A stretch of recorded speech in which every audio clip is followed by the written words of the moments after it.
Cheers, everybody. How are we doing this evening? Hopefully you all are doing well. Good to see everyone again on a Saturday night. And officially, cheers. This is actually a pour from last night that I didn't finish. So I believe this is a little bit of Bardstown, the Weeder from the Origin series. Cheers, everybody. Hopefully you guys have something nice poured. That's good. Good first pour. So a lot to get through tonight. Gonna do a turkey blind once I kill this off. Not a blind, just a turkey battle. I'll be comparing 101 Standard, the Shelfer, to the 8-year that I just picked up yesterday, and then also the 70th. So that'll the 70th, the 8-year, and the 101 Standard Shelfer. Going to be doing kind of a turkey battle with those three. Just curious how they will place. And then also going to be going through kind of the events of the week, just thoughts on things going on in the world today. Talking about some other things. And of course, I will be doing a hangout after that. So hopefully you guys enjoy the turkey battle here that I'll be starting up here in just a minute. Actually, I'll go ahead and get the other two poured because this shouldn't take me real long to get through this this weeded Bardstown. And it's right around the same proof point. So that, it's kind of warming my palate up. For those that have all three, I'm curious what your thoughts are. Which do you prefer of the 70th, the 8-year, and the 101 Shelfer? My 70th, getting pretty low. This is also 8-year age dated. I'll be curious the differences. So I will have the 70th going into my Whiskey Encore glass here. Get a little bit of that in there. Yeah. And then I think I will pour the standard 101 into my 2-90 standard Glen. I have two 2-90 Glens. I have a standard one here. I'm gonna add a little chunk of cork on it or something. Not sure what that was. But anyway, got that torn off. Hey, so standard 101 going into my standard 2-90 Glen. Shout out 2-90. If you're not following 2-90, you should be. There you go. They got picks coming out all the time now. So there we go. Little standard 101 in there. And again, folks, if you are drinking something, let us know in the chat. We'll talk about it. I'm going to go ahead and polish this off here.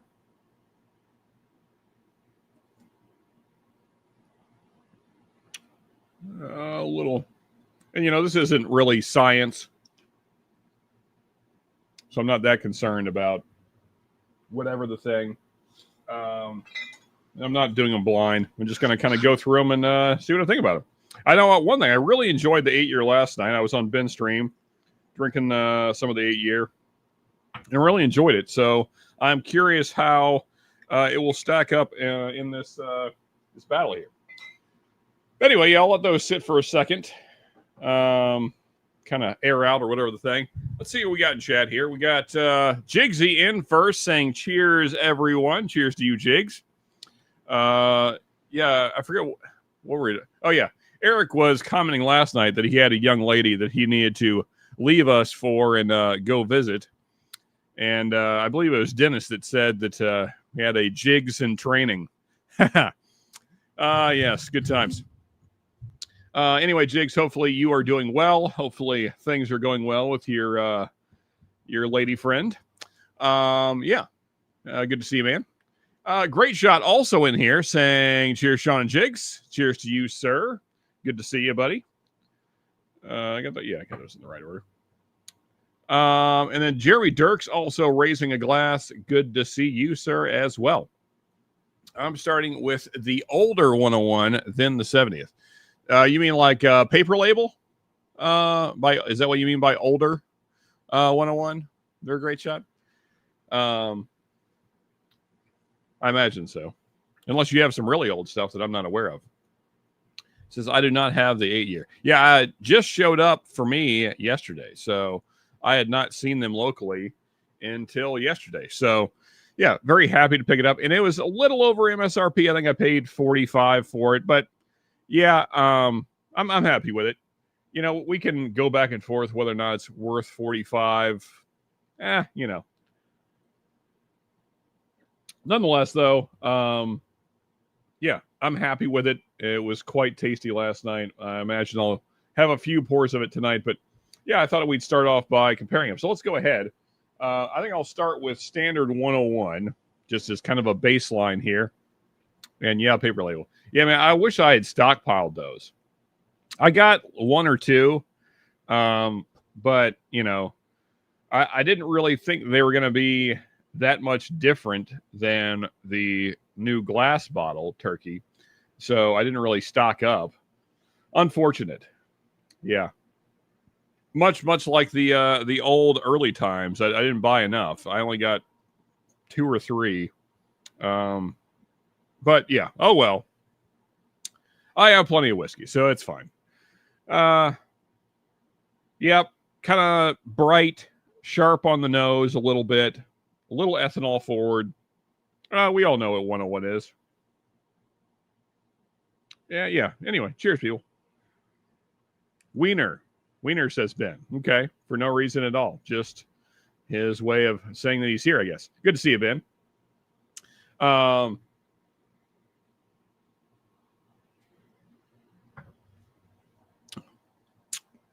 Yeah, you know, there's a lot of complaints about the glass turkey 101. I don't know. I think it's still solid. But the dog just insists on licking his paws. I'm trying to get him to stop. He is not cooperating. Stop licking your paws. Anyway, yeah, Standard 101. It's good, solid, good pour. No complaints, really. I'm not even going to do a palate cleanse in between. They're all the same thing, so whatever. Moving on to the 70th now. I don't want to take real long with this because I want to bring folks in here and pretty quickly. So, a lot darker, very grapey and berry on the nose, which is not something I got on the 101 for sure. Yeah, there we go. Let's go in for the 70th.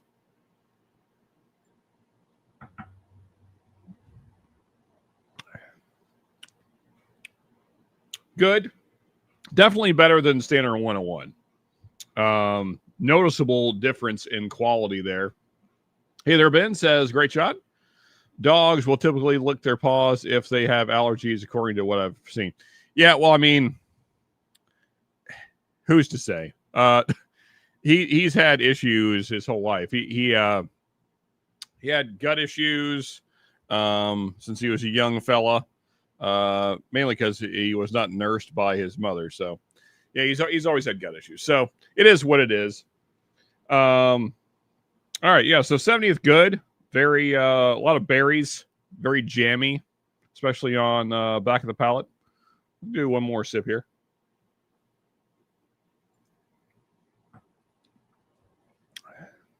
Yeah, good stuff. And let's go back to the 101 just for the sake of it.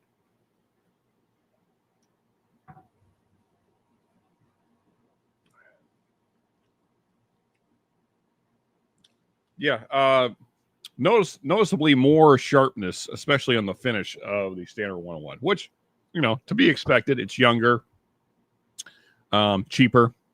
I imagine, you know, they're not using the best barrels to go into the 101. Yeah, for sure. Better finish on the 70th. Absolutely. Yeah, less sharp, less ethanol forward. Now, though, let's get to the 8-year. Roll this thing around the glass a little bit here. And he is back to looking at his paws. Hey. Dogs.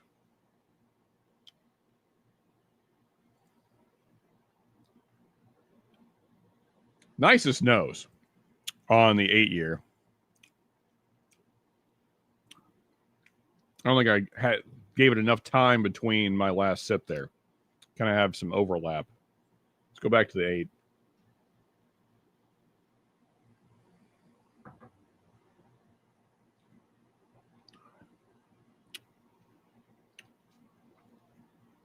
Man, I'm torn between the 70th and the 8. I think I do like the 8 better, but just barely. I think the 70th has maybe the better finish, although the finish on the 8-year is very good. I think I like the palette on the 8-year better, though.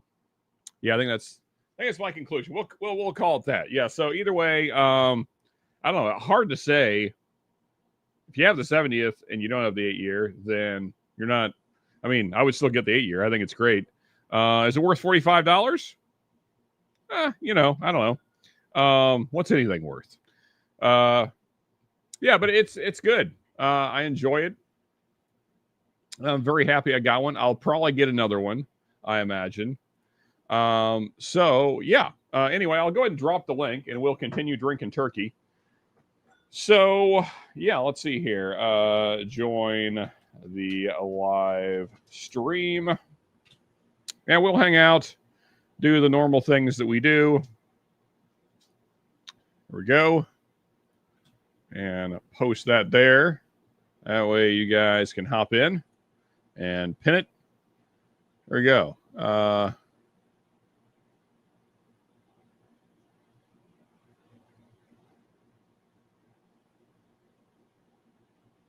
I don't know what that is. Anyway, all right. I was looking at these new options that YouTube has during live streams. You got the various, the number one, all that crap. Ben said he turned it off last night. I'm curious what you guys think about it. So somehow, Great Shot is number one right now for whatever that's worth. Ben does not have a number.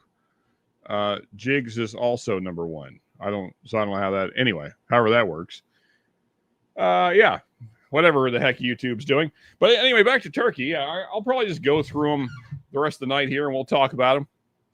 Hopefully you guys have some turkey, specifically 101 variants. And also, I'm curious what everybody thinks about the direction that Wild Turkey has decided to go in with. You get your Shelfer 101, Kentucky Spirit also being 101. The 70th, of course, that was limited edition. And then now we have the 8-year, which is also 101. Do we like this? Do we like this style of doing things? Like to hear thoughts on that. I am of the opinion that at this point, do we need Kentucky Spirit? It's more than all of them. Kentucky Spirit's the most expensive. It's like $60 or $65 around here. And so it's more than the 8-year. It's more than the 70th was. It's like 3 times what a Shelfer standard 101 is. Yeah. So I mentioned this. I came around Who Stream. I got this guy. This is the big boy, the 175. It was on sale at Kroger. Somehow on clearance. I don't know. I guess 101 isn't selling that well, which is surprising. But yeah, on clearance for $35. So I could basically get 2 of these for 1 Kentucky Spirit. Yeah, so I don't know. That doesn't feel like a good deal at all when you think about it that way. 2 for 1's better in my book. Well, yeah, I mean, especially when a Kentucky Spirit's only $7.50 and that's a 175. So I could get, what is that? What's the math on that? That'd be 2.5. So 3 bottles. So that'd be 3.5 liters compared to 750 milliliters. So yeah, like 3.5 to 1. Well, yeah. So what is the math? I'll see. Division. I'm not. Well, what's the division on that? So we got. Oh, so that works out to 3,500 in milliliters divided by. I hit the wrong thing here. Divided by 750, so 4.6 times as much alcohol. Yeah. So, well, I mean, you're going for taste, or you're going for alcohol content? Well, I mean, but at a certain point, it's like the value just wins out. I mean, you know, and sure, regular 101 is not amazing, but I mean, I've had a lot of kind of middle of the road Kentucky spirits. I In don't fact, even have one. I got the rare breed. I get that one instead of the Kentucky Spirit. Yeah. I mean, me too. I usually buy rare breed. I haven't bought a Kentucky Spirit in years because I just think they're bad value. And I've never had one that I thought was worth the price tag. So yeah. I'd probably be considered number 2. Jig says he's always number 1. I'm sure that's what your lady friend tells you all the time. Kentucky Spirit is now gone. It is export only now, but any you see on shelves are all you'll see. Okay, well, they're still at my local. That doesn't make me want to buy them, though. No, not really. For 2 reasons. One of the Kentucky Spirits they have is a pick, and that's the store that does terrible picks. So there's no way I'm going to buy that. Yeah. And then on top of that, like I said, I've never had a Kentucky Spirit that I thought was good. So, I mean, well, that much better than regular 101 is what I should say. Yeah. Yeah. Good for the price. Yeah. Yeah, I mean, you know, and regular 101's pretty solid. Yeah. The one I have compared to the 70th comes across a lot sweeter than the 70th. Yeah, it certainly is. Yeah. And I would say noticeably. I would say the 8-year is sweeter than the 70th. Okay. Yeah, so I just had the regular 101 again, going back to the 70th. I haven't had time to go hunting for any recently, so it's probably around me here somewheres. Yeah. Probably the local one up at my brother's house. One I like to go to a lot because they have a lot of different stuff and a lot of different picks. Right. That's where I got that 4-gate from. I didn't actually get to go there, but my nephew was in town from Michigan. I told him he was going up there to visit my brother, and I said, "Hey, dude, swing by the store and pick up one of those 4-gates because that price you can't beat that." It was like $49 for a 4-gate. I mean, I guess that's happening a lot. Their stores are just clearing out the 4-gate because they're not selling. And I don't know what's going on with 4-gate, but nothing good. I mean, I imagine they're probably going to head the way of many other companies and either be doing some restructuring or bankruptcy or, you know, who knows what will end up happening. But nothing good, I'm sure. But I mean, I know Ben's a big fan, but I've always felt like the 4-gate was wildly overpriced anyway. Oh, yeah. $250 for a bottle? Come on. Yeah. And I mean, granted, it's a good bourbon, but it doesn't knock your socks off. Like you go, wow, this is one of the best bourbons I've ever tried. It's not for that great for $250. I mean, the one that Bill got me, and sure, I mean, I got it for $40, so there's that. But I mean, that was not the original price tag. It was $150, I think. Wow. Okay. And so I'm glad I got it for $40. I know that if I'd paid $1 more, I'd be upset. Yeah, this is the one I got. It's Andalusia Key 2 4-gate. Okay. And it's aged 7 years, 6 months. Finished in Spanish Oloroso sherry cask and dark rum. Okay. So it's different. Sounds like it's pretty good. Yeah, it's not bad. I mean, it's a pretty dang good whiskey. But for $49, I couldn't go wrong with that. Yeah, for sure. Yeah, I mean that sounds like it'd be better than mine. Mine was just a straight bourbon. I don't think there's any finish on it, and it was okay. You know, it's sourced MGP. I think it was around 7 years. It had some kind of strange notes in it though that I didn't really like. It was kind of grassy, I guess. Okay. Yeah, and of course, I mean, MGP is known for having a higher rye content, so I imagine that's what I was picking up. But yeah, I can't say I loved it. I mean, I drank it.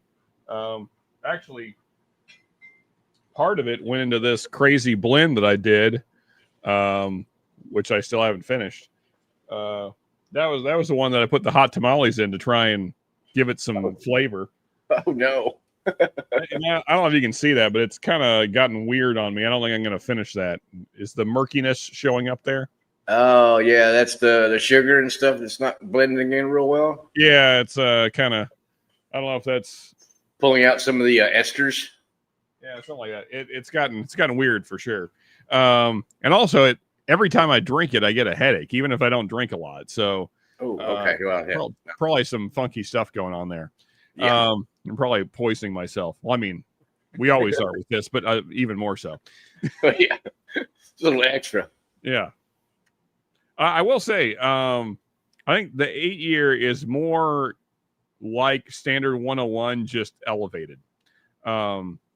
It's more of a similar profile. The 70th is noticeably darker profile wise. Yeah. Less sweet. I get more berry notes and kind of like jammy notes. Yep. And a lot longer finish too. Yeah. And less of the kind of cinnamon that turkey's known for. Yeah. Yeah, so I think I'd probably prefer the 8-year over the 70. They're both really good though. Very, very different though. 8-year used to be my go-to mix.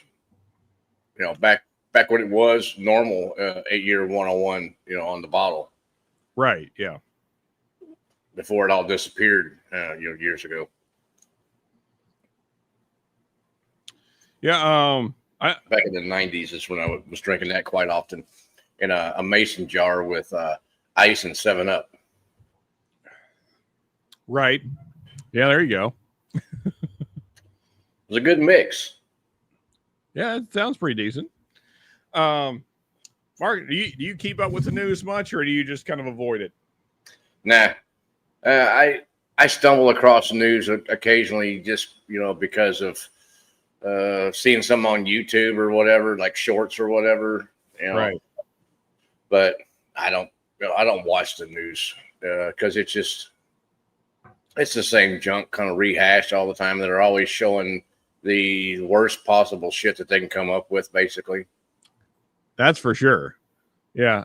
Yeah. I mean, I think the only thing of note this week, I mean, of course, all the news last week and kind of still this week is the whole Charlie Kirk situation.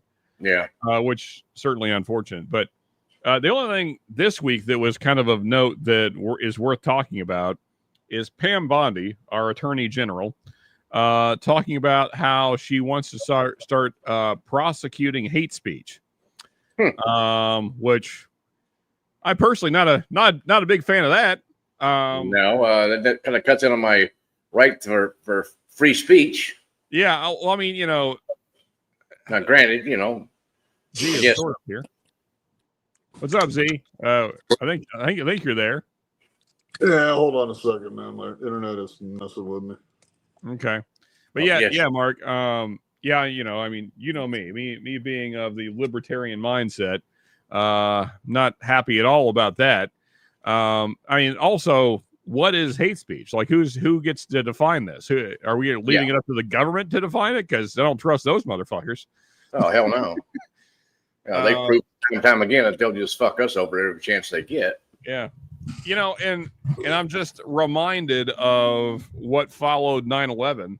The Patriot Act followed 9/11. It's the government cannot let a disaster go to waste.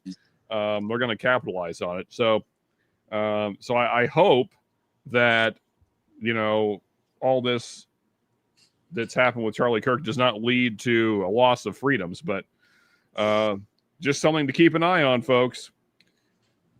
Yeah. I'll play the clip later once we got a few more folks in here and we got some chatting going on and everything. What do you think, Z? I think you're right. I think something's going to change. You can almost guarantee that. You just don't know what.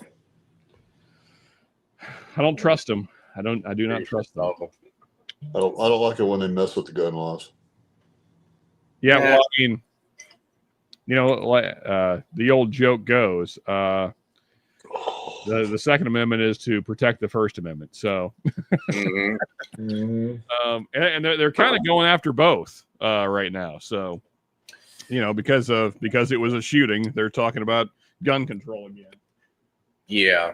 But, I mean, it wasn't an AK weapon of mass destruction and all this other kind of crap. It was basically a hunting rifle.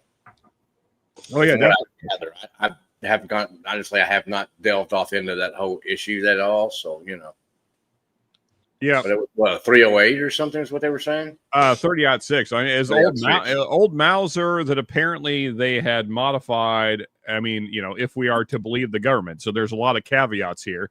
I mean, I have a whole lot of thoughts about everything that's gone on with this investigation and the answers we've been given. We could have a long discussion about that, and I may make a video about it on my new channel, but I'm not going to go into all that tonight. But there's a lot of things that are not adding up, is all I'll say. They were saying it's an old Mauser, and from what I can remember of that gun, it's a wooden stock, not a synthetic black stock. Yeah, so right? they're saying that these folks, so supposedly the gun in question was the shooter's grandfather's gun that they had modified and put a synthetic stock on it. Why someone would go through the trouble of doing that, I have no idea. And also, it would destroy the value of the Mauser. I mean, because anybody that has like those old World War II guns has them as, I don't know anybody that ever uses them, like, as a hunting rifle. Everyone I've ever known that ever had one was just like a collector's item. It was just something, a cool thing to have from World War II. Yep. So the idea that somebody would take the time to modify it and put a scope on it and all that, I don't know, it seems very strange. Yeah. There's and that's just one part of this that doesn't make sense. But and then too, the official narrative is that he broke the gun down, somehow hit it on his person, which there is zero evidence of, because we have pretty clear video of him walking around the campus and making his way up to the position where he shot from. You cannot see any part of the gun protruding, like a bulge in his shirt or in his pants, or so where did he hide that? And these are not small parts, like even if you were to fully break it down, like the shortest part of the gun, which is the stock, this synthetic stock is still like 32 inches long. I mean, this is not, these are not small pieces of, equipment here. So I don't know. It just, and then what? Broke it down, jumped off the roof, and then put it back together and left it in the woods. Well, yes. So supposedly he breaks it down, puts it on his person somehow to hide it, makes his way up to the roof, puts it back together, takes the shot. Somehow gun is still perfectly zeroed because he hit Charlie first shot. There was no second shot. Hits the man first shot, which is, that in itself is strange. I mean, because anyone that knows anything about guns knows when you break a gun down, you never expect it to be zeroed still when you put it back together. Every time I've ever cleaned when you do a full breakdown clean, I always re-zero my gun after that because you can't be sure that it's still zeroed. So that in itself is strange. And then supposedly he breaks it back down after taking the shot, which is a crazy idea that you would do that. You would take the time to break it down now that everyone is looking in your direction because they've heard the shot go off. Supposedly he takes time to break down the gun and then starts running, I guess, hops off the building, runs to the woods, puts the gun back together, leaves it in the woods. I don't know. It's kind of like, here, pull on this other leg. That one's kind of short now. Just the most nonsensical story. I mean, it's like the government's not even good at lying. No. They never have been. If you're going to sell me a lie, why not just say that he planted the gun on the rooftop the day before or whatever, and then he just runs off the roof with the gun? I'd believe that. That sounds believable. But not this nonsense about breaking the gun down, putting it back together, breaking the gun down again, putting it back together in the woods. Like, what? Yeah. Sounds like a video game. Did I hear something about Congress voted to not release Epstein papers? Yes. So that's the thing. So there's a lot of things that are going on around this that also make me question the validity of the official story. Also, Larry, Three Rivers, cheers, buddy. You just got it. You hopped into the conspiracy theory portion of the stream, but whatever. We're just talking about the nonsensical nature of the breaking down of the gun, putting the gun back together, breaking the gun down again, putting it back together in the woods. That whole scenario that we've been told by the government. And yeah, John, at the risk of being detained, it was a professional hit. So I thought about getting into this tonight, and I had video prepared and all that stuff, and I decided to not. Maybe I should have. But the other problem is that, and this is not even a conspiracy. This is just a matter of fact. If you've ever shot a living thing, say hunting, you know what happens when the bullet exits the other side. There is blood spatter. There's no way to avoid that. Now, I hate to get graphic, but it hit a man's neck. There is nothing to stop the bullet from passing through. There's no bone there, you know. Well, so it's fine.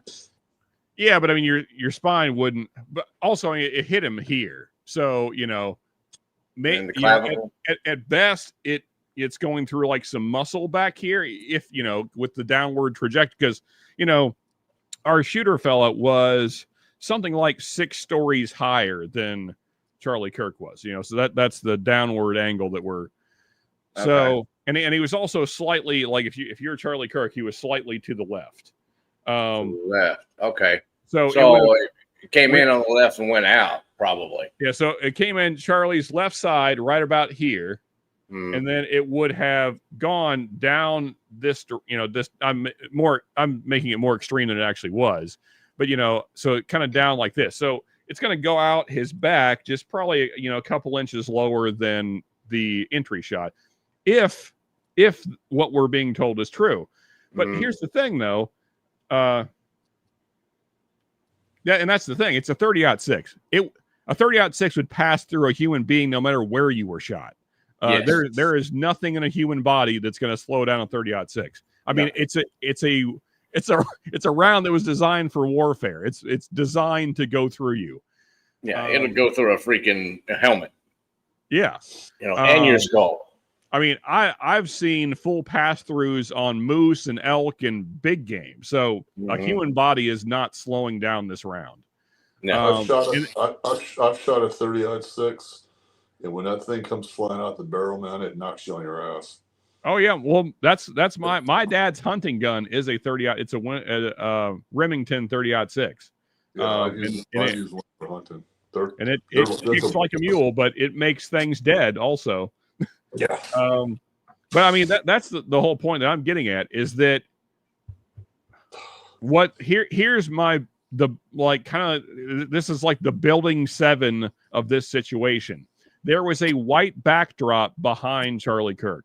There is no blood. You can go back and look at all the footage, all the pictures. There is no blood on that backdrop behind him. There should be a significant amount of blood, and there's none. Not a drop. I mean, I've looked at this video over and over and over again. There's no blood on that. I mean, it has the Turning Point logo, and then the rest of it is just white. And if you look at where he was sitting, and you look at kind of the way that the trajectory of the bullet would have went, it should have the blood spatter should have went into kind of the lower portion of the bottom lettering and then the white. So I mean, it doesn't make any sense unless the bullet didn't come from in front of him. You know, if it came from a different direction, then your blood spatter is going a different direction, and so then it doesn't hit the white background behind him. But then that destroys the whole official narrative, because then the guy that's over there in front of him isn't the shooter. It can't be. So, you know, that's what I mean. There's a lot of things that are not making any sense. Yeah, for sure, John. There's probably some other footage out there that they're keeping to themselves, you know, like the people that were standing there, you know, with the mic in their hand, interviewing, you know, talking to him and stuff like that. I'm sure that there were a couple of people around that guy, you know, videotaping, because everybody's, you know, got their phone out all the time. So I'm sure there's some footage from them that, you know, was confiscated or whatever, that it's not out there. It may be out there. I have no idea. I've not bothered to look for it. Well, so here's the thing: is that we know because there's video of this too. There was a camera mounted directly behind Charlie. Oh, well. About 3 feet behind him. So you have that banner, the Turning Point banner that's on that tent. On at where the metal part of the tent is, there was a camera mounted hanging down from there that was filming the whole event. That footage is not public. It should be, but it's not public. Cheers, Josh. And so, yeah, so you're right. So, see, Larry, we were told that the blood spurting out of his neck from the front, and I hate to get graphic, but I mean, that is the nature of this thing.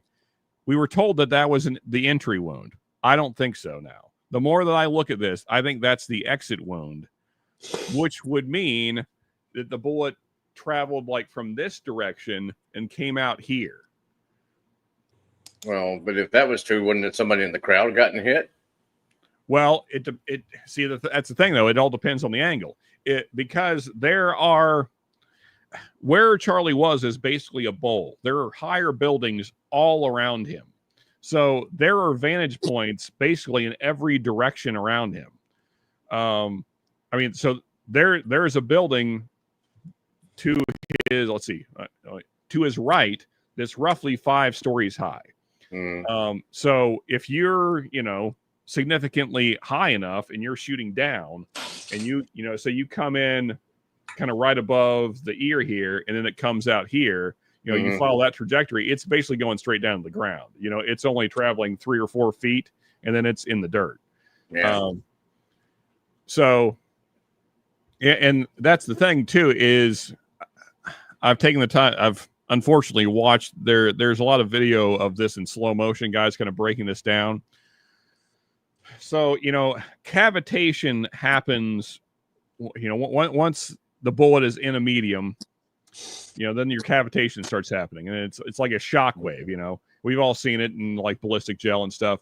Well, the cavitation gets bigger as it passes. It doesn't start large. It gets bigger as, the more medium it's going through. So, and I hate to be graphic about this, but when you look at the way that Charlie Kirk's head reacts to the shot, the left side of his head is where all of the motion is. So, this is the shock wave passing through your body, so it's not on this side. Well, I'm sorry. It is. So, it enters here. All that shock is on this side. You can see his face on this side is where all the motion is. Which again, doesn't make a lot of sense if you're shot from the front. You would expect, but it was all tarped off behind him. So how would somebody behind him even be able to place a shot? Well, no, I'm talking about. I'm saying from the side. So again, he has this tarp behind him, this backdrop. Oh, I thought it was like a box. No, both stated on 3 sides. No, both sides are open, unfortunately. Oh, okay. I didn't know. Yeah, I mean, honestly, we could have a long talk about the huge lack of security in this situation, but that's kind of another topic. Well, but who would expect somebody to do that in the first place? So yeah, I mean, honestly, just the fact that his security okayed, just given where America is these days, the fact that they okayed this position is wild to me. I mean, like I said, he is surrounded by higher positions. This is like a sniper's paradise. I mean, there are literally hundreds of positions that a sniper could take up on this campus where they would have had a good shot. It's just incredibly poorly thought out. I can't imagine. And what's really crazy to me, so his back is to this wall, basically. There's a kind of a wall behind him. And then on the other side of that, so you go, I mean, this is buildings here. There's an open field on the other side of that. If he had set up there and he has his tent, with his back to the buildings, then there's no buildings around it. If they had set up there, it completely negates all these security problems. It's just. Well, apparently nobody's looking on top of buildings anymore, from when Trump got shot at, okay, well, maybe we should start looking at that nowadays. Well, no, it's all right.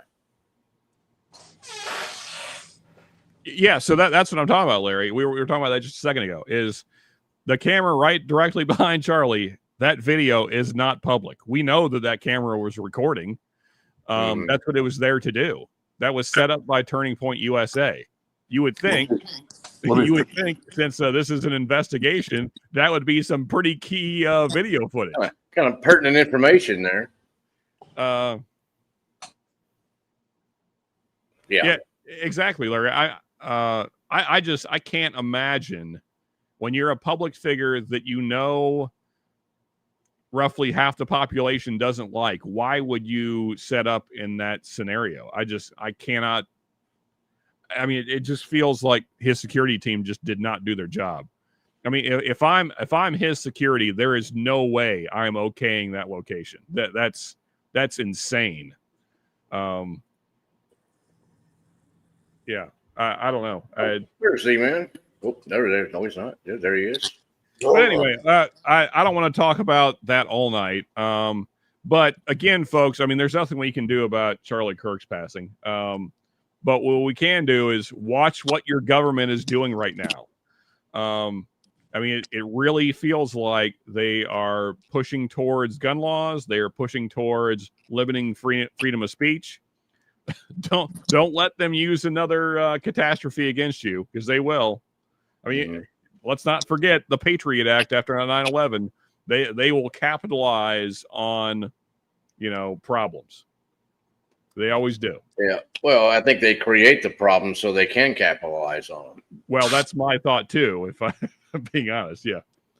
But there again, I'm not the investigative type that much. So, and I'm not a news guy. I haven't watched the news, or actually, I haven't really sit down and watched TV in, I don't know, 4 years, 5 years. Yeah. I mean, I only watch YouTube. But I mean, honestly, YouTube is a better source of news than the actual news. So, yeah, because it's less divisive. I'm subscribed to a lot of channels that are just more about giving you the facts and not the whole left, right bull crap, which I don't care about at all. Yeah, that's part of my view. Part of the problem with us is, as far as America goes, is are you a Republican or are you a Democrat? Well, no, they both fucking suck. Yeah, exactly. Exactly. I don't like to be pigeonholed. Oh, you've got to vote Democrat or you've got to vote Republican, because there's basically nothing else. If you vote for anything else, it's not going to happen anyway. So you're just wasting your vote. And well, I'm wasting my vote if I wanted to vote Republican or Democrat too.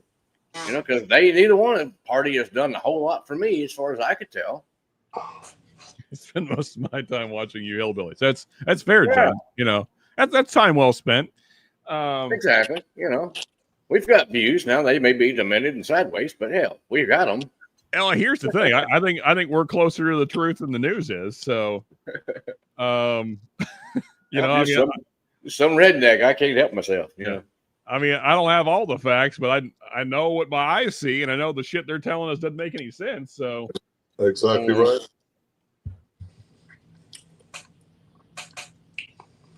And cat vids. Yeah, let's not forget the cat videos. Yeah. Nah, heck with them cats. I like dogs better. I don't know. It just, I mean, when you have the Attorney General talking about limiting freedom of speech, that's not a small thing. I mean, that is the law of the land. She decides the shit. Get out. So yeah, I mean, I don't know what I can and can't say.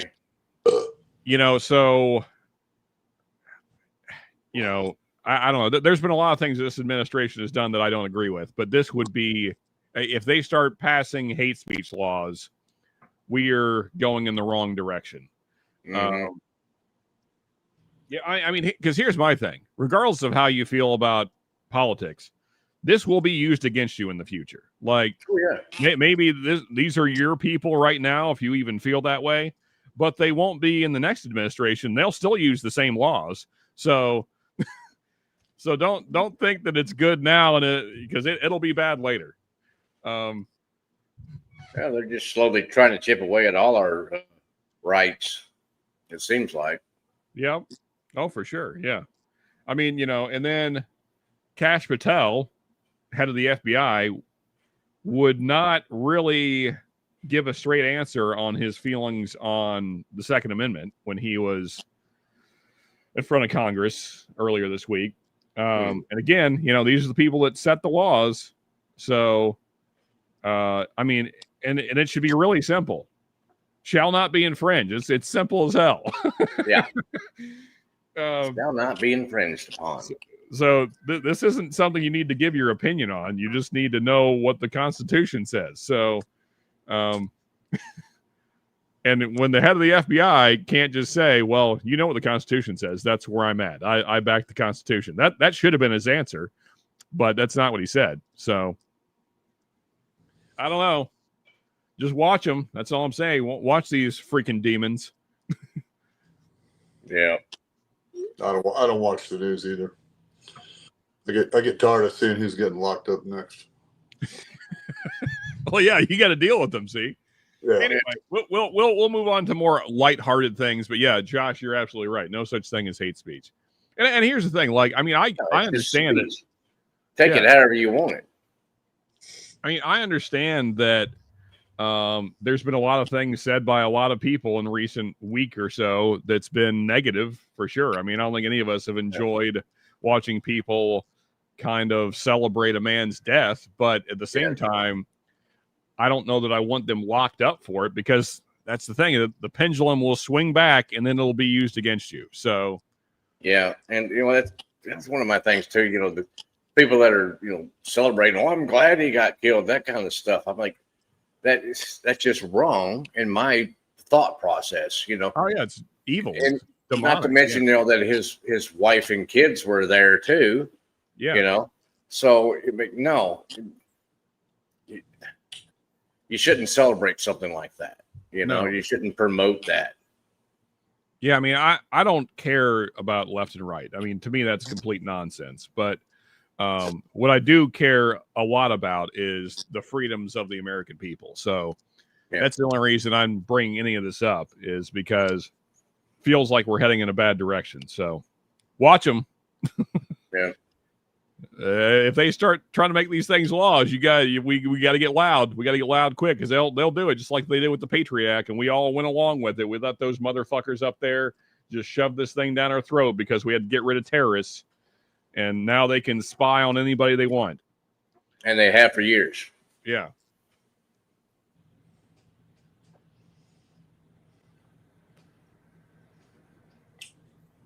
Larry, I don't know how to feel about that. It was very strange. The thing is, I don't know anything about her. I've never seen her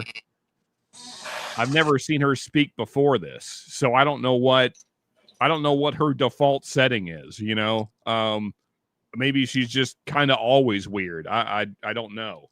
I'm not familiar with her enough to really have a position on it, but it did feel like that she was strange. I can't really. Didn't see it. I have no opinion or comment on it.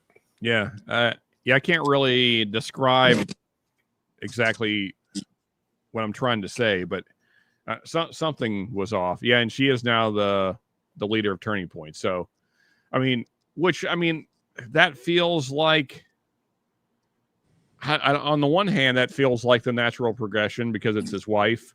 On the other hand, I don't know. There's really nobody else at Turning Point that was like a major prominent figure. I don't know. That's.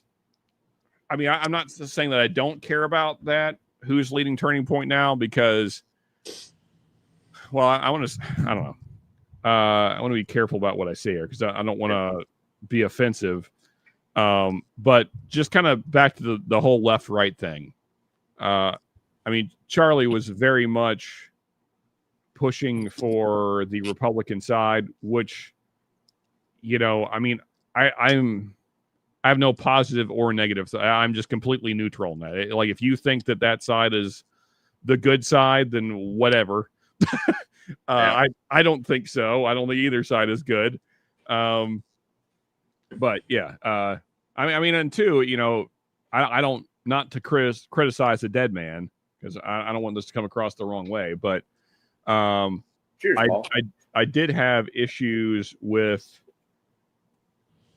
He was pushing for less separation of church and state, which I do not agree with at all. I mean, from everything I've seen from him, he very much wanted Christian values to essentially be pushed back into essentially law.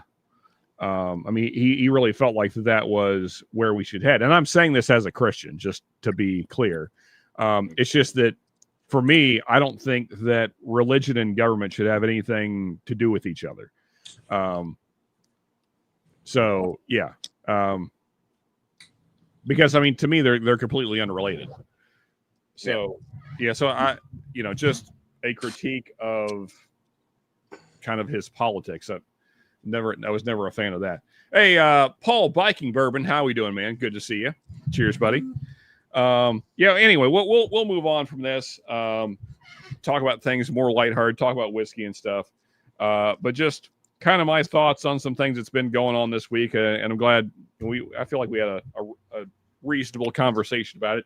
And thank you guys for chiming in, all you in chat.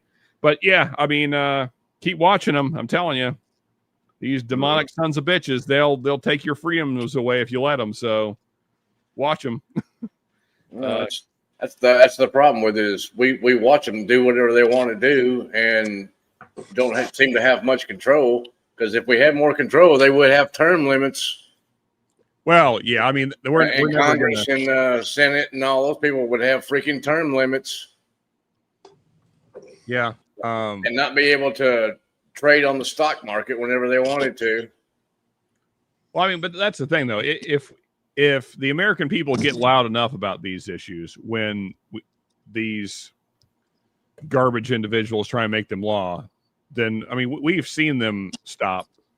We've seen it. We have been able to stop them from doing certain things. Obviously, I am not of the opinion that voting or anything else we do really has a huge impact. But I mean, we have prevented them from doing other stupid things in the past. So don't give up on trying to stop evil. But yeah, at the same time, to your point, Mark, we are somewhat limited. Sure. Yeah, I mean, it basically boils down to love. If everybody loved one another, a whole lot less shit would go on. Oh well, yeah. I mean, that is the golden rule. Yeah, but that's not going to happen. No, too many people's got their own agendas and their own pissy way of looking at shit, and yep. Spend all their free time shitting on each other. Yeah, I mean, just speaking about the Charlie Kirk situation, it is wild to me. On what you were just saying there, Mark. I can't imagine getting to the point where someone that's just having discussions with somebody, sure, they may share viewpoints that you don't agree with, but you find that so offensive that you think that person needs to be shot for it. That is there's got to be a lot of levels there that you go through to get to that point. It's a lot of degeneracy and brainwashing or whatever. Yeah, and the way people were raised and things like that. I mean, I was raised in your neck of the woods. I was raised redneck. Yeah, we didn't have a house. We built our own house. We built our own workshop, and sure, stewarded the land. To where it was all woods and stuff when we started out, and then it was when we got done with it, it was some nice a couple of nice smaller fields and gardens and things like that. So it's kind of a lot of that stuff. I guess a lot of views, the way people view things is how you were raised, and a lot of people were raised in the city. Nowadays they're raised in the city, in the air conditioning all the time because they don't go outside because they're stuck on their iPads or their Game Boys or whatever PlayStation, that kind of stuff nowadays. For sure. Yeah. Me and you didn't have that. I don't know. Maybe you might have, but I didn't when I grew up. It was go outside and play until it gets dark. We played around the woods. We walked around the woods. We hunted ginseng and things like that. Rode around motorcycles. Yeah. Real quick before I forget, because I did have it queued up, I just want to play for everyone that is watching. This is exactly what Pam Bondi said. So just in case you haven't seen it and you don't know what I'm talking about. Okay, I had never seen it. This is what our Attorney General said. So, like I said, watch them. Which one is she? She is the blonde on the right. Okay. There's free speech and then there's hate speech. And there is no place, especially now, especially after what happened to Charlie in our society. And I think what Erica said is they had no idea what they unleashed by doing this around this country and around this world, how so many more conservatives, I think, who were quiet are going to come out and be so outspoken. They thought they could silence Charlie, and it was the opposite. His word will be heard far and wide now.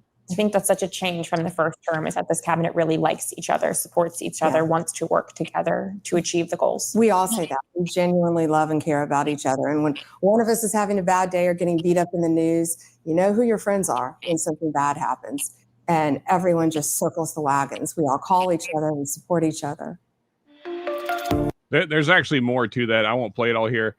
She then talks about going after citizens for hate speech. Like I said, worth watching if you have the time. But yeah, just watch her. That's all I'm saying. So it's back to your point of who's the one's going to be defining what hate speech is. Exactly. Yeah. Just because I say I hate you, is that hate speech? Or you're a son of a bitch or whatever, is that hate speech now or what? Well, I mean, here's the thing: is that the Constitution is clear. There you go, John. The only caveat. Looking for a set, John. What's that? The lawn darts. I'm still looking for a set of the old school lawn darts with the little plastic ring you set in the yard and the steel darts that you threw. You do? Yeah. Well, yeah. When we bought this house, they were left in the basement. Oh, good God. My grandfather had a set in Michigan, and me and my brother used to throw them, But I've been looking for a set for over 30 years now. In fairness, I can see why they were banned. I have a set too. You do? If y'all ever want to give up a set, let me know. I'll go grab one. Yeah. If they popped you in the head, you could be dead. Well, no, they just poke a hole. We'd be all right. Poke a hole. I haven't used them in years. They're stashed in the garage. They made them illegal in a lot of states. Ah, well. See, man, if you ever want to get rid of it, let me know. I'll pay for shipping and handling and whatever you want to charge for them. I've been looking for a set of those. I got a couple of acres here. I got plenty of room to throw lawn darts. There you go. Yeah, that's the ticket. Yeah, I mean, they're old and rusty, but yeah, if that thing landed in your head, yeah, you're going to feel it. Well, I mean, come on. If you can't throw horseshoes, what are you going to throw lawn darts? That's true. Yeah, I mean, yeah, I guess there is a little bit of, and not that I agree with Darwin at all, but there's a little bit of survival of the fittest going on here. If you're too retarded to not throw a lawn dart onto your own head, then or somebody else's, that. In fairness, though, that's the thing about kids is they get playing and then they think it's a game and then they start throwing things at each other. Hey, lawn darts could get sketchy pretty quick. Well, I mean, I've had a dart stuck in my back, regular dart. Oh, me too. I mean, back when I was a crazy person, we used to play body darts. We'd get drunk and intentionally throw darts at each other. Oh, geez. The fact that I have both of my eyes is pretty amazing. Yeah. I got one of my friends in high school lost an eye from a dart. Yep. I think it was his right eye. I don't remember now exactly. But he was a big guy too. Yeah. The way we used to play it is the body was, of course, the least number of points because it's the biggest target, obviously. So body was 10 points. Arm was like 30. Legs were 20 because legs are bigger than arms. Arms are 30. Hands were the most points, which also hurt the most. If you hit somebody in the hand, that was a bullseye. Yeah. And we just had to stand there with our hands like this, so you just stand. Oh, geez. I mean, if somebody hits you right there on the back of your hand, that shit hurts. Yeah. I don't know what you're showing, Z. I'm not showing nothing, man. I'm just opening up a bottle. Oh, okay, I see. Oh, it was a knife. We used to shoot fireworks at each other. Yeah. Oh, us too. Yeah, we had BB candles. We had BB gun wars. We had we used to shoot bottle rockets out of pieces of PVC at each other. Yeah, I mean the rule in the BB gun wars is you just pump it one time, but then you know how young boys are. We get carried away and we start pumping more and more. And then you start breaking skin and yeah. You get shot in the ass by accident. Yeah. Oh yeah. Well, so my buddy growing up, he had 3 brothers, and then there was like 2 other neighborhoods that we all had BB guns, and we would shoot each other and have BB gun wars. Well, my buddy's 2 brothers, the one ended up shooting the other one nearly in his eye. I mean, he would like hit him like right here. Yeah. And then after that, his mom came out because he ran the house screaming. Then his mom came out, and that ended the BB gun wars. No more BB gun wars after that. But I got shot in the ass, and then I ran into my parents' house. And my mom's like, "What the hell's wrong with you?" I go, "You shot me in the ass," because I was running from him in a ditch. Get back here. I've been shot all over. I've had them stuck in my shoulder and stuck in my chest, and you just dig them out with a knife. I mean, they don't go in that far. They just kind of break it. Hurt. couple layers of skin. Yeah, they just break the skin a little bit. And cheers, Neo. Good to see you, man. Just pop that little BB out, rub a little dirt on it, you'll be all right. That's right. Yeah, good to see you as well, man. Him saying cheers, everybody. We left the bundle of bottle rockets intact, shoved them in a PVC pipe, braced the center block with and lighting it. Oh, yeah, there you go. Well, I mean, so we did them singles at a time because that way the game lasts longer. If you do a whole pack at a time, then you go through them pretty quick. And you get the smaller 1/2-inch pipe, that you could put on your shoulder like a bazooka, and aim them. Mm-hmm. Oh yeah, that's the best. Yeah, good times. Mm-hmm. And then we got we kind of upped the stakes. I don't know what you would call it. It's kind of like, I guess, kind of like jousting. Like, so, we had pegs on our bike, on the off the wheels, the metal pegs. Yeah. So we had 2-man teams. The one guy'd be riding, the other one he'd load up firework, and we'd like drive at each other and see if we could shoot each other with the. Kind of like jousting, but with fireworks. Like jousting, nice. Yeah, good times, good stupid things that we did growing up. Yep. I got pegged on a bike. No, I was usually the driver, because I could pedal really fast. So. Well, yeah, you got the long legs for it. Yeah, so because I mean, the faster you're moving, the harder you are to hit. So. Yep, dodge and weave. Remember, dodge and weave.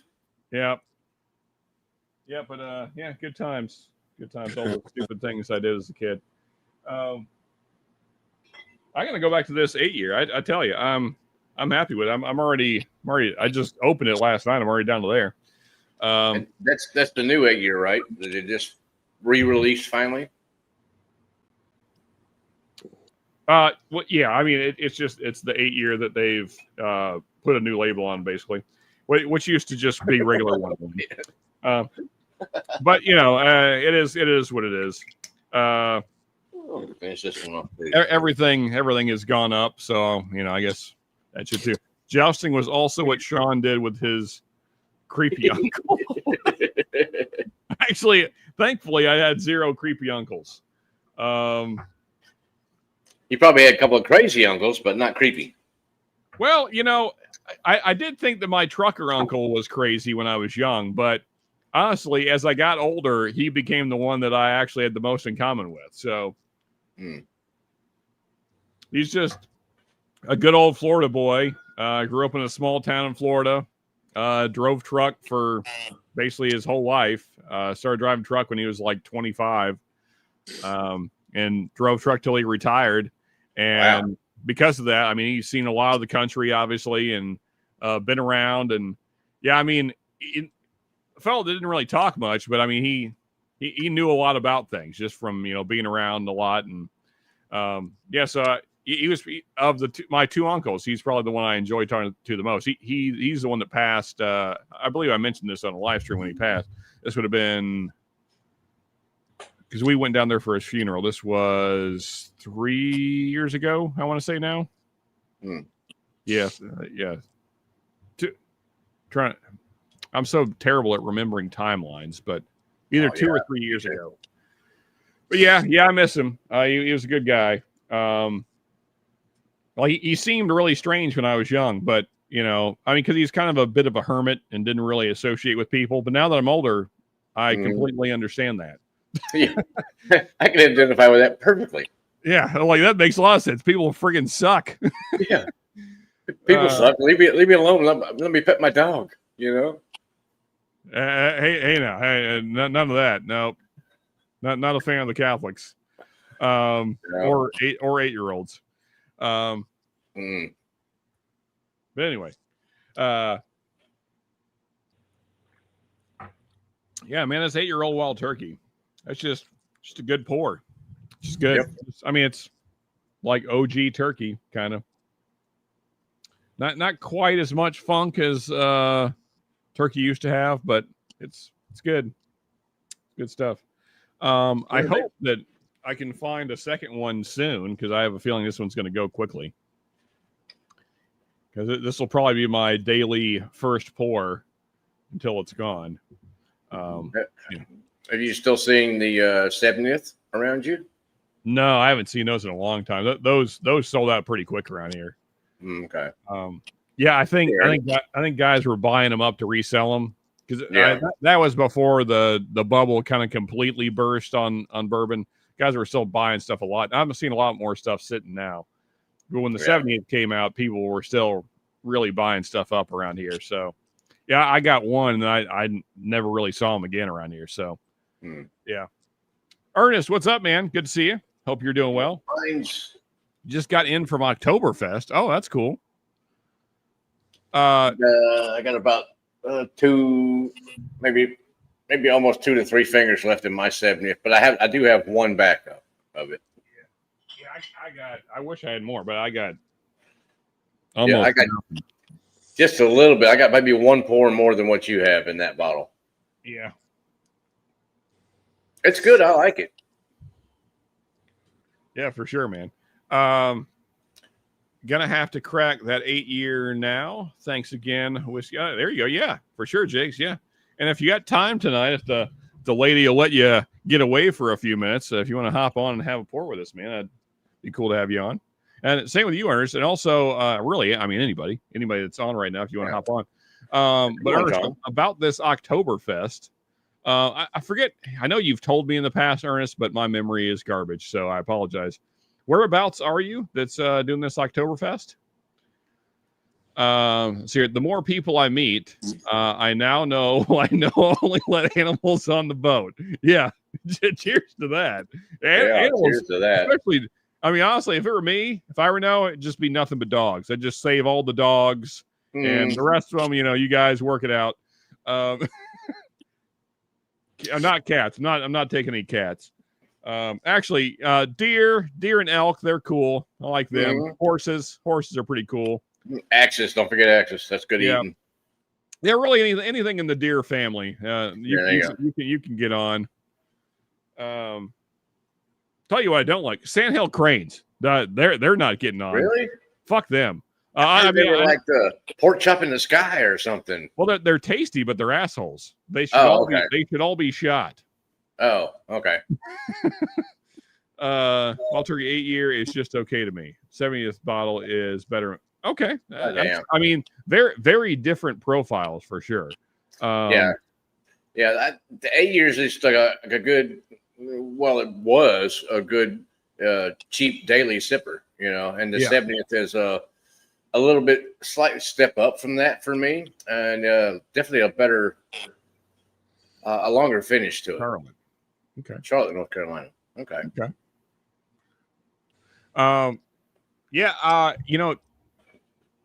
Where was it? I lost it. Neo. I think that I prefer the 8-year, but only because it's just like more nostalgic to me. It reminds me of Old Turkey. Yeah. That said, though, I like both of them a lot. I think that the 70th is less on profile turkey, but it's not bad at all. I actually really enjoy it. It's a little softer. It's not quite as punchy as the 8-year as far as profile wise, and I like a punchy whiskey. So it's a little more rounded, a little more soft. There has a nice mouthfeel. Yeah. Well, I mean, I think the 8-year has a nice mouthfeel. I just, especially the finish on the 70th is a little softer. It's not quite as aggressive. Mm-hmm. And I actually like kind of a punchy whiskey, so that doesn't bother me at all. Yeah, man, I wanted to get to Charlotte for a long time. I've never been. I've heard all kinds of people talk about it. If I ever make it down that way, I'll have to keep you in mind and see if we can hang out and share a few pours or something. Goal this year is to just make it up to Ben's place. Kind of trying to set money aside now to see if I can make that happen. Barring any other disasters that my wife may throw at me. I mean, on the upside, she's already wrecked all the cars she can wreck. She can't wreck any more cars. She's out of cars to wreck. So there is that. I shouldn't. If you're going to head down here, let me know. Well, I want to. I want to see you and Bill both. I don't know if anybody's showing up. So, well, Ben's going to try. I mean, funny enough, New York is closer than you are. I thought, for whatever reason, I thought that you were closer, but I'm about 13, 14 hours from you. Well, we figured it up. What was it, like last week? It's 15 hours. 15. Okay. Yeah. So for whatever reason, I thought that it was less distance in Florida, but it's actually more. She had a nice web. I don't know what we're talking about. Charlotte. Mm. Charlotte's Web. Right. Okay. Yeah. Ben going slightly off to the side. But, I mean, the only reason that I'm heading up to Ben first is because he has pointed out to me, and he's right. He has a fair point. He has made his way down here to see me multiple times, and I have yet to come up to see him. So fair point, Ben. So that's kind of the goal for this year is to make it. He definitely has better bagels too. Yeah. I don't know about the barbecue though. And the barbecue's kind of iffy, Yeah, hard to say which thing I value more, bagels or actually, it's not hard to say. I value barbecue more. There's no sense coming down here then because the barbecue you would eat at my house, I would cook it, and it tastes just like Kentucky barbecue. So there's no sense in it. My barbecue does not taste like Texas barbecue at all. Well, I mean, I would enjoy yours, but also I'd like to hit up some of the local spots and see what's. I mean. Oh yeah, you can go down to Franklin's or whatever. That down in Lockhart, it's really close to me. That's like the barbecue capital of Texas. Yeah. Blacks and what's the other one down there? I really want to make it out to Blacks. Like that's. I mean, I've been like studying Texas barbecue like there's going to be an exam. And Blacks is definitely top of the list for me. I mean, just from. I mean, you can't tell by looking at things how things taste, but. The way that they do things feels like it would be my style. So yeah, they just For me, they use the wrong wood and they over smoke it. Okay. So for me, so they push it to where it's getting kind of tannic, smoke wise. Yes. Yeah. Instead of like when I pull whatever I'm cooking, when I pull that off of the pit, it's a nice dark golden brown color. Yeah. It's got some smoke flavor to it, but it's not. When they pull it off the pit, it's black. It's like you rubbed it on the inside of a chimney. Like creosote. I mean, I don't mind that, but I like a good bark like that. But if you don't do it right, then it can get kind of tannic. The first bite, you're like, man, this is fantastic. Then you go and you belch up smoke the rest of the day. Yeah, well, there is that, but that I'm kind of okay with that part. But anyway, we got Mark Northwest Bourbon in the house, the legend himself. Hey, Mark, buddy, good to see you, man. Glad to have you popping in. Everybody cheers you, Mark, as you should. Yes. My parents live in Lexington, North Carolina, the self-proclaimed barbecue capital of the world. Oh, is that a fact? Nah, I don't know about any of that nonsense. Yeah, they're delusional down there. Then, I mean, self-proclaimed is definitely right. Yeah. It's so hard to say. I've studied barbecue a lot because it's, easily my favorite food group, if you want to call it that. And we all know that it came from black slaves, but to say where it started is difficult. Somewhere in the South. Yeah. But really, pit barbecue, which I consider to be true barbecue. If you don't have an open pit with coals, then it's not really barbecue. Yeah. So that's the thing down here. Some places do have that, where they have the fire off to the side and they actually shovel the coals and they put that underneath the pit like you would in Kentucky. Yeah. But then a lot of places have where it's an offset cooker, where they have the fire in the pit itself and it's cooking, kind of through. So it's a different way of cooking.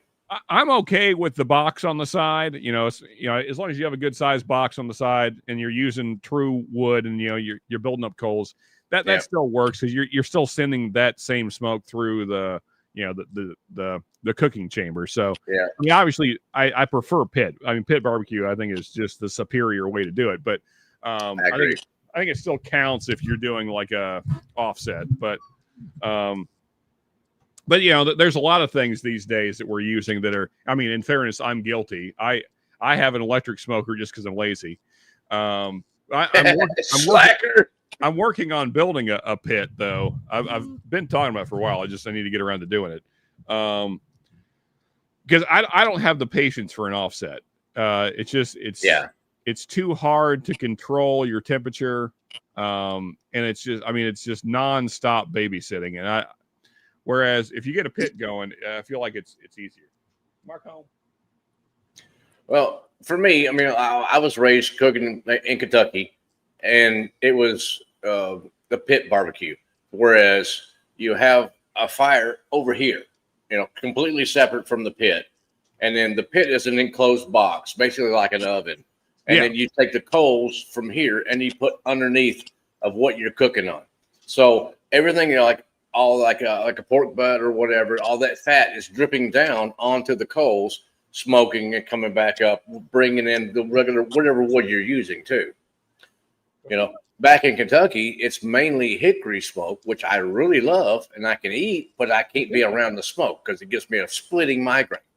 Yeah. I'm allergic to hickory smoke, but I like to eat it. It doesn't bother me to eat it. It bothers me to smell it. When I cooked in Kentucky, I used white oak because it makes the best coals. And I also used maple because it makes really good coals and also imports a slight sweet flavor. And I used wild cherry. Yeah, I've used a lot of cherry. I've used a lot of cherry. And obviously, because we're in white oak country, I've used more white oak than anything else. I've used a shitload. It makes the best, longest lasting coals that put out the best heat of anything. Down here, what I use is pecan, and then I cut down the whole freaking cherry tree when I moved my parents down here to Texas. Right. And I brought that with me. I've still got a lot of it. So I'll cut off, chunks of that, like smaller pieces, about 6-8 inches long, and then split it in the pieces the size of my thumb. And I'll throw that on the coals as I'm cooking. So it's smoking, it's burning the cherry wood, and the drippings are dripping on that too. But down here, they typically use like post oak, and some places will use mesquite. Mesquite it's fine for a campfire, but I do not like it to cook on. Yeah, I mean, the only time I like mesquite is if you're doing chicken, because chicken is a short smoke. If you're doing anything for any more than like a couple hours, I don't like mesquite. No, it's real acidic. It gets kind of bitter even. I would never use mesquite like on a brisket, or if you're doing like a big pork shoulder. It's just it's too much. Something you're going to be cooking for anywhere from 6 to 12 hours. No, it's that's bad. Yeah, it's going to overwhelm all the other flavors to me. That's all Ernest, I wasn't saying that North Carolina barbecue is bad. I just don't know about the self-proclaimed capital of barbecue thing. But I mean, I've had plenty of North Carolina barbecue. I've been through North Carolina plenty of times. I've just never been to Charlotte. I've been mainly through the more western parts of North Carolina. But I really like North Carolina barbecue. So question to you, Ernest, are you a vinegar-based sauce guy, or are you a mustard-based sauce guy? Because I know there's a division in the Carolinas. So I'm curious which way you lean there. And actually, everybody in chat and on the panel here, what do we think, guys? Are we more mustard or vinegar-based? I like the mustard mixed with a little bit of vinegar, especially if you're talking pork. You need a little vinegar with the pork to cut the fat. Yeah, but I mean, so what's the main part of your base there? You going more mustard or more vinegar? I mean, because a true vinegar base is just vinegar. Oh no, it's more mustard, I would guess. Well, I mean, vinegar is your base, and then you add spices and other things. But I mean, try my first pour of Sinatra Select. Sample was Cent 90 proof banana bomb. I wouldn't buy a bottle when I can get that's the thing, man. Single barrel purpose. I was watching some whiskey tuber, and they were talking about this, how in their opinion that Jack Daniel's single barrel proof is better than like 90% of the other expensive Jacks, like all the age-stated stuff, the 10, the 12, the 14. I think I kind of agree with that. I mean, if you got you have the Rise as well. Basically anything in that bottle, if it's in that bottle, that's the Jack you want, in my opinion. Yeah, exactly. And around $65, something like that. Yeah, I can get them. I believe I can still get them for like 60 here in Kentucky. Oh, nice. Yeah, I mean some of those Jack Daniel's. That's the only Jack that I'm going to get. Yeah, I mean, some of those Jack Daniel's single barrel proofs, those have been some of my favorite whiskeys of all time. I've had some real hitters out of those bottles. I've had some great barbecue from guys with cookers on the corner and the hood. So, I mean, that's the thing, though. It came from there. I was going to say this a little while ago when we were talking about different smoking woods. There's an old black man down in Florida. This is when I was living in like South Orlando. It was like way south. We were living down like almost near St. Cloud, which is farther south than Kissimmee. And I was doing pool routes down there, which took me all over the place. And came across this, it was just a guy doing barbecue out of a trailer, but he had a giant offset smoker outside of the trailer. And some of my favorite barbecue I've ever had. I wouldn't say it's my favorite. Those are two particular spots back in Ocala. But he used, because we were in orange country, he used citrus wood, which I'd never heard anybody using. Citrus. But it gave, especially when he said he used that primarily on his pork, and it gave it a kind of a citrusy sweet note, which I thought was really excellent. Like orange or lemon, lime? Well, I mean, it all orange wood. I mean, oranges is what grows all around there. Yeah, wow. And so, I mean, they got to prune the trees and stuff, so that would make sense. Well, and a lot of times they'll, when a tree's not producing, they just rip it out and they replace it.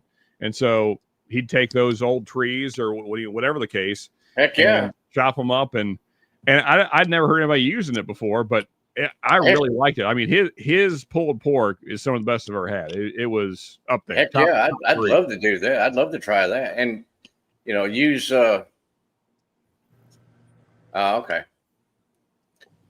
Yeah. And so I've used applewood too. It works really well. A lot of places in the South do the whole hog thing. It's becoming less and less common, which is sad because whole hog, when done right, is top-notch stuff. Yeah, that's real popular in Alabama, Mississippi, the Carolinas. I'm going to do something around here soon too because we have hogs coming in around here, and it's free reign around here as far as killing a hog. There's no hunting season on them. You can kill a hog anytime you want to. That's the way it was in Florida. You can hunt them at night, with a night vision scope, whatever. They don't care. They want them eradicated because they're a varmint around here. But the full size, the big ones, the boars, the big boars, the big sows, those you just want to kill because they'll produce more and more. And then the littler ones, the smaller ones, like say they're like 80 to 100 pounds. 50 pounds. Yeah, okay. Anywhere from 60 to 100 pounds. Those are the ones you want to just go ahead, basically butterfly or spatchcock, whatever they want to call it. Yeah, just slap it on there and make a whole hog barbecue out of that. That's going to be fantastic. Yeah, skin them, gut them, and throw them on the pit. You damn skippy. Well, and you got to cut your glands out, but yeah. Well, yeah. Also, hey, Richie Z. Richie Z in the house, another legend checking in tonight. Cheers, Richie. Hope you're doing well, man. That pizza you got the other day, Richie, I saw on your Instagram. That thing looked killer, man. Kind of Detroit style. Looked pretty good. Neo saying cheers to Larry. Sinatra bottle is way overpriced. What is it? Yeah, I do not doubt that at all. I don't know if I've ever had it, but I just, based on the proof point, I can't imagine I would love it. Eric Gunderson in the house. Cheers, Eric. Good to see you, man. Appreciate you checking in, man. Hopefully, I know you were on call today. Hopefully that went okay, not terribly bad. Mesquite is the Ambarano barbecue. I kind of agree with that, Neo. Yeah, I can agree with that. Let's see here where I am behind. Let's see. Scrolling. Everybody cheersing each other. Good to see. Actually, South Carolina is more the mustard base. East North Carolina is vinegar. Western North Carolina is more okay. Yeah. So when I was in kind of Western North Carolina, there was kind of a mix. The places I've been to anyway, it was kind of a mix of they would have the mustard as well as kind of the tomato base. Didn't really see it. Some places I've been to had the vinegar. I can't say I'm a huge fan of the vinegar. A lot of them, it's just way too vinegar forward. So the vinegar for me is more for for like pulled pork. But even still, it's too sour. Or mutton. If you're like close to in Kentucky, like say Hopkinsville or something, where they have mutton. Since Mark's around. Oh, there you go. Yeah, little Green River.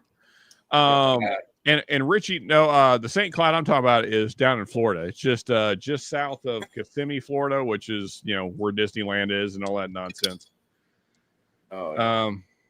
All right, cheersing Richie. Good to see.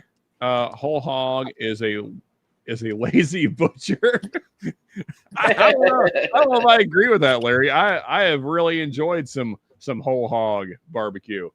We had my dad had a buddy when I was growing up, and they would go boar hunting because Florida is the same way as Texas. They just want to get rid of them.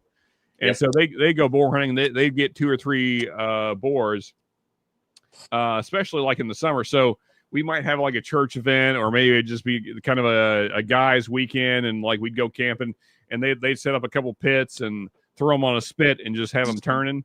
Some of the best barbecue I've ever had. So I don't know if I agree with the lazy butcher thing.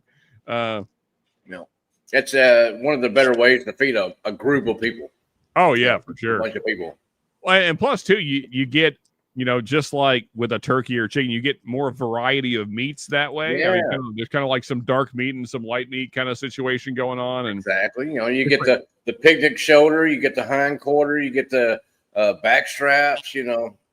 well, and plus too, you know, I mean, if you do it right, you get all of the cartilage and stuff breaking down, and like the bones kind of putting off the juices, you know, kind of cooking the bone marrow out of them, and yeah, it just It's good eating. yeah. Oh, hey there, Hagen AZ. Hey, Z in the house. What's up, man? Good to see you. Cheers. Whiskey sniffers and the snorted. There you go. Yeah, good to see you, AZ.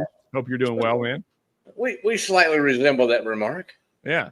The snout. Okay, I'll leave the snout for you, Ernest. I've never been a big snout guy. Yeah. You know, the thing is, Chicks are good. Pig snouts and pig feet are big around the parts of Florida I grew up in. I could never get into them. It's too much cartilage and skin for me. I don't mind it. I can't say I dislike it. It's just when you have the whole hog in front of you, it's not where I'm going first. Yeah, now the head meat, yeah, like the jowls and all that stuff around there. Yeah. That's good stuff. That's good eating. I do like me some jowls. Oh yeah, well, so so Larry, to your point, it would be a group activity. I mean, in fairness, the pit doesn't have to be real deep. You know, you just need like a foot deeper, so just enough to have a good bed of coals. It doesn't have to be crazy deep, but because usually your spit is 3 or 4 feet above that. So, but yeah, that was usually the group activity. We'd all collect firewood. And then we'd all dig the hole as a group while we're setting up camp, and then get the hog spinning.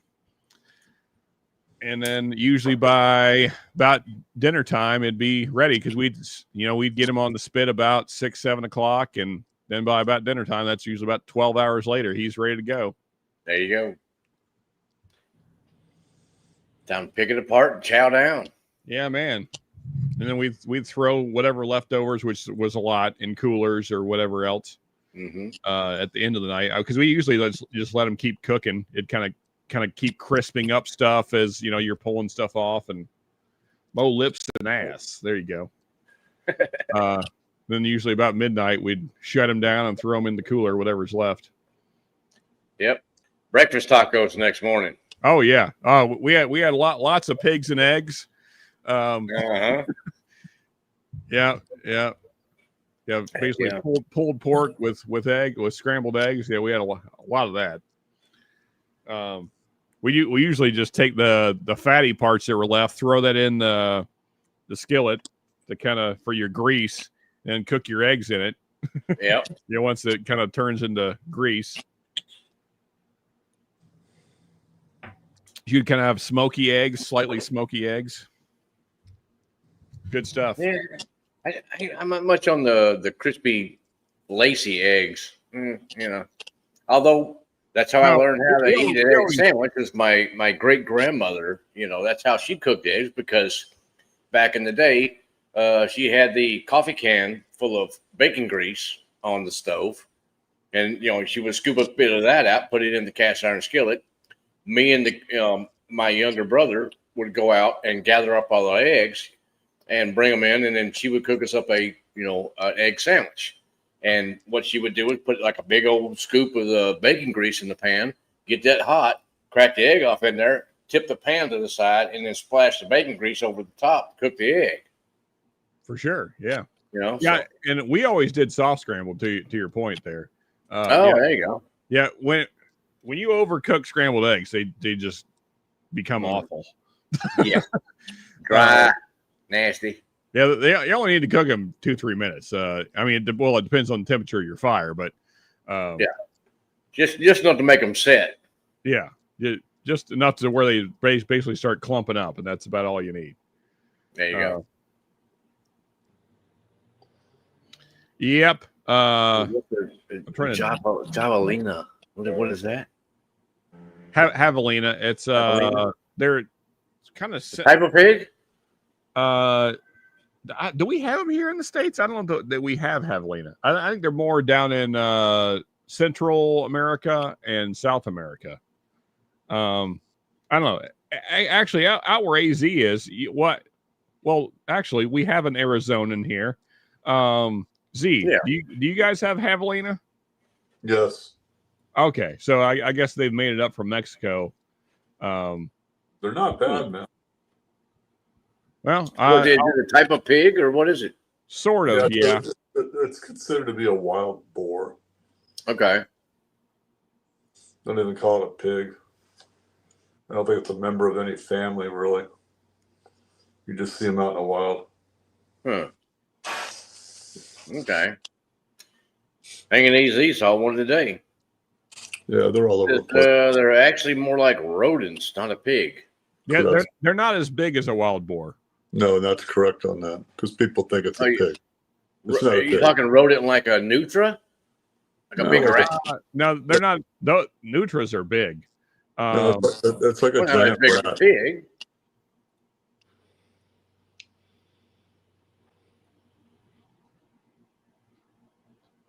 Yeah, well, I mean, they're bigger than. I mean, they're significantly bigger than a rat. Yeah, well, they're about this. Size of a possum? No, They're bigger than a possum too. I think a rat. Rat is more descriptive. It doesn't have to look like a rat to be a rat. They're bigger than possums, aren't they? Yes. Yeah, the javelina I've seen. They're about the size of a medium dog. I mean, smaller than him.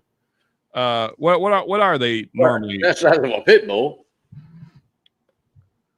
Yeah, size of a big pig. Well, I mean, not a big pig. I mean, because pigs can get really big. But Size of a big pig. You're talking 200 pound now? Come on. I'd say your average javelina is what? Probably between 40 and 70 pounds, something like that. I've seen pigs down here, 350 pounds. Yeah. Pigs can get huge. I mean, even farm pigs. Buddy, stop licking your paws. Hey. Any animal with a stink sack. Well, I mean, that's the thing is that, I mean, wild boar have glands you got to cut out too. So do raccoons. I mean, most wild animals, deer have them. Not groundhog. Groundhog has it too. Yeah. Yeah, they're basically just like a small wild boar. Okay. All right. Well, I'd give it a shot. So AZ, why do you not like them? Are they real gamey? Maybe it's their diet. Well, of course, that's the thing is you guys, I can't imagine what they're eating out there. Cactus. Yeah, that's the thing. You guys have no vegetation hardly to speak of. So they're probably eating like a lot of rough brush and stuff that not much leafy stuff that they could consume. So yeah, like tumbleweed and cactus. Yeah, I mean, deer here and even boar here, there's not that many boar, eat a lot of grass and stuff, which gives them a pretty neutral note. But I mean, because you can always tell when a deer has been not able to get good stuff to eat and like they're eating a lot of burrs and crap like that, that's when they taste funky. Yeah. Or they're eating a lot of acorns and, things like that. Well, acorns to me usually give them a less bad taste, but like when they're eating like scrub and like the garbage stuff that they're eating to just like survive, that's when they get really I mean they taste like a tree. Yeah, when they're actually gnawing the bark off of trees, Yeah, because they've run out of like the new shoots on whatever trees, and because especially like come fall time and the grass has died off. That's why you always want to get a deer early in the season if you can, because once the food starts going away, they start eating all kinds of bullshit, and then they don't taste good. Yeah. Well, back home they were always eating stuff like the The corn, they would harvest the corn fertilizer by that time. Same thing with soybeans. So they're always eating like corn, soybeans, Yeah, acorns, things like that. Yeah, agreed. Hanging. Yeah. Yeah, for sure. Yeah, I mean, If we're not gonna kill nothing, we ain't gonna eat it. Yes, same here, AZ. I've never gone out in the woods trying to get antlers. I mean, it's a nice bonus, but I'm there for meat. Now the antlers are great for the pit bulls to chew on. They love that shit, and that's the best chew toy you could ever get for a pit bull. And for sure, it's just their diet. Yeah, thankfully, we have a lot of. I mean, I'm surrounded by cornfields, and I mean, the deer have no shortage of food here. And also we have so many, and good spring water too. Yeah, well, I mean, it's not what it used to be, but we have some areas that have decent water. I mean, a lot of it unfortunately has been polluted by all the coal mining and things that have gone on. But it's getting worse nowadays.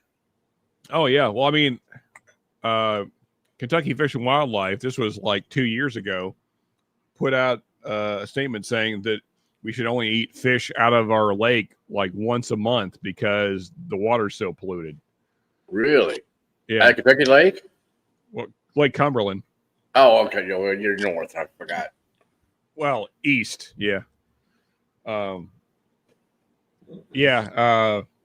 that, I mean, which is kind of disappointing because, I mean, there's been times where we've pulled 20 crappie out of the lake, I mean, so unless you got a big group, that's more than one dinner. Yeah. Crappie's some good eating, man. I love that fish. There was a day it was just me and Dad, and there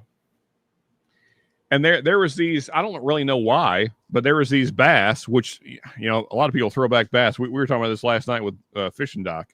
But there was a couple white bass, and then I mean, people call them different things. You can call them black bass, you can call them red eyes, whatever. I mean, that's the thing. There's so many variety of bass that depending on where you are, people have different names for them. But nonetheless, I'm smallmouth and largemouth. Yeah, these were all smallmouth. Just different varieties of smallmouth. Okay.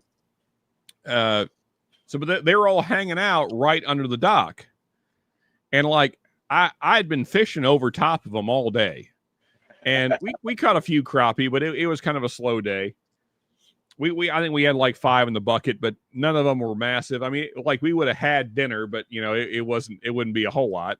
Yeah. And so I told Dad, I was like, man, I wish we had a net. I was like, because these bass are just right under my feet. I mean, like they've been just swimming under it. So our docks, they have all these tires on the side, so the boats can pull up to it. Mm-hmm. And they were just swimming in and out of these tires. I was like, if I had a net, I bet I could just reach down there and scoop them out. Yep. And so, like, as the day went on, like, it just bothered me because I could see the fish. I mean, and these are good sized bass. I mean, these are 3-4 pound bass. These are not small bass. Yeah. It's like, man, and so eventually I'm looking around, and there's all these boats docked around there, because they're in their slots, just people pay for them to just sit there. Yep. And so it was like 3 stalls down from where I was, because basically we just fished the various slots because that's where they all are. They hang out in there. Yep. And so I'm looking around, and I'm just kind of doing my fishing thing. And I see there's like this really nice net just sitting on this boat. I'm like, screw it. I'm going to go get this net. So I do. Borrow that just for a minute. Yeah. So I do. And I just ease it down in the water, and I just hold it under where this one bass has just been coming in and out of this tire. And sure enough, I don't know if it's here. Well, we found out it was a she. She was actually pregnant at the time. Well, yeah, she had eggs in her, which, my parents, I'm not a fan of caviar, but my parents tried. They said it was okay. But anyway, so she swims out, and I just ease it up real slow and got her. And she was easily that long, probably 3 or 4 pounds. She was fat. Yeah. These are easy 3 or 4 pounder, and she was legal. We looked it up after we got her. And then there was this other one that he wouldn't bite my hook. I had been trying like all day. This is the black bass or red eye, whatever you want to call him. He would wait for my hook to go down, and he would like bump my line. I was holding because we were just had worms on hooks, and I was holding the worm in front of his face. I was like hitting his face with it. He was just sitting there, but he would not bite it. And I was like, okay, I'm going to get you. I know your tricks. And so I did the same thing. I told Dad, I was like, distract him, like take my pole, distract him, because he'd come right up to my line. Yeah, he's paying attention to it. And so I got and it was a big old net. So I got down behind him and I got it real low. I was way down, and I just eased it up slow, and I got him too. And then there's this other one. And he said there's another bass over here. It's been doing the same thing to me all day. He was on the other side of the dock. Yeah. And so then we got that. We ended up getting that one too. Same way. I just eased the net down and just slowly pulled it up. There you go. So we ended up with 3 bass and 5 crappie. And 3 of them came from nets. So yeah, that was a fun day. Heck yeah. Yeah, bass is good eating. I think I like crappie a little bit better than I do bass as far as texture and taste of the fish. Yeah, I mean, there you go. People crap on bass all the time, and I understand that it's a game fish or whatever, so you're supposed to throw them back or whatever the fictional rules are that we make up. And there's a lot of people around here that will not eat bass because they think it's bad eating, which is crazy to me. But I mean, for me, white bass especially is better than crappie. And we talked about this last night. We have blinded them side by side because there's a lot of fellas around here, like I said, that won't eat them. They think they're bad to eat. And like a lot of these guys around here, because our lake is famous for crappie. Like if you're going small fish, you come here for crappie. That's what people come here. Yeah, crappie, what sunfish, what do you call red ear? So I mean the small fish that people are after is bluegills and crappie. Bluegill, If you're going for bigger stuff, it's either stripers or we used to use stripe for bait. Yeah, I mean striper's not great to eat. That's more just like for the fun of fishing. Yeah, they're a great fish to catch. Yeah, they put up a hell of a fight, but they're not. I mean, I've ate them. They're edible, but they're not great. And then what's the we were talking about this last night. The ones that they tend to just kind of sit in deep water. Catfish? No. Spoonbill. Man, I was talking with Doc last night about this. Now I'm completely blanking. But if you've not tried spoonbill, it's quite tasty too. Yeah, I have. A buddy of mine, he got a bunch of it and he kind of gave it out to everybody. Walleye, there you go. Thank you. Walleye. Oh well, you don't see much walleye in Kentucky. That's typically a northern fish. Well, so that's like the Minnesota, thing. Wisconsin, that area. That's what makes Lake Cumberland kind of unique is that, because I mean, like you're saying, they're usually a northern fish because they prefer colder waters, but Lake Cumberland is so deep that there's areas that are cold enough for walleye. So I mean, because there's parts of this lake that are 350 feet deep. Oh wow, shit. So I mean, not all of it. The average is like 2 to 250, but there's areas that are 350 feet deep. So so you can do some walleye fishing here. And I've had walleye out of our lake, and it's great. And they're actually too kind of in the bass family. They're yeah. You're saying I love white. Exactly. Yeah. Exactly. AC. Yeah. White bass. Again, for me at least, I prefer over crappie. I think it's a better tasting fish. For me, it's flakier. It just I mean, it's like for me, it's like the perfect eating fish. In Arizona, you need to troll deep for white bass. They hang out deep in colder water. Well, in fairness, when this happened, it was like dead of winter. Me and Dad were the only 2 guys on the dock. It was freezing cold. Like, I mean, my hands were like purple by the end of the day, but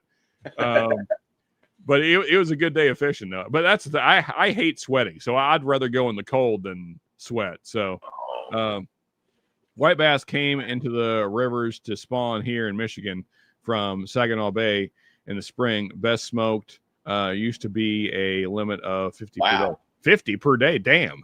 Jeez. Yeah, our limit's way lower than that. I don't know what it is, but it's way less than 50. Yeah, that's a shit ton of fish right there. Yeah. I think I'm trying to think. I think our limit's something like around 12 or something like that. They tried to introduce walleye here. No, but it didn't take well. Yeah, I'd imagine you guys are just too warm. Yeah, thankfully, yeah, we got some deep spots in the lake that they can kind of hide out in the summer. I tell you what I'm planning on doing right now is after F1 goes off down here, I'm going to head down to the coast and I'm going to go fishing with my buddy. And he lives down in Rockport. Well, actually, he has a house down in Rockport and a boat. So I'm going to go fishing with him, maybe get some sea trout, and then maybe some what do they call it? Red drum, black drum. I'm going to fish for some of that because I have the combination, hunting, fishing license down here where I can fish freshwater, saltwater, hunt, all that kind of stuff. I always get that, every year down here. Yeah, I mean, that's what I always do too, because I mean, so if you're getting your deer license here in Kentucky, it's like if you get the combo for everything, even though I don't go for most things other than just fishing, but still, it's only like $20 more. So why not? Why not? Because I mean, to get the full deer license is it's like 60 something, and then if you add the full combo, it's like 89 or something like that. Yeah. So, and I don't mind, giving, fishing game a little extra money, whatever, that's fine with me, help protect the species and, help govern everything else, get the, sure. Yeah. The, what do you call it? The people that are killing stuff illegally. Oh yeah. Poachers. Yeah. Poachers. Yeah. Get those suckers out of there. We don't need that kind of bullshit, hunt legally like you're supposed to. I don't want people out there, spotlighting deer just so they can kill one. Yeah. Granted, you can do that with down here in Texas. You can do that with hogs, and you can do it. You could probably do that with the axis, which I've ate more than my fair share of whitetail deer. And then when I got down here to Texas, I got to eating the axis deer. Oh my God, it's so much better. I gotta say, Mark, if I make it down to Texas, which is a goal of mine, that's the one thing I want to do is go axis hunting. I have a freezer full of axis right now. If you want to try some. Oh, I know that, but I mean, I'm saying I want to shoot one. Oh yeah, yeah. It's so good eating, and they're bigger than the normal whitetail down here. I mean, the normal whitetail down here is not like they are in Kentucky. These are kind of small. I mean, they're not as small as Florida, like key deer and stuff like that. They're not that small, but they're small compared to a normal whitetail that you're going to kill in Kentucky. I mean, heck, a doe in Kentucky could weigh up to 150, 180 pounds. Yeah, I mean that'd be a really big doe, but yeah, a big doe, yeah. But my brother killed a buck that weighed over 200 pounds in Kentucky. Yeah. But we got down here, that's few and far between. So what's your average weight on, like, say, a doe down in your area? Shoot, field dressed? Oh, probably like around 70, something like that. Yeah, maybe 80 to 120, somewhere in that range. Okay, I mean, so they're decent size, but they're not that big. Yeah, that's not so that's probably because I would say the average doe here is probably running in the 100 to 150 range, Yeah. something like that. They're smaller down here. The axes. I mean, my brother-in-law killed me one. And Gordo, what's up, man? Cheers, buddy. Hey, Gordo. I traded a grapple for skid steer grapple. Yeah. I traded that for. I said, he's like, well, how much you want for it? I said, just kill me an axis. And he said, okay, I'll do that. Yeah, and AZ, you're right, man. Elk is one of my favorite meats to eat, but man, the process of breaking down that animal is it's a big animal. It is a lot of work, and then packing it out as well, man. You better have a crew of guys, or else otherwise you're wasting a lot of meat. And I hate to waste meat. Yeah. I mean, you really need like 4 or 5 guys if you're going elk hunting. And you need empty backpacks and big backpacks. Yeah, I would be hunting for an elk with a 4-wheeler or a side-by-side, where you can throw that meat in the back of the side-by-side or something, Well, that's the thing, though. I mean, I've only been the one time. It was here in Kentucky. I went with a buddy that had a tag. Okay. And it was me and him and 2 other guys. There was 4 of us. And the thing is, they're pretty skittish here. So you can't get close. You got to do a lot of walking. So we probably hiked between in and out, probably 10 miles that day. Wow. That's like a lot of we parked up on kind of a ridge where there is kind of a very rough road into this area that they were in. And then you just got to walk until you get to where they are.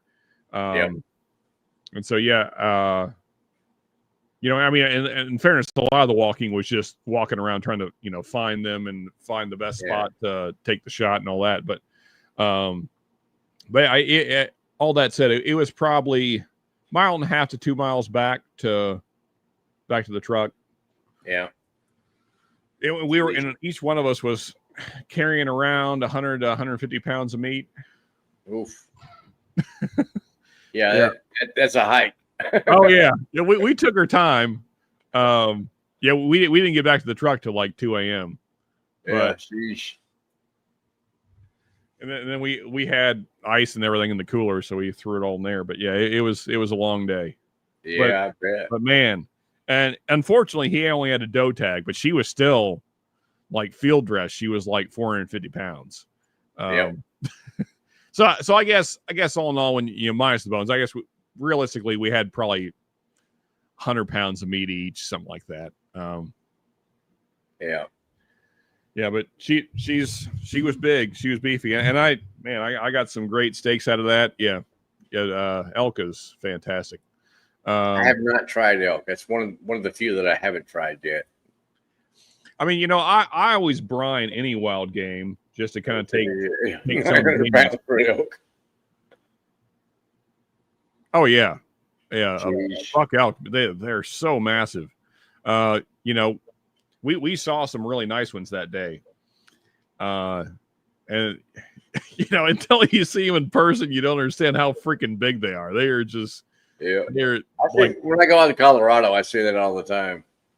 They're just freaking like tanks with spears on their head. They're not small. That's for sure. Yeah, they're something else. They're easily my favorite animal in the deer family. They're fucking radical. Lots of walleye here in Cleveland. Only thing that survived when they caught the water on fire. Well, yeah, because they're so deep. Yeah, you're not going to burn out the walleye. They're usually in the bottom water. So never did a turkey hunt. Now that seems easier. Yeah, I mean, honestly, I don't have I've been a couple times. I've had buddies that have gotten turkey. I've been with them. I've never had a desire to. Wild turkey is not great to eat. It's not bad on the pit.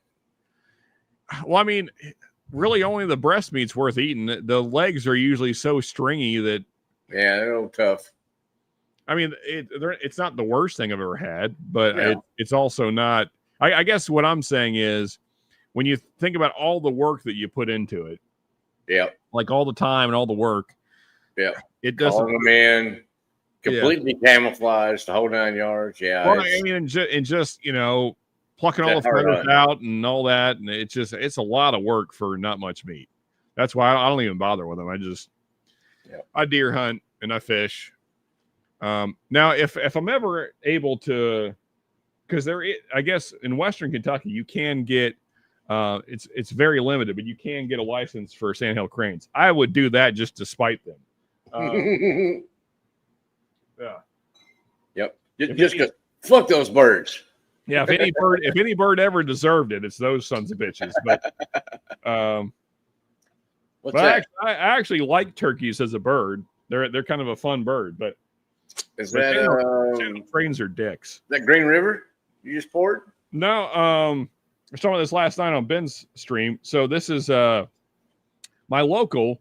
Granted, it's my local that I don't like, but this is where I got the other 2 bottles. But they have this particular barrel of Jim Beam single barrel. And it's my favorite Jim Beam single barrel. So I have bought 4 from there. Wow, okay. It's just a particularly good barrel. I mean, and they're like $22, so it's 108 proof. Yeah, 108 proof. And I'm sure it's only like 4 years old, but I mean, this barrel it's a really nice barrel for. So for $22, 108 proof, yeah, I can't complain. Yep. There is one more left, and I'm probably going to go snag it before somebody else does. Because I forgot I'd been buying, because I mean all Jim Beam single barrels are decent, but this one is really good. Yeah, to me anyway. And I've been buying them from other places, and they're good, but they're not quite as good. So here we go. We got Gordo in the background. What's up, man? Well, maybe we have a spinning. There he is. Oh, what's up, guys? There he is. Cheers, buddy. How's it going? Oh, fair to middling. Yeah, it's been a long week so far. I mean, hell, I worked over 9 hours today. Yeah, I feel you there. We had a wedding to shoot from noon to about 9. Oh, that's fun. Yeah, Neo, that's exactly how it is here in Kentucky. Now, granted, we only have the one season. We don't have a late and an early. But there you go. Some OGD 114, baby. Yeah. But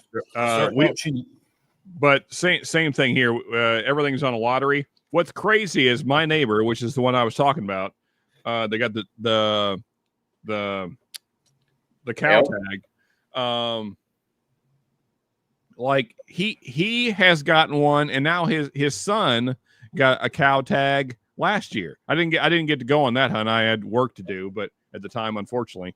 But that's wild to me, because there's not a lot of tags that go out. So the fact that family has gotten 2 tags in like 1 year apart, dude, Wisconsin has like 1,500 elk from Kentucky.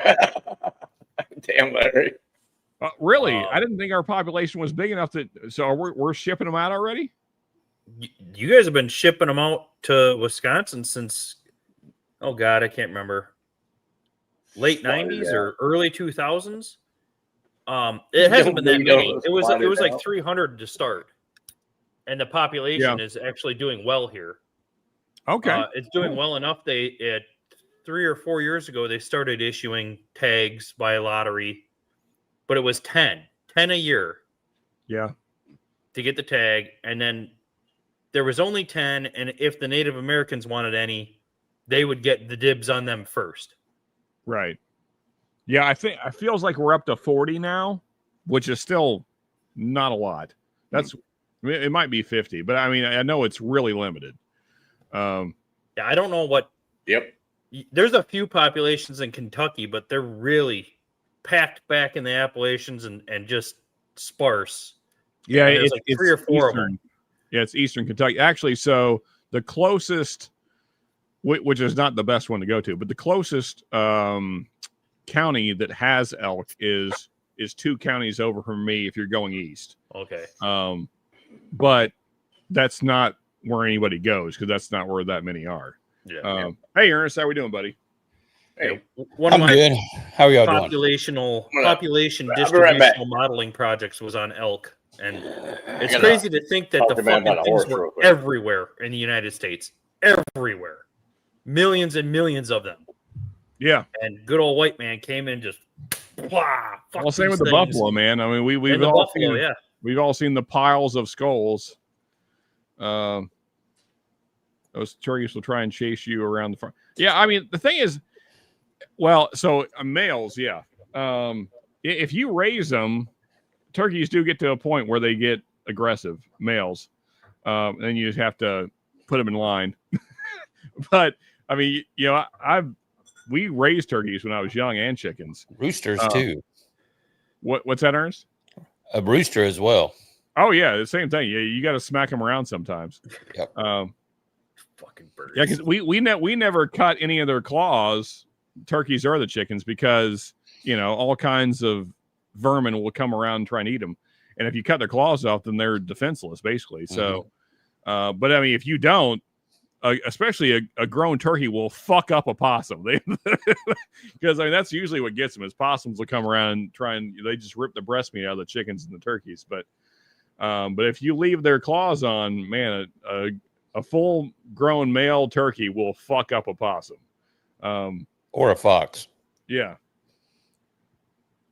Jim Beam single rebels are underrated and great. Oh yeah, I mean, especially if you find a good barrel, man, they can be really nice. Turkeys only seem to dislike certain people. Yeah, I suppose. My wife and I have been applying for over 30 years. Sounds like a personal problem. I mean, Neo, honestly, that's most people's luck. That's why it's so crazy that my neighbor, his family has gotten two like 1 year apart. So like they had one, they missed 1 year, and then the following year they got another tag. That's just crazy to That me. is nuts. Hardest tag to get here is bighorn sheep, but why shoot one? Yeah, honestly, I've never had them, so I can't speak to whether they're good to eat or not. It'd make a great skull on the wall. I know that. Yeah. But you can't eat no skull, so. True. Just decoration. So how was this North Carolina Oktoberfest, man? Oh, I went to several. Oh, okay. Yeah, I mean these breweries. This is when they come out with all their fest beers and. Oh, okay. So you were kind of like brewery hopping then. Yes. Gotcha. Okay.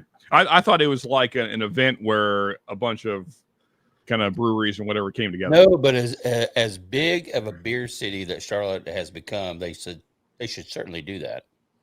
I got you. Yeah, I actually saw an advertisement on my phone earlier. Apparently, kind of Central Kentucky is throwing an Oktoberfest. I was kind of considering going.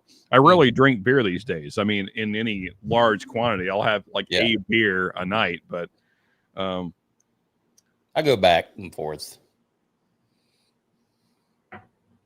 I get bloated. Yeah. Yeah, my body's not used to that carb overload now, I guess. Yeah, I I definitely don't drink as much beer as I used to. Yeah. Oh, yeah, I used to put them down, man. Back when I was in Florida before I switched to whiskey, I was killing like easily a 6-pack a day, sometimes way more than that, honestly. But I have the occasional afford it anymore. nowadays. That's it, Ernest. I mean, mainly, so there was two reasons. There was health reasons that I switched. I was putting on a lot of weight, and I just didn't feel good. And also like the cost, because in fairness, I'm kind of an idiot when it comes to this, and I spend too much on luxury items in general in my life. And so I was buying like high-end beers, like the high ABV, like the little 4-packs that are like $20. That's what I was doing, that kind of shit. Yeah. And craft beer. yeah, and so when you're doing that adds up pretty quick. When each beer is like $5-6 a piece, and you're drinking 4 or 5, 6 a night, it's kind of a dumb way to live life. So I was like, I got to find some other way to do this, and so then whiskey. I do it every once in a while. I'm sure I dropped a good 150 on beer today. Mm-hmm. I mean, I still will. That was 4 beers. I don't even want to do that anymore. I still like it if you can find like a really well-aged, barrel-aged stout that has some high ABV. I'll still drop some money on them. Or some barley wines. I love a good barley wine as well. Barley wines Oh are wow, good. yeah. I actually went to a If bottle I could share. find more of these. Matter familiar? I know where you got that from. Yeah. Why can't I solo you? I don't know. How come the only This options is I the have removed the 2023 Matter familiar. And man, what is going if on? I could find more of these, those are fantastic. Barrel aged stout. Anyway. I can't solo you, Mark. That's all right. That's weird. But this is a I really can't- good barrel aged stout. And I've got some Goose Creek and shit like that in the house, but Oh, they changed it. Okay, I see. Interesting. oh, there you go. What did they change? Now it's just an arrow thing. Oh, okay. It used to be that you had to click on the Yeah. 3 dots and select Currently, solo. I popped one of these. Yeah. Oh, Jesus Christ. That's not even beer. That's- No. it's not Bloody Mary either. Yeah, it's not a Bloody Mary. It's not quite a beer. It's one None of of those the weird above. things. These are getting back down to where they should be. Yeah. At a There whole you go. $10 for a 12-pack of bottles now. Yeah. There you go. That's much better in a keg, though. It Or is. There you is go. that. That's better Banquet- in a keg banquet as well. beer. beer flavored water. I No, know, he's them got- farm he's got- boys, he's got regular them farm Coors, boys not- we were not taking Coors pictures Light. tonight. They all put Yeah. down, I bet every one of them put down a freaking 30 of Bush. Wow. At the You know, wedding. Ernest, that was my dad's beer of choice before he decided that it was getting the better of him and he quit drinking. But They say it's a man's beer. I know one thing: he's put down a lot of them. Like even still, with all the drinking I've done, I doubt I've caught up. Yeah, I mean, unfortunately, he's better now. He's better now, so I can talk about this. But Yeah, it's less than $1 a can. there was a time where him and his buddy. This was when the county we were living in was a dry county. Him and his buddy were buying 4 cases of Coors Banquet a day, and they were working while doing this. Oof. Yeah. Yep. Yeah, he was putting down like 24 beers a day. I had a buddy that Holy was shit. doing that, but with fucking Keystone. Ooh, god dang. That sounds like my dad with Strohs. Yeah, How long He'd did get it- done with work, go Really sit in his back- garage, and he'd have a fucking 30 of fucking Keystone done a night about. Yeah, my dad Yeah. was Strohs and probably 3 packs of Marlboros a day too. Mm. yeah. My dad never smoked, thankfully, but I mean, I did that. the beer was out of control, obviously. Yeah, my dad was out of control and everything. Yeah, Mr. Jigs, just one or Wow. two Rest in in a peace. while. Yeah, Ernst, I think we've had this conversation offline before, but yeah, my dad. So he was very successful business wise at the time, which is wild to me. He was selling log homes at the time, and he was good at it, which is hard to believe when you're downing 24 beers a day. But he was killing it. Dude, Made if him you're a great salesman. charismatic and get shit done, people don't give 2 fucks. He, Oh, There you go. Well, that's the thing. He is. He's still like, I mean, honestly, the business is doing worse with me running it because I don't like talking to people, and he's very good at that. But anyway, that aside, yeah. So he's selling log homes to people man that with don't the need deep log back. homes. Which, by the way, no one needs a log home. Sure they do. Oh you no, they talking don't. about? It's the like of all the home options that you can have, a log home is the most maintenance you can possibly dream of. Like it is nonstop maintenance. It's maintenance Yeah. for the rest of your fucking life. Are you doing like Just build your own. actual log homes, like Yeah. hand hewn log home, like?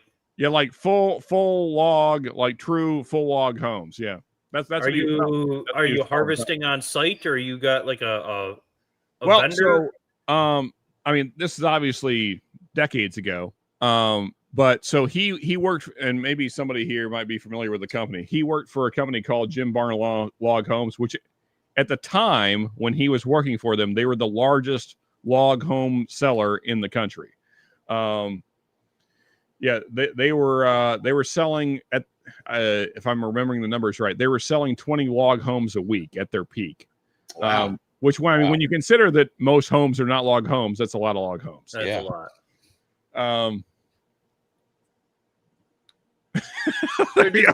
Larry going back like the lazy butcher earlier. So I mean, here's the thing. Can't cut it in the board, you lazy bastard. What the hell? That's a lazy carpenter.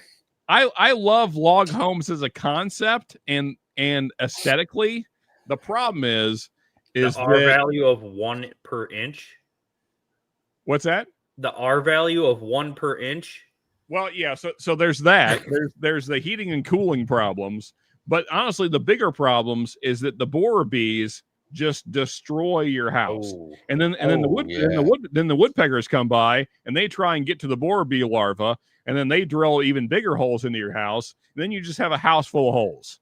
And I know because I'm the guy that has to fix all this shit. So because there's the community here in my county, and the whole community decided, because this is all rich people, they're like, well, we're going to have a whole community of log homes. Great fucking idea.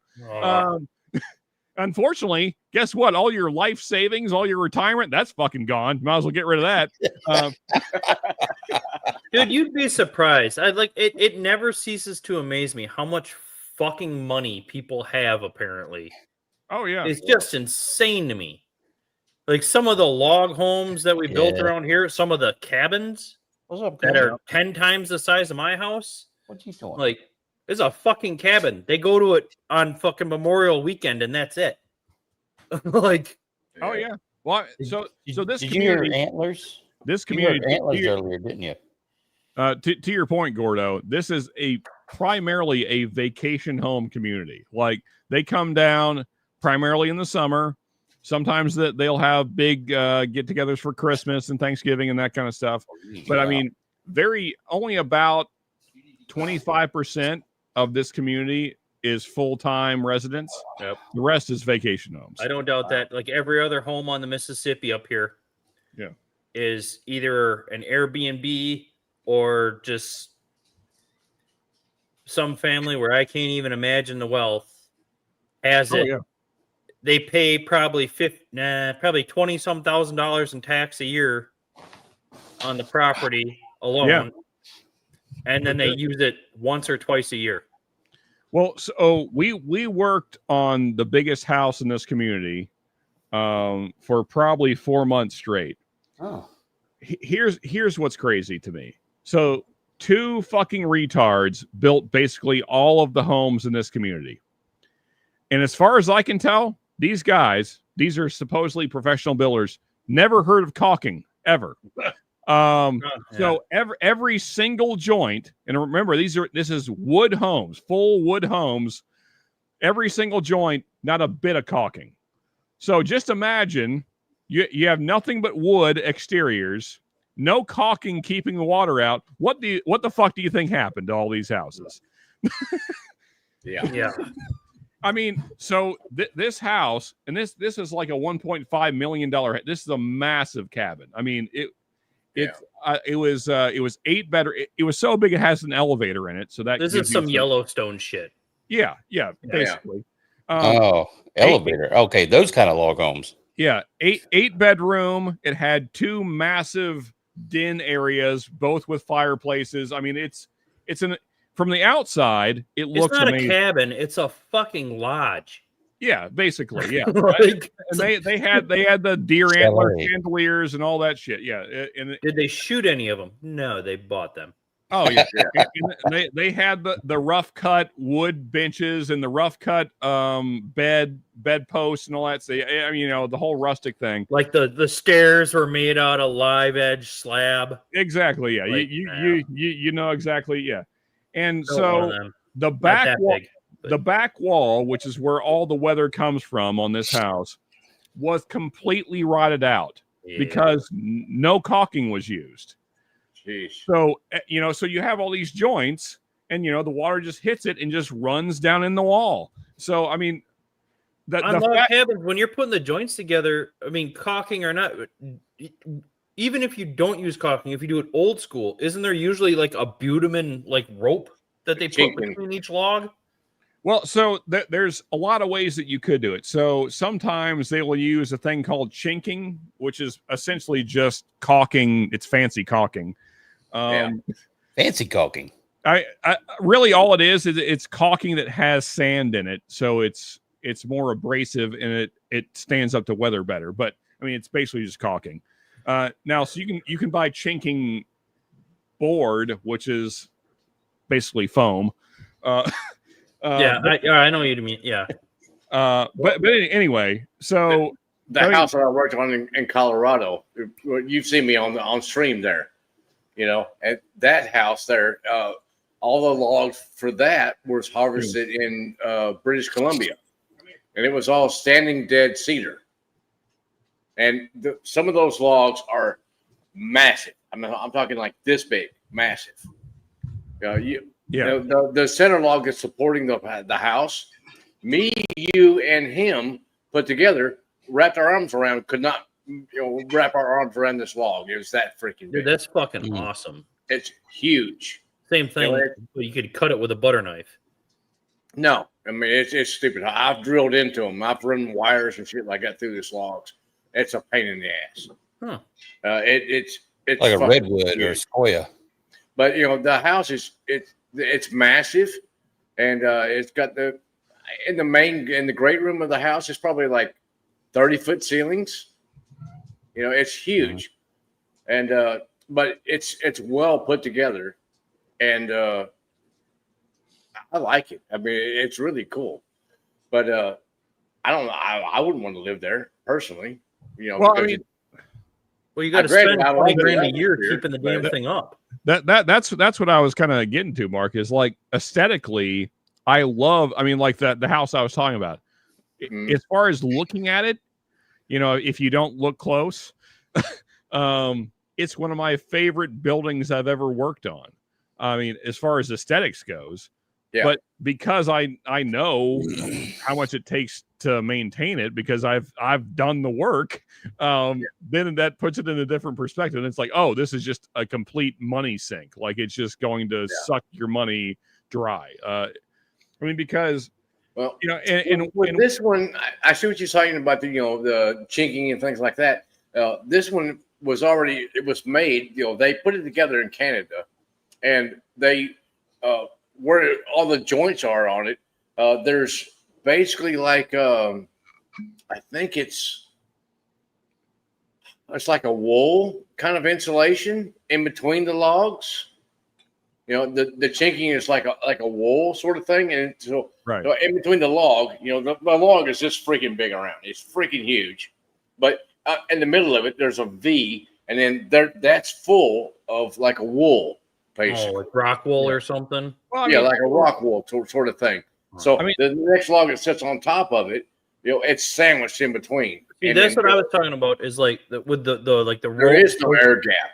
The rope soaked in butamin. There's a company around in Wisconsin called Meadow Valley Log Homes. If you do an actual log home from them, you can buy like these engineered logs. It's got like a notch milled in the bottom, in the top of one log, and then there's a tongue in the log that would go on top of it, and then you lay this rope that has got like your Buna end O-rings. It's rope, but it's soaked. It's like hemp rope, but soaked in that shit. Yeah. You lay that in there and you put it together and it seals. Yeah. That house is there's no air coming in between the logs. That's for damn sure. Yeah. So the houses that my dad was selling back in the day, it was roughly like what you're describing. I mean, so they were definitely engineered logs. Like it's not like just a rough cut, Oh, okay. No, these are freaking trees.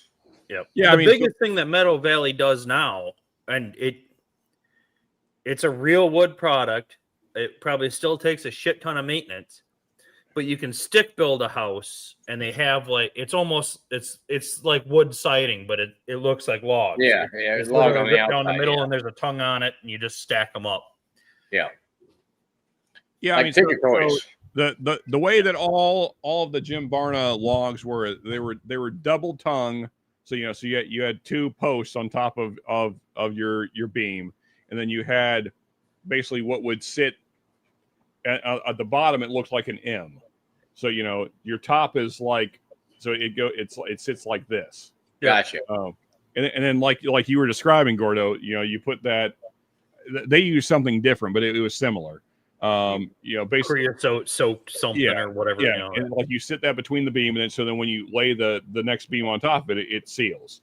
But again, I mean, they were full wood logs, but they were completely sent through You don't treat them, you don't caulk the joints, you don't shit's gonna go to hell. Like, well, I mean, it's just, I mean, the obvious. I'm honestly surprised that the owners aren't told to like just spray the whole fucking house and Bethamin every fucking year to keep the goddamn bugs away. But, well, so that's the other thing. So probably my favorite experience in this community has been, there's this older woman, and her husband, who has passed, was the engineer of the family, and so he understood how things in life work. She doesn't. And so she's very environmentally conscious. And so we have told her over and over again, if you want to save your house, you need to use poison basically on the wood so that the bees will not bore into it. She doesn't want to do that because she doesn't want to kill the bees. And so she found this environmentally safe, whatever fucking hippie bullshit. And she's like, well, you mix this in your stains. That way it'll keep the bees out. Her house is full of holes. And we just stained it like last year, and they loved it even more. Yeah. And my dad told her, I said, ma'am, I cannot back this product. I cannot guarantee that this will do anything. Because we know the products that work because that's what we use all the time. This is not. You guys are the professionals, like But she didn't want to use that because she doesn't want to kill the bees. And so she gave me a call because my dad, ever since the heart thing, he's kind of retired. So she gave me a call like 6 months ago, and she's like, I don't think you guys put enough stain on us. I said, ma'am, that's not the problem. The problem is that you didn't use the chemical that we suggested, and now you have your house full of bee holes. Well, actually, more accurately, woodpecker holes because they're going after the bees.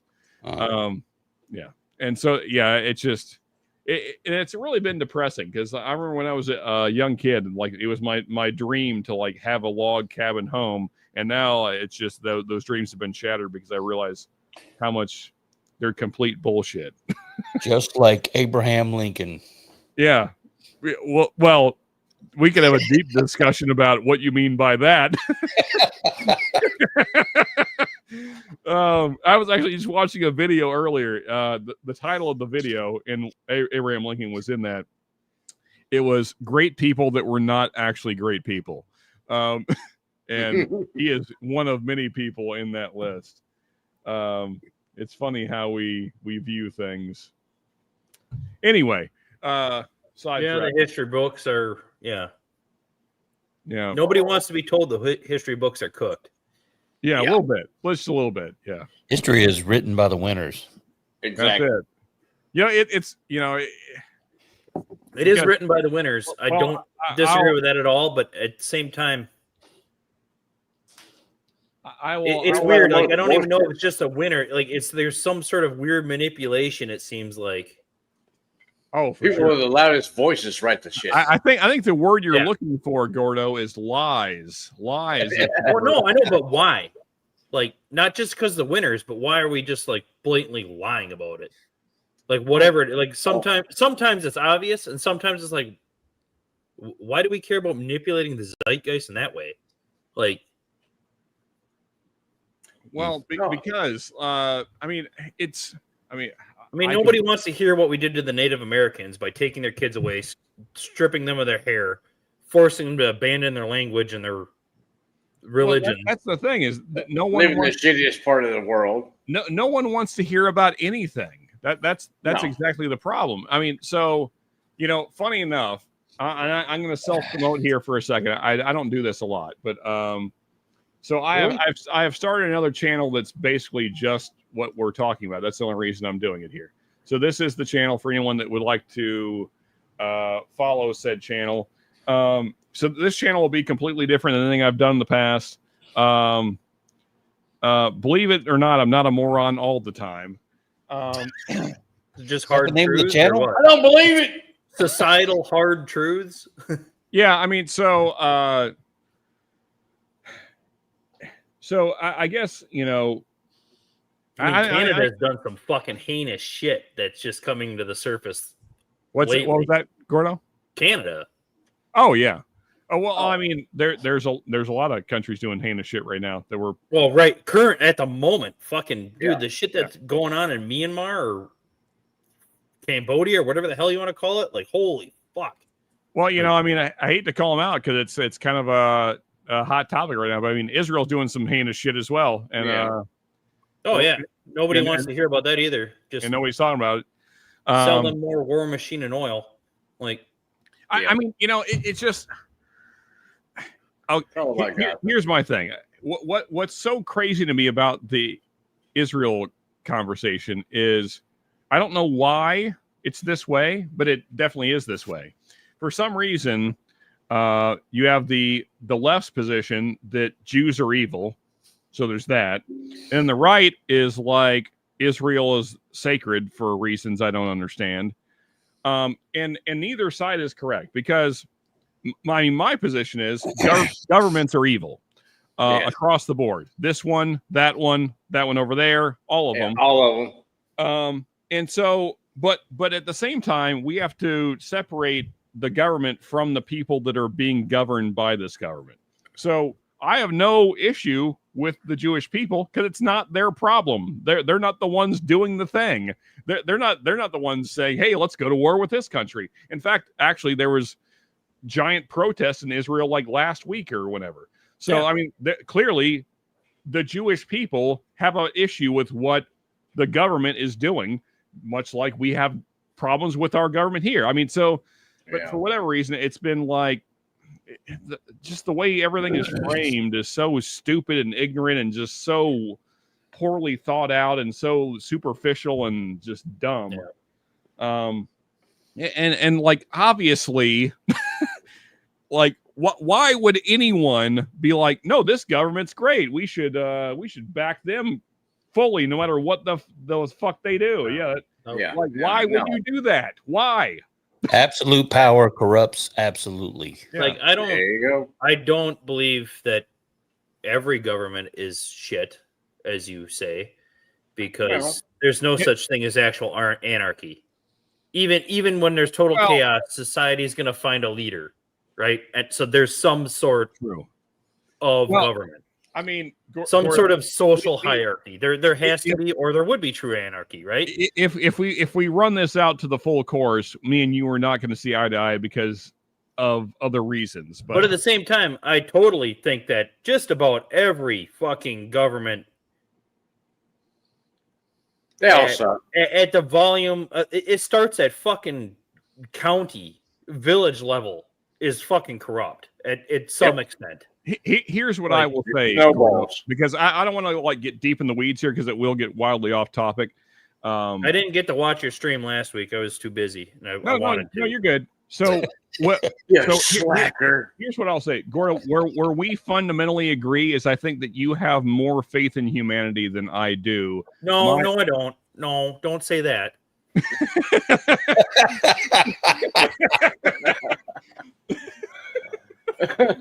Okay, fair enough. I mean, so what I was going to say is, and I know there's good people in government. They just always lose, and they don't have a spine to actually get anything done. That's I can't disagree with that statement at all. So, or they end up becoming part of the problem. I mean, so yeah, one or the other. Yeah. What I was trying to get to, Gordon, where we disagree is that my faith, as far as like where I think hope comes from, is a different place. And I understand that you're not on board with that, and I respect that. But what I'm saying is I'm not relying on a human to turn things around because I don't think that that's going to happen. And I understand that that's maybe the spaghetti monster in the sky. That's fine. I know all the arguments. But so I guess my position is, and I think regardless of where you are at faith wise, I at least I'm hopeful, and this will be like the focus of this channel, is just trying to decipher what truth is. And I'm not going to get biblical. Just like matter of fact, like we need, because so the first two videos are based around Charlie Kirk, but the first one more strictly based around Charlie Kirk, and the second one more loosely. Because probably the most frustrating thing for me is what I've seen so often, and both sides are doing this. Both are horrendous now. Yeah. And I blame, honestly, legacy news and then social media. Because it's like it's just been it's just a fire hose. Well, of because shit in your face all the same if if you don't agree with this, you're evil. If you don't agree with this on the other side, you're fucking evil. And it's like, what the fuck? Well, and I was just at a wedding tonight that was extremely religious, very accepting, all just hardworking, awesome people, and it was probably mostly, I don't know if they're Trump supporters, but probably mostly Republican. Awesome people. I get along with all of them. Yeah. I'm definitely not a Trump. I can't stand Trump, and I'm not saying I'm left. I'm with you on that. Trump just sends fucking con artist fucking shit out of my fucking brain since Home Alone 2. Because he says dumb fucking shit all the time. Like, so, and this is exactly the point that I'm trying to get to, Gordo, is that we have become so cultist in America that you can't even say a negative thing against whatever side you're on, if this is a thing you even fucking believe in, which you shouldn't, by the way. But, and so like we can't, like, so if you're on the right, let's say, you can't even critique someone from the right, because then like, oh, well, you're just a fucking libtard. No, it's just, this person is doing dumb shit. So can we address the dumb shit that's happening? Because this is the way I believe, and if you don't believe it, then dude, I liked the one-eyed guy for a long time, till he started being manipulated by Trump. Crenshaw, is that? Oh, I have no idea. Yeah, Crenshaw was off the rails a while back. Crenshaw, didn't have like a knife or something? He was a Marine, wasn't he? I have no idea. Still. He was Dan Crenshaw. I think that's right. Dan Crenshaw was in the Navy. He was a SEAL. I mean, and now he's, well, talk about insider trading, which, you know, that's all of them. That's every single one of them. Normally Pelosi's come up to, but Dan Crenshaw's at the top of that list, dude. Well, dude, even the fucking chick from Minnesota now, the Somalian chick. Oh, Jesus Christ. Ilana or what the fuck's her name? That woman drives me insane. Oh yeah, same here. But I mean, like she's all about fairness and shit or whatever. But for somehow her fucking family wealth has went from fucking jack shit to like fucking $40 million. We all know what the somehow is. Yeah, I know. It's how they all do it. And yes, Pelosi.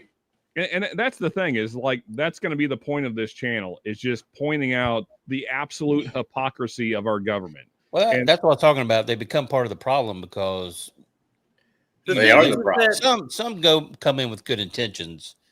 It almost has to be like by the lobbyists and the NCOs, and I mean, they're making this big time money, and it corrupts them. Yep. I mean, there's some of the shit I agree with Warren Buffett on. Like, you want to control fucking Congress's raises, tie their raises to GDP performance. Hell yeah. I mean, here's the thing. Like, that's never going to happen, though, because they're the ones that fucking even bring up the goddamn law to be voted on. Well, also term limits. Like, it almost has to be, well, term limits is one, but then you just turn into this fucking cycle of I always have to fucking generate money. Well, it almost needs to be like he votes on the fucking term limits, not us. Somebody needs to bring something up that there needs to be something that's just every major vote has a thing on it. Like, like we're gonna go vote for our senator, but at the same time, we're gonna be like, I don't know, something. Should there be a congressional like 401k fund that they have to put their money into if they want to invest in anything? They are not allowed to fucking privately invest. Nobody in their fucking family is either. Wait, what? Like, what the fuck is Jake? We'll talk about this in a second, Jake. I want to stay on topic for now. I'll circle back to that.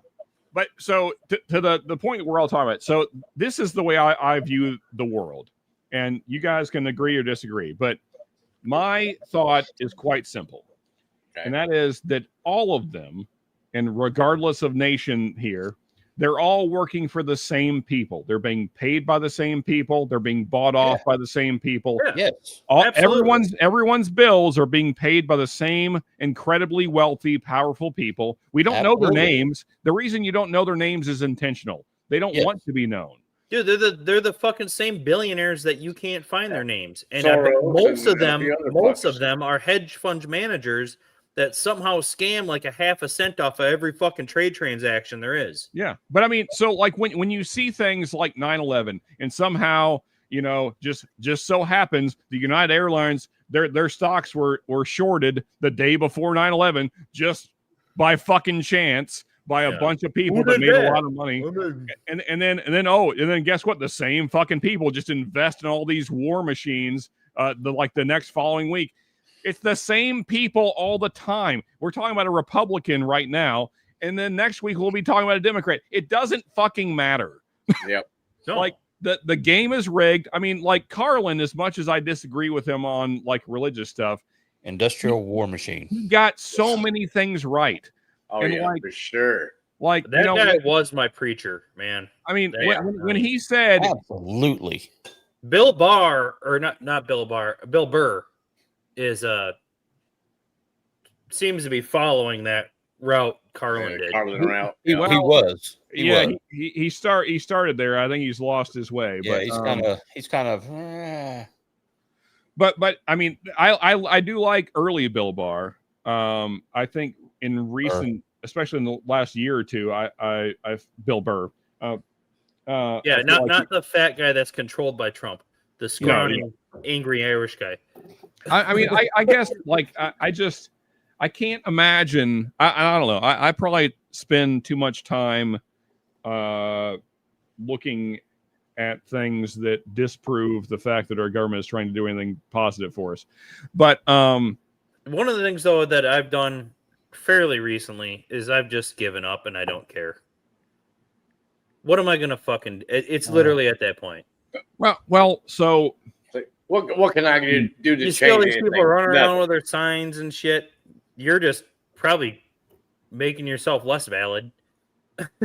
Like, yeah, so central banks, if you want to talk about where real power is, it's right there.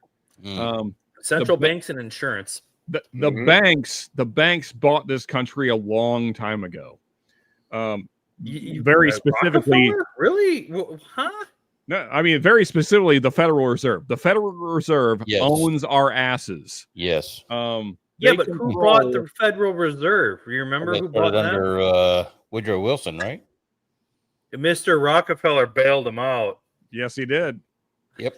Which that's a whole other ball of conspiracy. There's very strong ties to the Titanic and the whole idea that he maybe made sure that boat sank because his competitors were on that boat.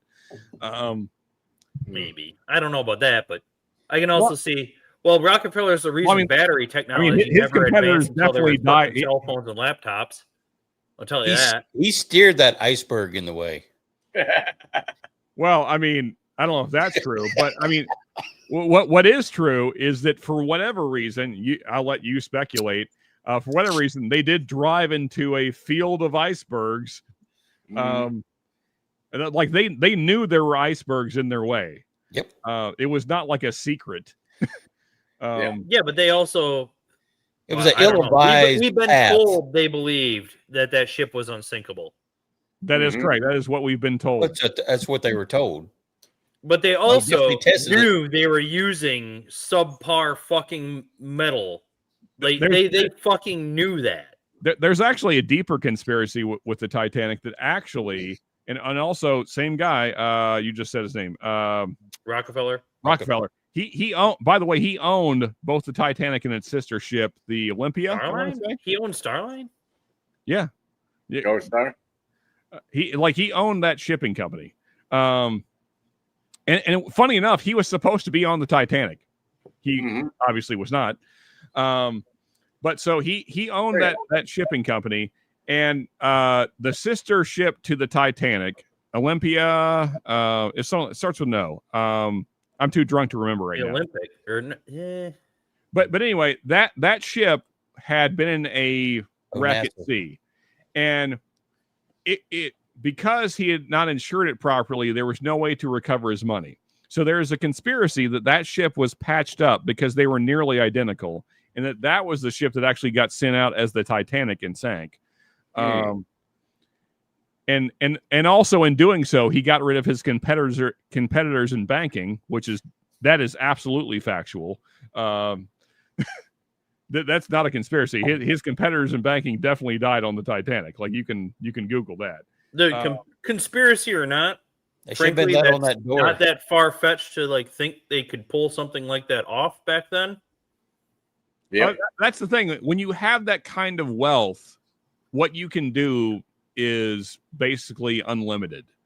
Well, and the records were paper. Yes. Yeah. Well, so a lot think it of was- records No that were video. there There was in no, you know. There you go. I think it was easier back two then than towers it is in now. Building 7. There was a lot of paper records in there that just disappeared because the building imploded. It should be noted that so there was a couple competitors on the Titanic, if we're still calling it that, that sank. So now the Olympic is the one that sank. It was 87 years ago. But here's the thing though, is that we can't write it off because it still matters because it's affecting us today. One of those competitors was strongly against the Federal Reserve, which by the way Rockefeller completely backed and pushed. And then the other one was kind of like on the fence. But those voices went away after the Titanic sank, and so then we got the Federal Reserve shortly afterwards, and we all know where that's led us. So It's like, Thanks for nothing. I don't know. You're probably way more into the history than I was, but like what I was taught, what I've read, is that fucking Teddy was totally against this shit. Yeah. a lot of people were. Here he has to turn tail and come back to fucking Rockefeller to be bailed out by him. I mean, I feel like, what was it? As far back as Jefferson was warning us against the massive banks. And we just didn't pay attention. Yeah. But Roosevelt came in as like the fucking like monopoly buster and all this shit. Like, and we're going to pave the way. And then all of a sudden, like the fucking country's broke. And he has to turn around to fucking Rockefeller and have him bail out the government, the Federal Reserve at the time. I mean, the way I've always looked at conspiracy theories, if you even want to call them that, I don't even like calling them that, because the problem with calling them that is that more and more of these things become true as time goes on. So, and they're usually true more often than they're not. So I don't even know what to I call guess, them. Sean, what's your stance it's a on Teddy theory until it is Roosevelt? proven true. What was that, Ernest? It's a theory until it's proven true. I mean, that's the And then they just ignore it and go, whatever. And what did you say, Gordo? I said, what's your stance on like just Teddy Roosevelt as a president? If I'm honest, I'm somewhat ignorant on Teddy Roosevelt as a person. I've not really studied that part of history that much, so I can't really speak either way on that. I would say same here. Besides, he seems like, I don't know, maybe it's just glorified the shit I've heard or read about him, but he seemed to be one of the better presidents, at least populist, like for everybody kind of thing. I mean, so what I will say kind of across the board is I never really focus on presidents because I don't think they're that important. And I think as time goes on, what I focus on is more like policy changes and like who enacts laws, what was their motivation for enacting laws or bills or whatever the thing is. Like what I'm much more interested in is how do we get to where we are? Like who are the people that pushed things forward and got us to where we are now? And also what were their motivations for doing ever become a fucking thing? What was that? How did Citizens United become a fucking thing? How did a lot of things become a fuck? How did the Like Patriot- how did anybody go, yeah, that's fucking cool? Like, and see that? So see, Larry, this is exactly what I'm talking about. Is that, and that's what I'm concerned about now. That's why I spent time earlier in this stream talking about it, because our government does this over and over and over again. Whenever a tragedy happens, they will exploit it. They've done it before. they'll grab more power every They will fucking do it time. again. And so right now, if you're paying attention, they're talking about enacting things that would, the way that's framed right now is jailing people for hate speech. What does that mean? What do you mean by that? That's bad. And then also, Kash Patel, the head of the FBI, would not stand 10 toes down and say where he was at on the Second Amendment. It's real simple. Shall not be infringed. That's if you know the Constitution at all, which you should, since you're the head of the FBI, it's a simple answer. He would not say that. And so these are the things that we need to pay attention to as Americans, because these people will take power away from you if they can. So you need to be really loud or they will take it. Dude, everybody was pissed when fucking Bush started the Homeland Security after fucking 9/11 and the Patriot Act. Oh, the Patriot Act was that's exactly what I was. That's exactly what I was about. Horrendous. Patriot Act. What happens when Obama gets a hold of it? He takes more fucking power every time. It doesn't matter who or what side the president is.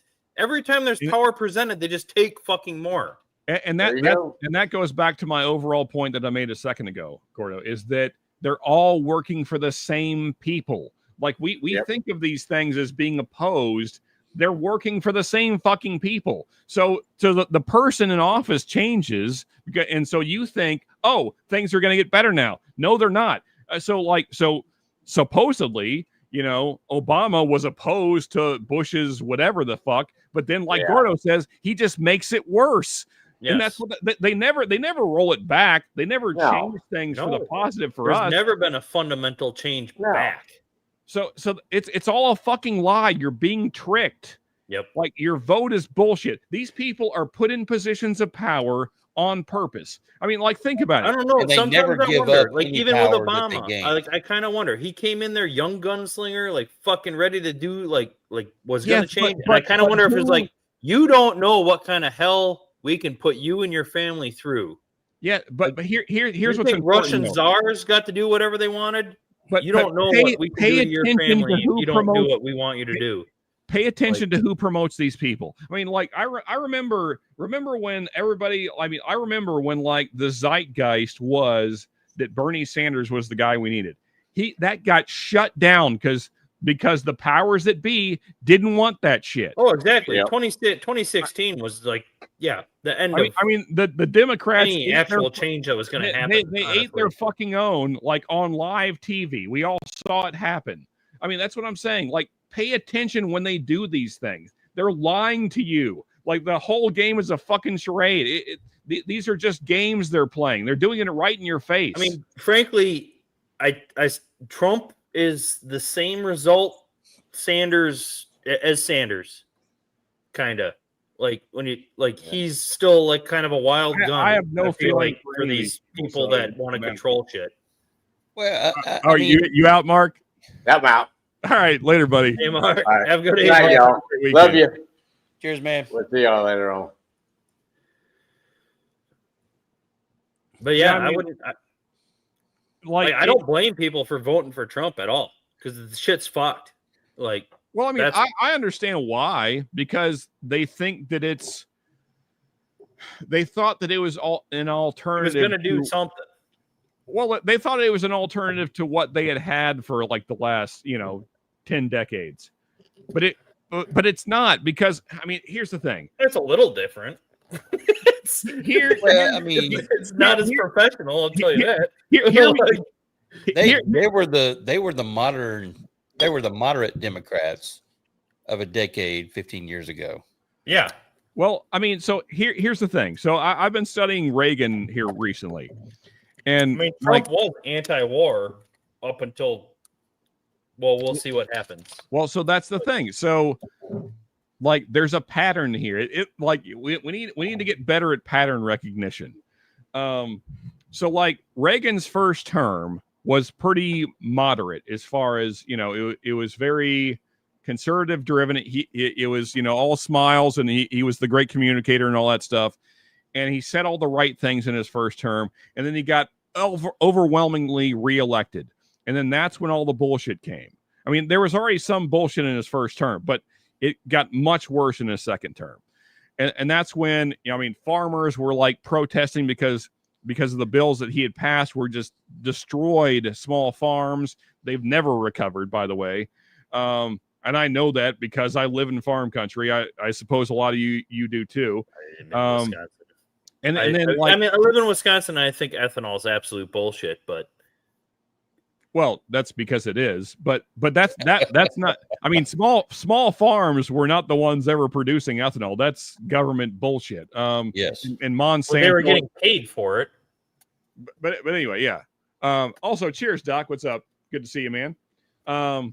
Hey, Mark. But then Cheers. So Cheers, what we saw in his second term, that's when all the DARE stuff happened. That's when all the CIA, like dark ops with crack cocaine, all that stuff was Reagan's second term. And that's when we basically made the prison system essentially just slavery renamed, and we made it a business. And here's the thing. I know these are very liberal ideas, but the thing is that it's hard to describe like in small words, like what they do. But I mean, they're always working for their own interests. And like to say that it's racist is not even really true. It's more classist is probably more accurate. Yeah, like I totally agree with you. I hear a lot of the things you're saying, and know some of the, like, probably too much about a lot of it. I don't know if that's a good or a bad thing. Yeah, right. Reagan. Well, that's the thing though, Larry. They're all actors. They're all acting. They're all pretending to be your friend, and none of them are. Yeah, Ross Perot, he was a fun one. That was yeah, he was. That was a fun fella. Those were some interesting debates. He was something else. What are we talking about? Oh yeah, Ross is. That's the thing, is that that's the problem, is that it's hard to put together a complete puzzle of what we're actually dealing with because we're told so many lies. And so to know what the actual narrative is that we're living through is nearly impossible. And that's why, I have questions about this Charlie Kirk thing. I don't know what the truth is, but I know that what we're being told is not the truth. I know that just because of my very minimal knowledge of ballistics. I know that what I saw doesn't match what they're saying. So, I mean, because anyone that's ever shot a living creature, like this is really simple. This isn't even like high level stuff. Like you don't need to be like an operator or any. If a bullet passes through a living being and the trajectory, say it hits me here in the neck. This is what we've been told. This is roughly where it hit Charlie, right about here, supposedly. That's the official narrative. Supposedly this was the entry wound. That's what we have been told on TV by the FBI. Fucking liars.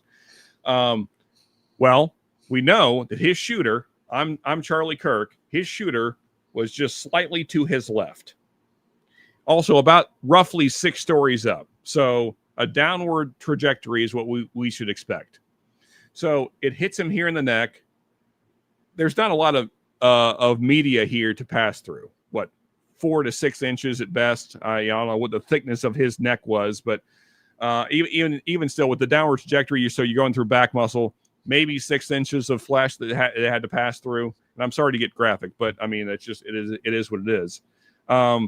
We should expect, since there was essentially a tarp or something behind him that was white, by the way. Mm-hmm. We should expect blood spatter and also human material to hit definitely. It that could have been behind him. Just splatter. Yeah. What did I they mean, say he was shot with? And especially since I he, honestly haven't But- followed that's it what I'm very trying to get closely. to. He was shot with a 30-06. Have you ever seen what that? Oh, that should have been an explosion of material. I have shot deer with a 30-06. I'm very familiar with what the exit wound looks like. It's a fairly large hole. Yeah. Usually roughly about like so. Now again, so a deer's You should have torso- seen his eyes kind of pop out of his head. Honestly. a deer is wider than the media that bullet was passing through. So I mean, obviously, the more distance a bullet's traveling inside of a living being, the larger the cavity becomes. But still, yeah, I would expect the exit wound to be something roughly like a silver dollar, if not larger. And so I would expect a large amount of matter to exit his body. If you look at and I've looked, you can do this as well. Anyone that's watching this, look at all the video after he was shot. Look at all of the still pictures. There is zero blood on this white background that is behind him. None. You go ahead, Google. Get on the Googles and look. I promise you, there is, and that's the thing. Do it now before these motherfuckers erase it. There's tons of video right now, and there is not a speck of blood anywhere that you can see behind him. Also, should be noted, there was a camera filming directly behind him. We have no footage from that camera. Why not? Oh, there were a ton of camera angles. But I mean, so this was, We've only seen one. This was a $high digital camera paid for by Turning Point America, which is a well-funded organization. We have no footage from that camera, and also we do have footage of a man taking that camera down and pulling the SD card. We can actually see him pulling it out. We do not have that footage. Why can't we see that? Because we have footage. That's why. Because we're being lied to. That's why. I've only seen one video, one angle, when I know there were many more cameras. Well, so there's at least 4 angles out there. Some are grainier than others. The clearest 2 are from, if I'm Charlie Kirk, slightly to the right, and I would guess about 30 feet off. Yep. That's the one that probably hit the internet first. Yes. The next clearest shot is from his left and probably 40 to 50 feet off. But the most important one is the grainiest. It's very close. It's probably, just guessing based on the footage, it's probably only 20 feet away, and it's from his right. It's very grainy, but that's probably the most important one. And so I was talking about this earlier. I hate to rehash things, but for anyone that's into guns and ballistics, we all know that when a bullet enters a body, it starts cavitating, and the farther it travels, the more cavitation happens. If there's enough energy. But yeah, which there would be with the 30-06. With a 30-06, you got you're massive cavitation. Yeah. Especially at the distance that has been stated. Yeah. And so when you watch this, and again, I'm sorry for being graphic, but it's just a matter of fact. When you watch it in very slow motion, especially the shot from the front, and I don't suggest doing this. You'll think about it in your sleep, but when you watch the way his body reacts, so picture this like a wave, and it's getting bigger as it travels through the body, because that's essentially what cavitation is. Well, that's why his blood pressure should have gone ridiculous in his head, and you should have seen his eyes go blue. Well, so that's the thing. All of the reaction. So again, we're told the shot comes in here, right, on the left side of his neck. Mm-hmm. All of the reaction is on this side of his face. So it's pushing this way. Like if you watch it in super slow motion, this side of his face is where all the reaction is. All this skin is where the movement is. It's not It's not. It should be like back here. It should be. It should be like in his back. This should be the tissue that's reacting, but it's not. It's this side of his head. So it's like the wave is going this way, and like all of the energy is coming here. That, like I said, it's not. It should be more central. It should be. We should see his back muscles reacting, and like, I mean, that's what you would expect if the shot came from in front of him. But when you watch it in super slow motion, it looks more like the bullet probably enters somewhere around here, right around the ear, and is traveling downwards, and then all of this reacts.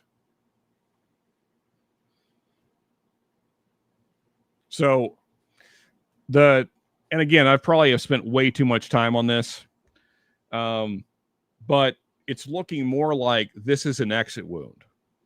Like the bullet enters somewhere in the back of the neck, is traveling down, and exits here. Which actually makes more sense because that's where all the blood comes out. Not to be graphic, it's just a matter of fact. No, blood doesn't come out bullet entry wounds. Doesn't really come out. Like, even when you have to shoot a deer 3 fucking times, it don't come out the entry wounds. Yeah, and again, like, so to Great Shot's point, it's like JFK all over again. I mean, like, we're being lied to. Like, I mean, again, forget all the cavitation stuff. Just very simply, if he was shot from the front, like we were told he was, and if this is in fact the entry wound, which I don't think it was, but if it was, there should be blood spatter behind him. And I have went over all the video I can find. Some's clearer than others. There is none. You can't find blood, and it's a white background. You should be able to spot it bright as day. It should have been it should have been an explosion of fucking pink mist. Yeah. I mean, that white background is just as clear as it was before the shot. That's so fucked up. I'd like to know why Charlie Kirk. Well, like, he's an obnoxious mouthpiece, but see, that's the thing. Then we get into speculation. I mean, there's a lot of theories out there, and I don't like to speculate until we have better evidence. I'm not going after anybody that's actually doing any. Well, maybe he was doing something, but I kind of doubt it. But I mean, I guess my thing is that regardless of the why.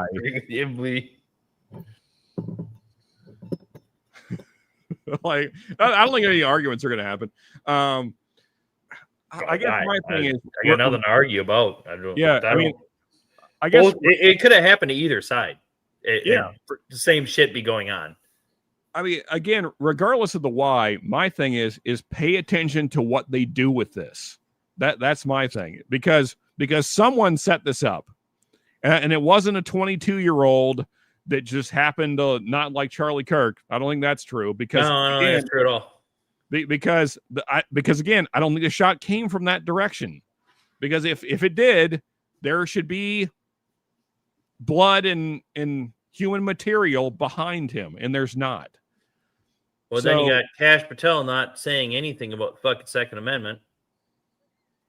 Yeah, I already said this to some of my fucking, Trump buddies that are always beating that Second Amendment. They got the fucking Second Amendment on the back of their truck. They don't really know what it fucking means, but it's back there.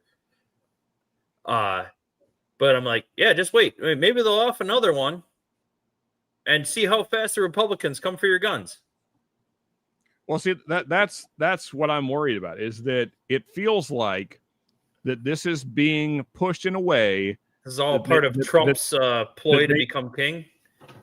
Well, I mean, I don't necessarily. I mean, he won't live long enough to be a king, but I care less about the guy in power right now. I care about where this goes in the future, because that's as I said earlier in the stream.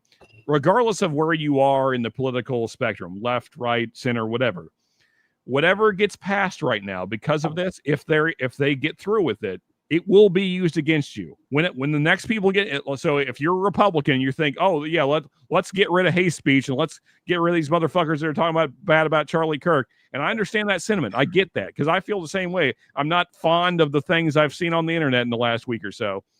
But here's the thing: if you let that happen, they will use it against you later. Pay close attention to what Pam Bondi is doing. That's what I was highlighting earlier. When we start throwing things around so easily, like we're going to start, going after people for hate speech. What do you mean by that? That they just jail anybody we don't like talking. Hate speech is. I've always the same reason the freaking double was it double NAACP stood up for the KKK back in the fucking 60s. Yeah, I mean, it became a big fucking Supreme Court deal. Like they went to Supreme Court for the KKK to have the right to fucking do their protests, and not be jailed for their speech, freedom of speech. I mean, for the freedom of speech alone. Absolutely. Which I don't know. Well, I mean, so here's the thing, Larry, is that makes the assumption that potential future leaders would be a positive. And again, as I stated earlier, they're all people that can't be bought. They're all bought and paid for. Well. So here's. I mean, I don't want to. I won't talk about that right now. all I will say is that Charlie Kirk was well funded. I won't go into all the details, but anyway, Eric Gunderson. It seems like another way for the government to distract you from whatever nefarious shit they're going. Oh, for sure, absolutely. Oh yeah, I mean that was too. It's like, what was this, a distraction? Like, well, and that's the other thing is that the day Charlie Kirk is shot. Well, for one, 9/11 is the following day, which I guarantee you they don't want us talking about that shit ever. And then on top of that, there was a bill that was trying to be pushed forward to release all of the Epstein information that by a narrow margin did not pass. And that got zero coverage because of Charlie Kirk. Now, granted, fair enough, that deserves the news attention, but it's just a fact that that's what happened the same day. So, and again, why isn't anybody burning down the fucking Capitol building for the Epstein files not being fucking released? Like, it's a good question. And that's the other thing is that. So I was gonna talk about this earlier, and then we got sidetracked. I mean, I'm not gonna go do it, but I mean, my thought is this: is that if you were paying attention to Trump, this is one of the things he ran on. I mean, if you're paying attention, he would not stop talking about the Epstein stuff. Yep. And then what happens? Butler keep bringing up this Epstein hoax. Well, I mean, but here's the thing: we got to pay attention. What he's saying now. Yeah. So what happened in between then? What happened in between when he wouldn't stop talking about it and when he said that? What happened was someone shot at him twice. Who did that? That's the question. I know we were told, but what I'm saying is I believe that whoever the people are in power really said, okay, we warned you. If you keep talking about this, we will kill you. Probably. I mean, because so what you're saying is they're reining him in. Actually, why everybody liked him so much is that he's such a volatile character. Well, I mean, too. Look at how his positions have changed across the board. He was the anti-war president, and then, well, we all know where we are now.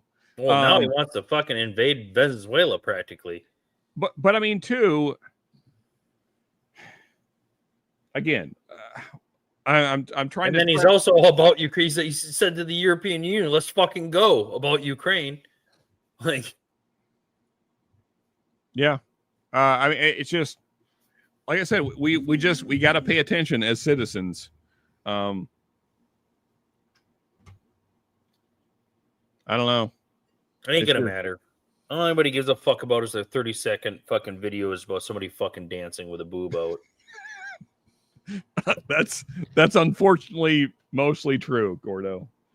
That's the thing is like, you know, and I realize that my small channel will probably never reach enough people to matter. But I'm going to just keep talking about it until hopefully somebody pays attention. I don't know. I mean, and you're probably right, Gordo. You're probably right. We're probably too far along to turn this sinking ship around. As long as this shit show has people happy in it, not worried about their fucking heads getting cut off or where their food's coming from, they're not gonna nobody cares. But that's the thing, though, is that there won't be enough people that care.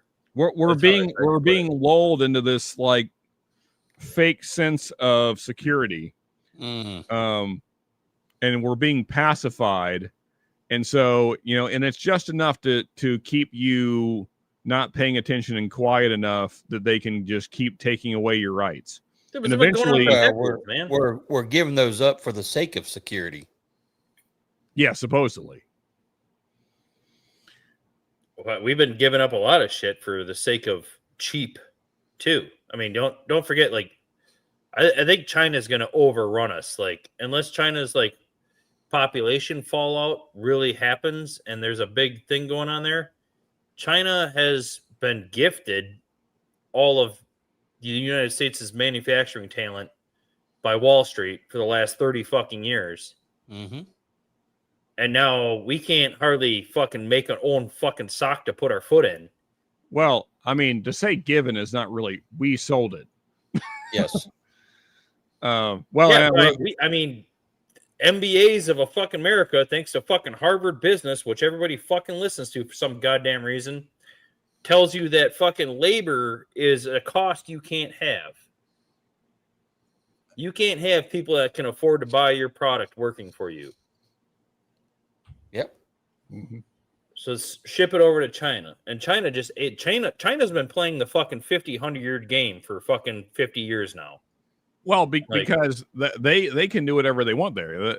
I mean, that's the great thing about living in a pseudo dictatorship, is that you know, the powers that be can do whatever they want.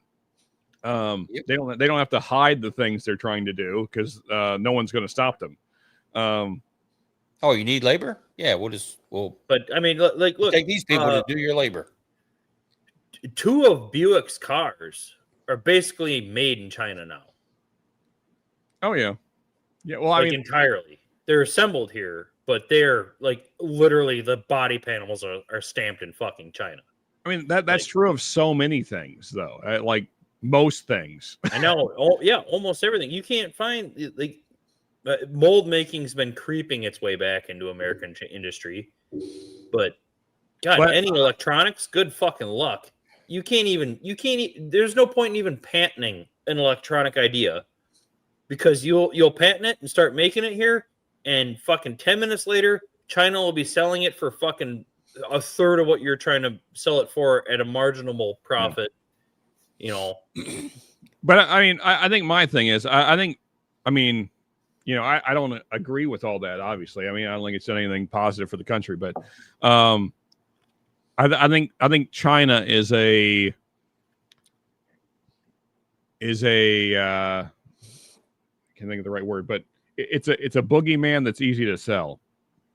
And I think that the truth of the matter is that the people that will kill us are in our own house. Yeah. I don't think China's out to kill us. Not necessarily. Well, I mean, they're seeking more power, like any government does. Yeah. But I wonder how legitimate it's all of their fucking military claims are. Like, as far as technology. Oh, well, I mean, from everything I've seen, even in recent stuff, it's very little competition. We would steamroll them if it came down to like war. Yeah, I don't think that's where their focus is. I think that's not how they're going to beat us. I think their focus is more subversion. Yeah, I mean, so to the point you were making a second ago, Gordo, they're definitely playing the long game. I don't think China's intentions is for war. I think that what they are doing well, at least from everything I've seen, is that they have done a great job through social media and things like that to infect our youth to believe that socialism is a positive. Mhm. And so if you get a majority of this country believing in a system that they are backing, then you don't have to defeat us because we just become them. Well, I mean that's not just through social media. I mean that's been in the universities and schooling in through general. our entire education system. Yeah, so I like if we just become them, then you don't have to beat us. Yes, that's what I'm saying. I mean, subversion. Yeah. I mean, like, if the official narrative of this whole Charlie Kirk thing is true, which I don't think it is, then and here's the thing, even if it's not, what's definitely true, and what was pointed out pretty aptly by Charlie Kirk, I mean, if you watch any of his stuff, then you see how brainwashed our youth is. Uh-huh. Oh yeah, no, don't get me wrong. Like the fucking, it's disturbing the shit we actually care about as a society. Is like, well, it doesn't fucking matter. Like, I want you to be happy, do whatever the fuck you want, but why are you arguing about whatever the fuck you're arguing about? Like, but see, that's the thing though, Gorda, is, and that's kind of what my new channel is about. This is a war of ideas now. Yes. And China is winning the war because of all the things that we've been talking about. So, and in fairness, it's not just China. I mean, Russia is also, I mean, we know that Russia, I mean, there's basically Russia's even cloudier than fucking China, I feel like. Well, I mean, but we have documentation that Russia is running like kind of deep state nefarious stuff, infiltrating. Oh yeah, definitely. Well, but I they always feel have, like but they're not as well Russia's much organized as closer to China. a civil uprising than China is. And, I was watching a thing from a former KGB guy today. Maybe some of you guys have seen the same thing. And he was talking about, and what's crazy is this was back in like the 80s or 90s. And he was talking about how if you can brainwash a generation, which was the KGB's goal back then, so doubt it's changed, it takes 20 years to reverse that. Oh, at least. So if you can get, one generation in the colleges to believe in socialism and communism, yep, and you can get enough of them to believe that, it takes 20 years to reverse that, because you have to get to the next generation, so and that's that, like you were saying earlier, that's the long game. The long game is it's not bullets, it's ideas. It's pushing ideas forward and getting people to buy bad ideas. It's you don't have to shoot a single bullet. I don't agree. I don't disagree at all. But I mean, my long game, I thought there was also like, I mean, our economy flipped to service industry, and pushing around computer documents that I don't mean shit to me. I don't know, like, unless you actually fucking do something, make something. Yeah, we're not making the much. point.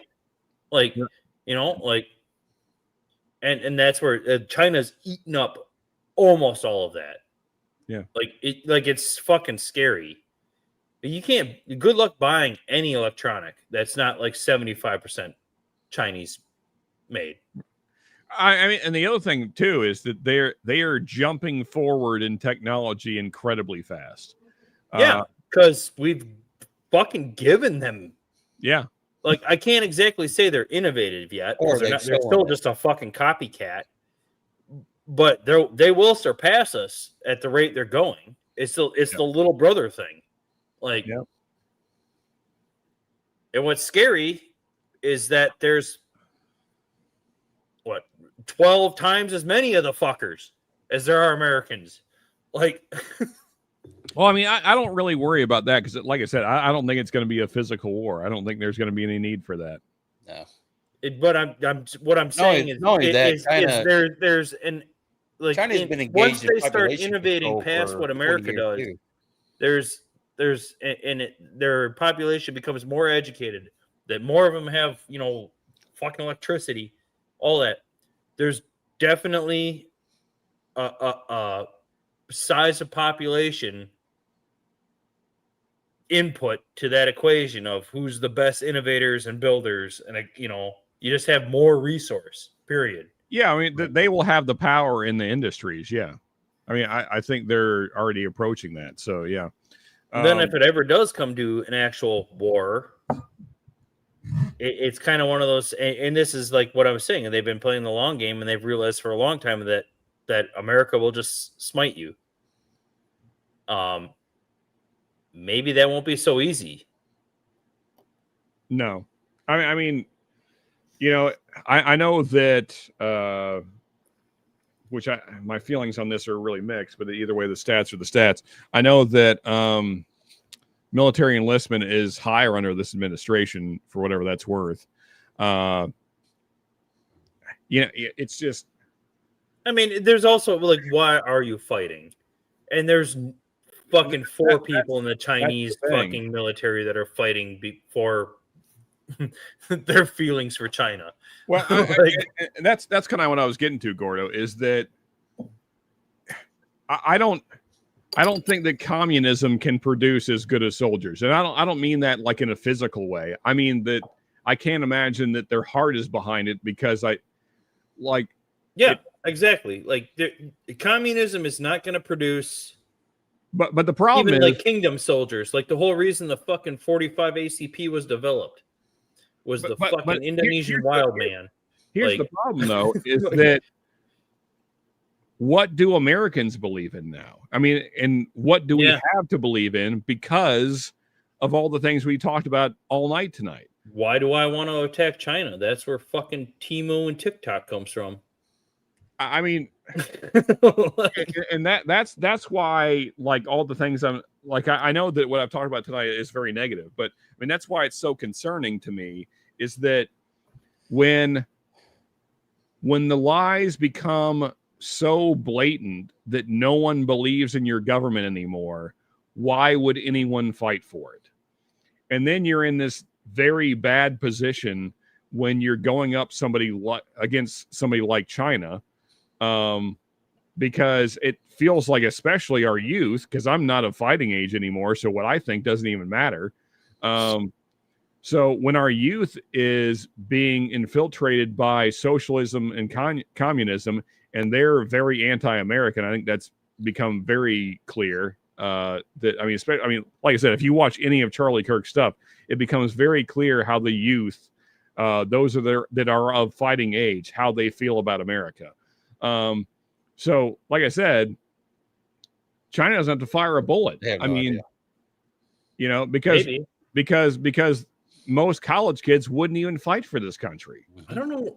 I keep hearing that like Generation Y is like the most Republican generation in a long time. Z, from everything I've heard. Or, yeah, Z, not Y. Yeah, Z apparently is it's the millennials. Yeah, but they're my generation, Sean's generation. No. I'm claiming X. See, here's the thing. So well, you can, but you're right on the border with me, I think.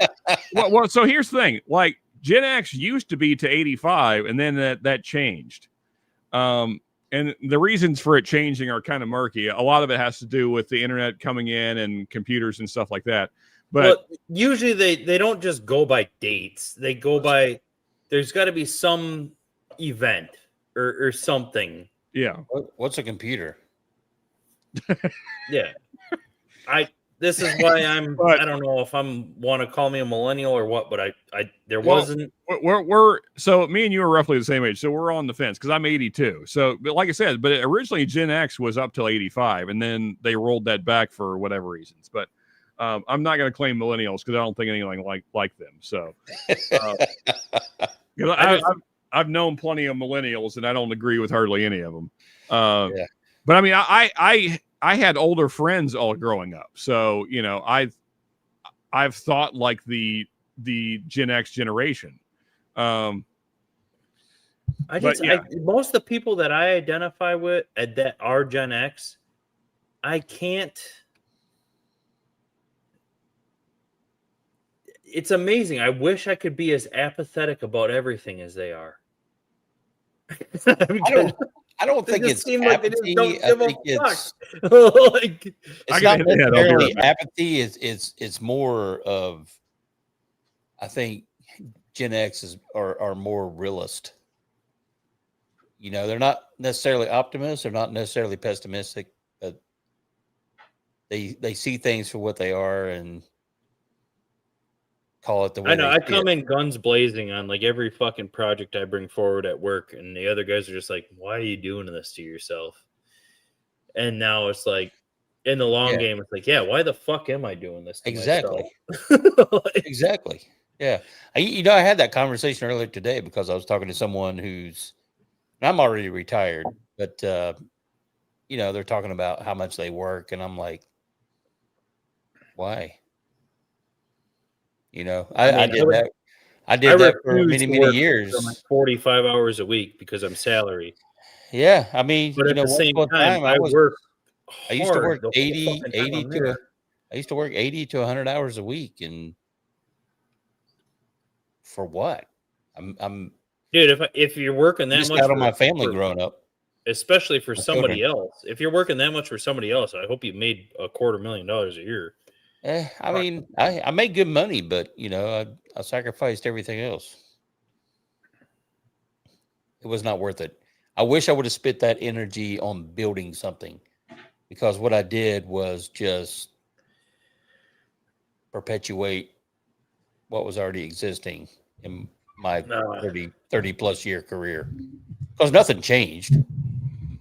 it was one of the, yeah, it's like, I still wonder, should I start my own thing and live it?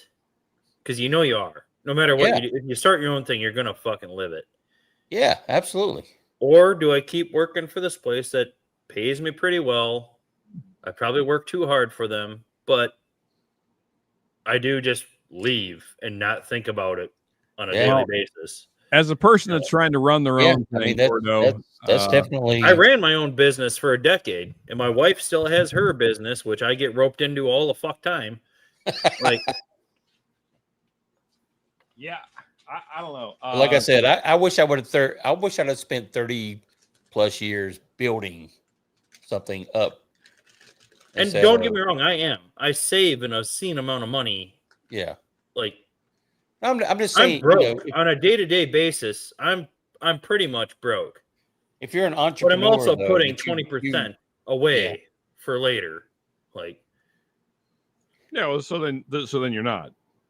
I I'm started not. into a career that I thought I was passionate about, and Yeah, my 35 years pockets later, are I was empty. like, I hate this. Yeah, my bank account is solid. Don't Yeah. worry about that. But my pockets are empty. Well, when I stepped away to hit the head there, Ernest, you were saying about Gen X how that we're realists. That's exactly how I feel. Yes. Yeah, everybody I know always calls me a pessimist or says that I'm very negative. I mean, it's just a matter of fact that most of the world is negative. So it's not my fault that that's true. Yeah. Um, Like Like I I was said, telling Ernest we that just too. It's call it like the way we see it. I come Yeah. into all these projects gun blazing, and I want to do all this shit and change everything. And all the other guys that I would consider definite Xers, they're half a decade older than me, but they seem so disconnected. They've also been engineering 15 years longer than I have. yeah. And Exactly. they're just looking at me like, well, you're just fucking everything up Exactly. for yourself. Exactly. And I'm the other way. I'm like nothing's gonna change if nobody does anything. Exactly. Like, Yeah. I mean, it's disheartening when you have someone who is really fired up and they're gung ho and they're wanting to do a great job, and they come in and they're doing stuff, and you're like, it's all for naught. Yeah. it's not worth it. Do it for yourself. Yeah. Well, and Eric, I hate to say that, but I mean, No, it's true. that's And the like I realist said, in me. and I have the same thing Sean has is on the other side. Like, I want to do shit. Like, I'm very but I do state things a lot of times matter of factly, and people get offended. Like when I just say well, that's not gonna, you can't do that. Yeah. well, Gordon, I think if I gain anything from this Charlie Kirk situation, and I don't want to say he inspired me or anything like that, because that would not be true or accurate, and I'm also not trying to make him like a saint or. I mean, That's what I see going on a lot, and that makes It makes Yeah. our skin crawl. Like so. Like- I mean, that's been the And to be problem. honest with you, I don't think he would want that either. No, he would. Yeah, I don't think he would. And like that's why it's been such a weird week and a half. Like, you know, you got the one side that's like happy he's dead, and then you got the other side that's like almost like trying to raise him to like sainthood. Yeah. Absolutely. I ain't happy anybody's dead. Yeah, exactly. But I also said, like, well, the guy was out there. I mean, every politician's asking for it, and this guy was on one side of that. Yeah, I mean, you know, I understand what you're saying. I don't. And at the same time, I don't want that for anybody or any family. Well, I mean, you And know, at the other time, there's people that think that fucking they're acting like Michael Jackson fucking died. I don't understand why everybody was so obsessed with that fucker either. But like, Well, I mean, Charlie Kirk was one of those people. I mean, he got out there and he said shit. he spoke and he engaged. I mean, how many of our politicians do that? Well, you know, I think so. Ernest, you know, and you guys, I'd love to hear what you think about this. But so for me, and I feel like maybe there's a lot of people that feel this way. I think that Charlie Kirk was more of like an ideal rather than a person that died. I mean, the way that I have viewed this week is that's even more dangerous. Well, no, let me finish. You don't kill an idea; you just fucking give it more power. When you kill a person, that's the ideal. Well, exactly, but that's what we're seeing happening. Yeah, but let me finish. Exactly let me finish. So what I'm saying is that what this felt like to me was not just a shooting of a person, but that we are shutting down free speech as a country. At least a part of this country is deciding that we don't want to have this discussion anymore. And that's wildly more dangerous than shooting one person. Absolutely. And so I think Charlie Kirk would be the first to say, no, that's wrong. Yeah. I'd hope so that's what it is for me. Like, it's not about a person dying, although that's very unfortunate and tragic, but it's more about like where we're at as a country and what we're deciding is worth talking about and not worth talking about. Which again, you know, going back to the whole Pam Bondi thing, I mean, my biggest issues across the board is when anyone decides to try and take. I mean, my issue is when anyone decides that they have the right to take away your rights. Anytime anybody does that, then I am upset. I don't care what side it is. Absolutely. So, and that's what this is about for me, more than just a man getting shot. Hey, Z-Man's back. Cheers, fellas.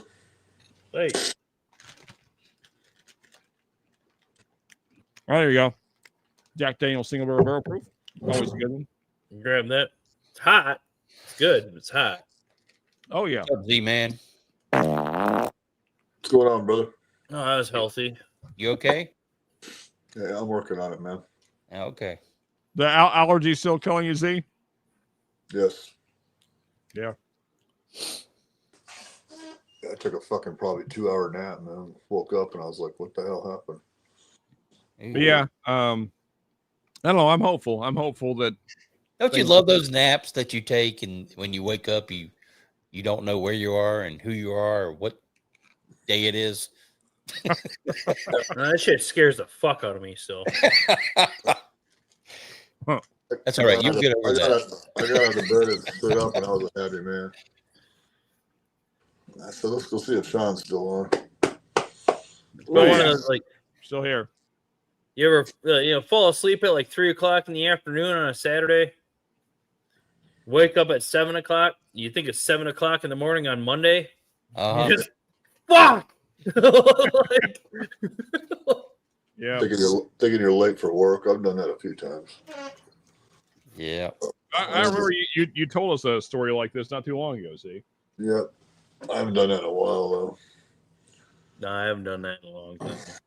I'm usually woke up with a dog or a kid well before I need to be. So I take hell of a lot more naps now that I'm retired. Oh shit. Poor fucking back hurts. Ooh. my back probably ain't as bad as yours, but it's been fucked since about 4th of July. Sound like an old man, Z-man. It's fucking stupid. I bent down with one knee to pick up a case of water, and it's been fucked since. I have a pinched nerve in my back, and my doctor wants it fixed, and I said I got to retire first. His is worse. Yeah, I tell you what, about age 37, everything goes to shit. For me, it was 41. That was 2 years ago. That's when everything kind of took a nosedive. Well, actually, let me back up.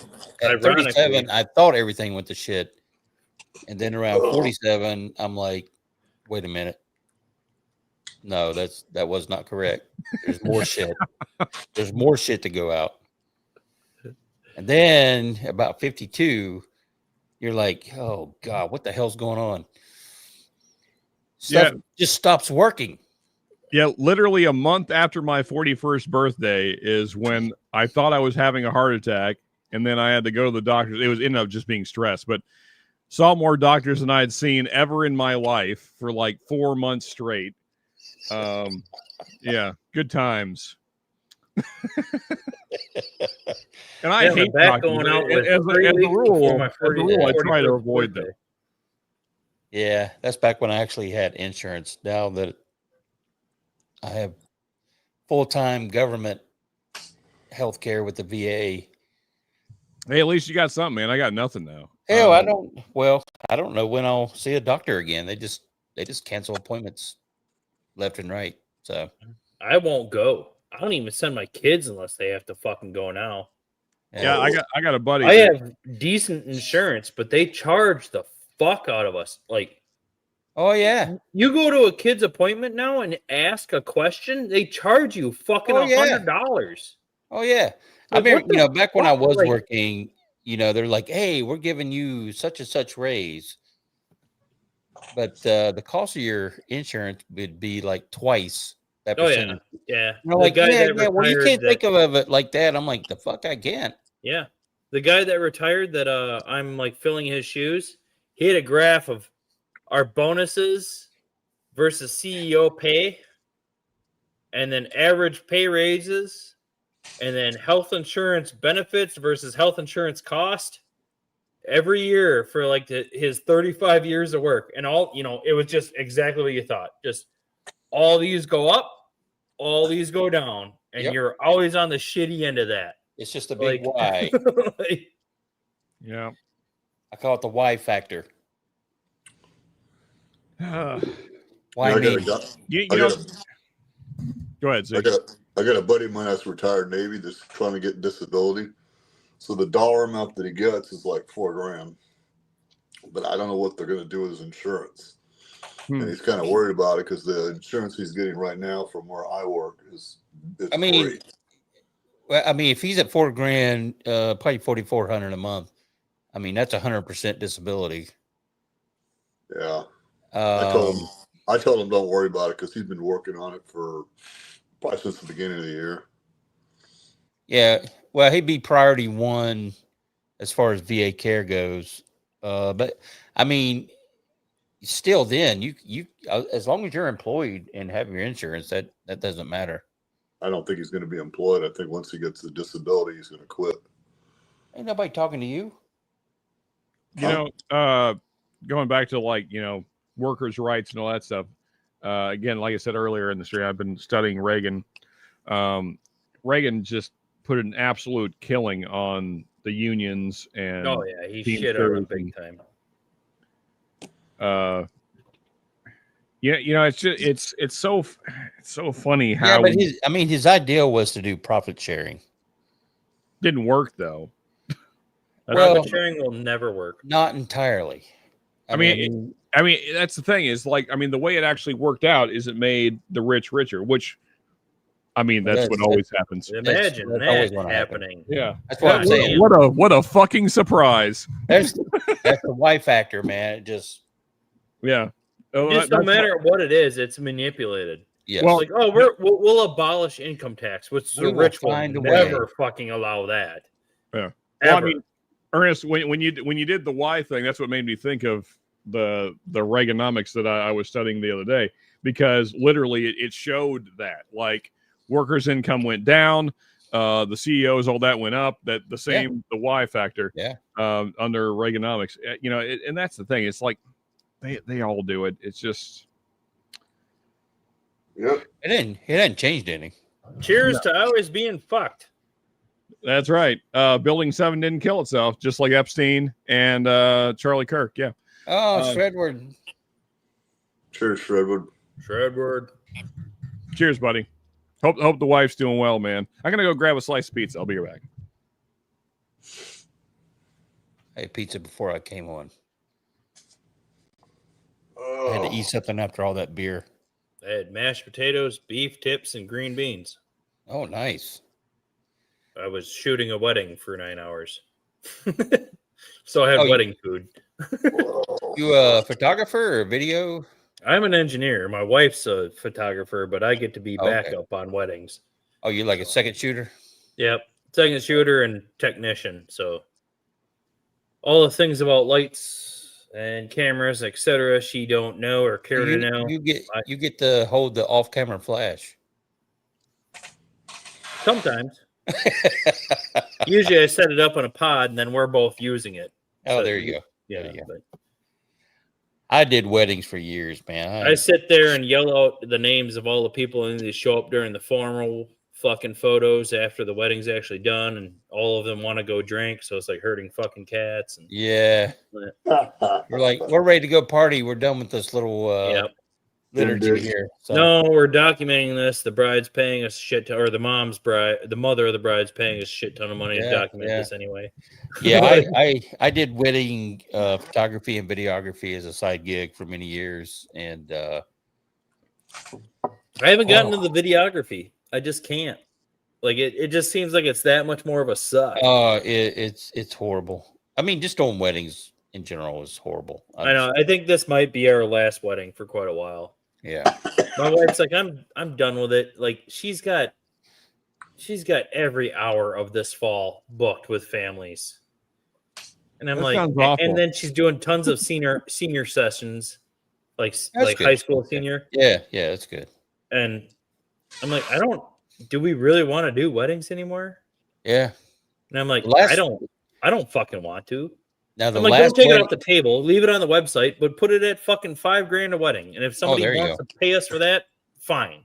the last Alright. wedding that I did, I was setting up in the balcony with the camera, the video cameras, and the wedding planner came in absolutely smashed Oh, that's cool.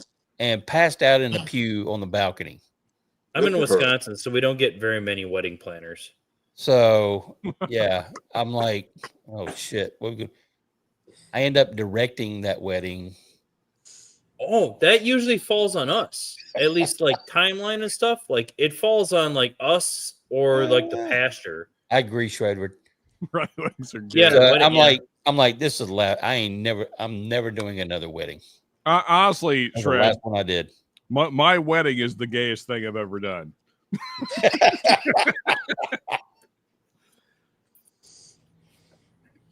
I was in my dress whites, so it wasn't that gay. Mm-hmm. But yeah, they're a lot of fucking work. The things we do for women. We like as far as like us being done with weddings, they said we're not truly done. If somebody actually wants to fucking pay us, we'll Yeah. do it. But this last one that was done at like a normal rate, which I mean it's still $3,200, but it was a good one to end on. It was a fucking blast actually today. There you go. Good old farm kid wedding. You know, every once in a while there was one. You're like, this was fun. You know, but I But enjoy other it. than that, the rest of them been like, "Dude, this is so fucking high stress. I can't yeah. get this bitch to be happy about anything." Like fucking like, Mothers of the bride are the absolute worst. yeah, sometimes. Hey, Shred, fun fact. Me and the wife did the same thing. That's not what made it gay, though. It's just, I just, the whole ceremony of a wedding is so off-putting to me. It so, is kind of weird. Now all I do is I shoot concerts. Like, Oh. so Now you get fucking paid to shoot concerts? Fuck yeah. yeah. That I do love. That's a lot of fun. And I get to hear, for the most part, great music. Sometimes I'm like, oh my God. What the hell? You're not allowed any off-camera flash or anything of that kind of shit, are you? No. Not at all. You're just all camera and ISO to get your speed. Yep. Obviously lenses, but I'm assuming you're just using top-of-the-line lenses for everything. I use a 24-70 Sony, and I You're use Sony. Well, 135, and I shoot usually at 6400 ISO at like 200 to 320. Yep. All right, that makes sense. Yeah, we stayed in the Canon realm, even when everybody dumped them and went to Sony. Now we're shooting those Canon Rs, and fucking goddamn, I like them things. I was with Canon for 30 years still, but I'd always shot video with Sony's. So once I started, doing more with interchangeable lenses, when Sony really kind of get up to speed. Yep. Yeah, my buddy's shot a lot of everything drift to Sony. car drifting videos with Sony. Yeah. He futzes around with everything, but his mainstay is Sony.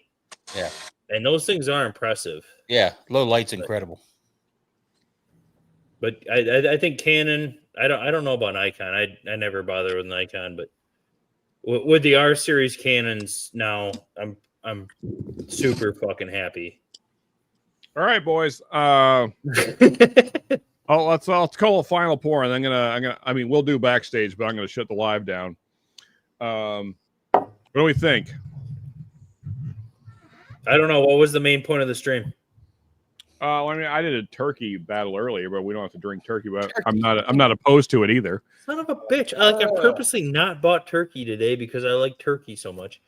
Like, okay, all right, there you go. Okay, if everybody has some turkey around, we could do that. I don't have turkey. Well, thanks. I don't. Okay, well then, what do you got handy, Gordo? I have Russell's. I got this Jack and this ODG, some Larceny crap, Old Forester, Driftless Glen. Okay, does everybody have some Jack around? I got some Jack. Everybody's got Jack around. Okay, all right. Z-Man. We'll do whatever JD you got. I got some Jack around, but it's in the closet. Fuck, that's a ways away. And it's staying there. There you go. That's exactly what well, not exactly, but that's what I'm drinking. I'm just undecided which Jack I want to go for. I ain't doing no Barrel Proof. It's too late at night.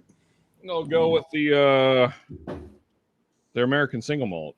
Oh shit! I have not had that one. It's good. Surprisingly good, actually. I wasn't sure what to expect. I got an MSRP, so that made it okay. You said I single almost malt? bought the bottle and bond tonight just to try it. Oh shit! I didn't know they did a single malt. Yeah, this was their heritage release or a special release, whatever the thing. Oh, okay. 2 years ago, 3 years ago. Apparently, that new one that kicks ass is going to be a shelfer. Oh shit! Supposedly, yeah. Yeah, this is American Single Malt finished in Oloroso sherry casks. So, yeah. I forgot how high this one is. That's I got 132.3 on mine. 129.9 on this one. That's the main reason I went with this, because it's low proof. And this drink's pretty hot, but it's good. Almost giving me the hiccups. Yeah, this is only 106.8, but it's pretty tasty. Grab a Glen here. I've been keeping her low proof, starting with fucking OGD 114. Yeah, for sure. Yeah.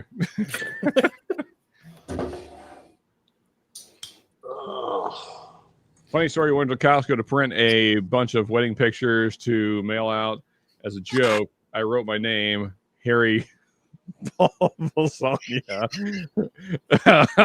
at the photo kiosk. Little did I know he would print the name on back. Nice. Of the photos, sent out a few before I realized. Nice. That's awesome. Someone has some collector edition Harry Shredward wedding photos. Balsano, fucking Shredward photos. Harry Balsano. Harry Balsania. Hey, there was a couple of Harry Balsanos at the fucking wedding tonight. Yeah, you get people that are chasing around chicks when you go to some of these weddings. It's You know what's funny is Yeah, that they're related. yeah. I remember like me and the wife were in the line at the courthouse to get our wedding documents, whatever the thing. And she like kept asking me, like, "Are you sure you want to do this?"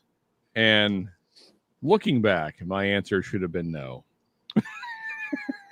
Well, how Wait, many she's times the did one that she was ask worried you? about commitment? Oh, she asked me multiple times while we were in line. I would have been like, "Are you sure?"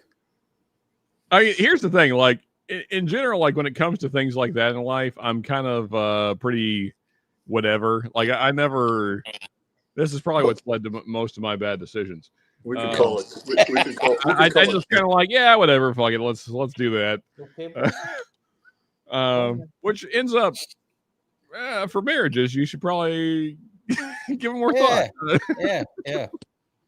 I knew. I flew in, got married on a weekend, and spent one night with her, and I flew out to go and join up with my unit for Desert Storm.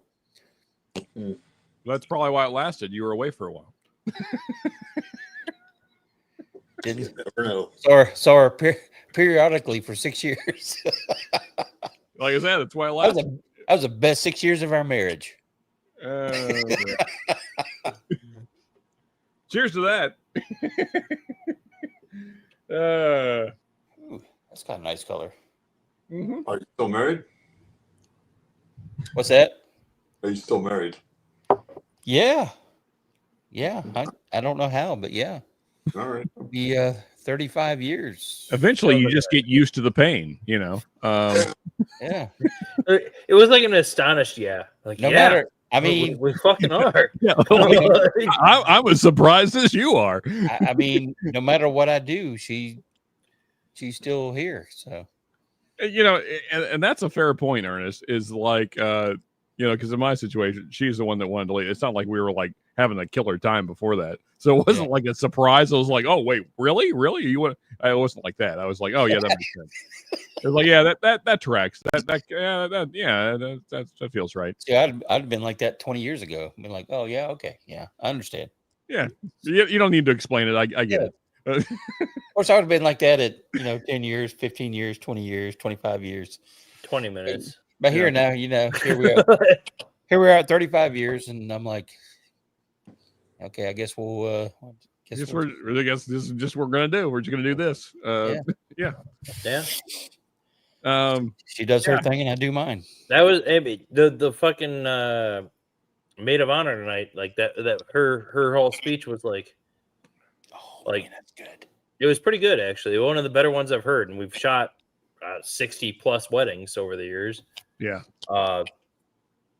She just basically says like love is like you still do shit for them 10 years later, and you don't expect anything back from them. Like, yeah, I mean that's part of it, but yeah. Is this an experienced maid of honor? She'd been married for 15 years. She was the older sister. There you go. Yeah. Like, because I can tell you that a maid of honor that. No. And you get these guys were older. They're 35-year-olds getting married. Oh, okay. I got you. It wasn't their second marriage, but they're all farm people. Yeah. Oh, okay. Very real people. Yeah. And honestly, when we did their engagement session back in the summer, or in the spring, actually, he was like, "I don't want my pictures taken," and he was all shitty, and like, it was interesting. I'm like, man, and coming into this wedding, I'm like, this wedding's gonna fucking suck. Like they don't even want us to be there. Like somebody just, and it was a fucking blast. He was fucking awesome. All the groomsmen were, well, they got too drunk, but they were having fun with it, and it just That's good. the party was fucking awesome. The wedding was a little weird, but it was a Wells church, and that's always weird. Did you say But Welsh? It was a what? Wells, Oh, well. Lutheran Wells, where they're very, very big about the woman being submitting to the man. I'm not familiar with this term. I know what Lutherans are, but Wells? You're saying Wells or Wales? Wells, Wells. Huh. I'm not familiar with this. It's a subsect of Lutheran, and they are very patriarch. Like, Gotcha. Okay. But they still drink as much. they don't give a shit about that. They don't. Well, that's Lutheran. Yeah, I mean, to my knowledge, only the Baptists really care about the drinking thing. Pretty much, yeah. Yeah, the Catholics sure as fuck don't. Yeah. The Baptists, when they're in the liquor store, they're always like, Yeah. No, these people weren't. I'm not here. Ignore me. But no, it wound up being one of the most fun weddings we probably ever shot. And nice. like I said, it was good to kind of end on this one because That's because the women were shut up the whole time. No, sorry. I apologize.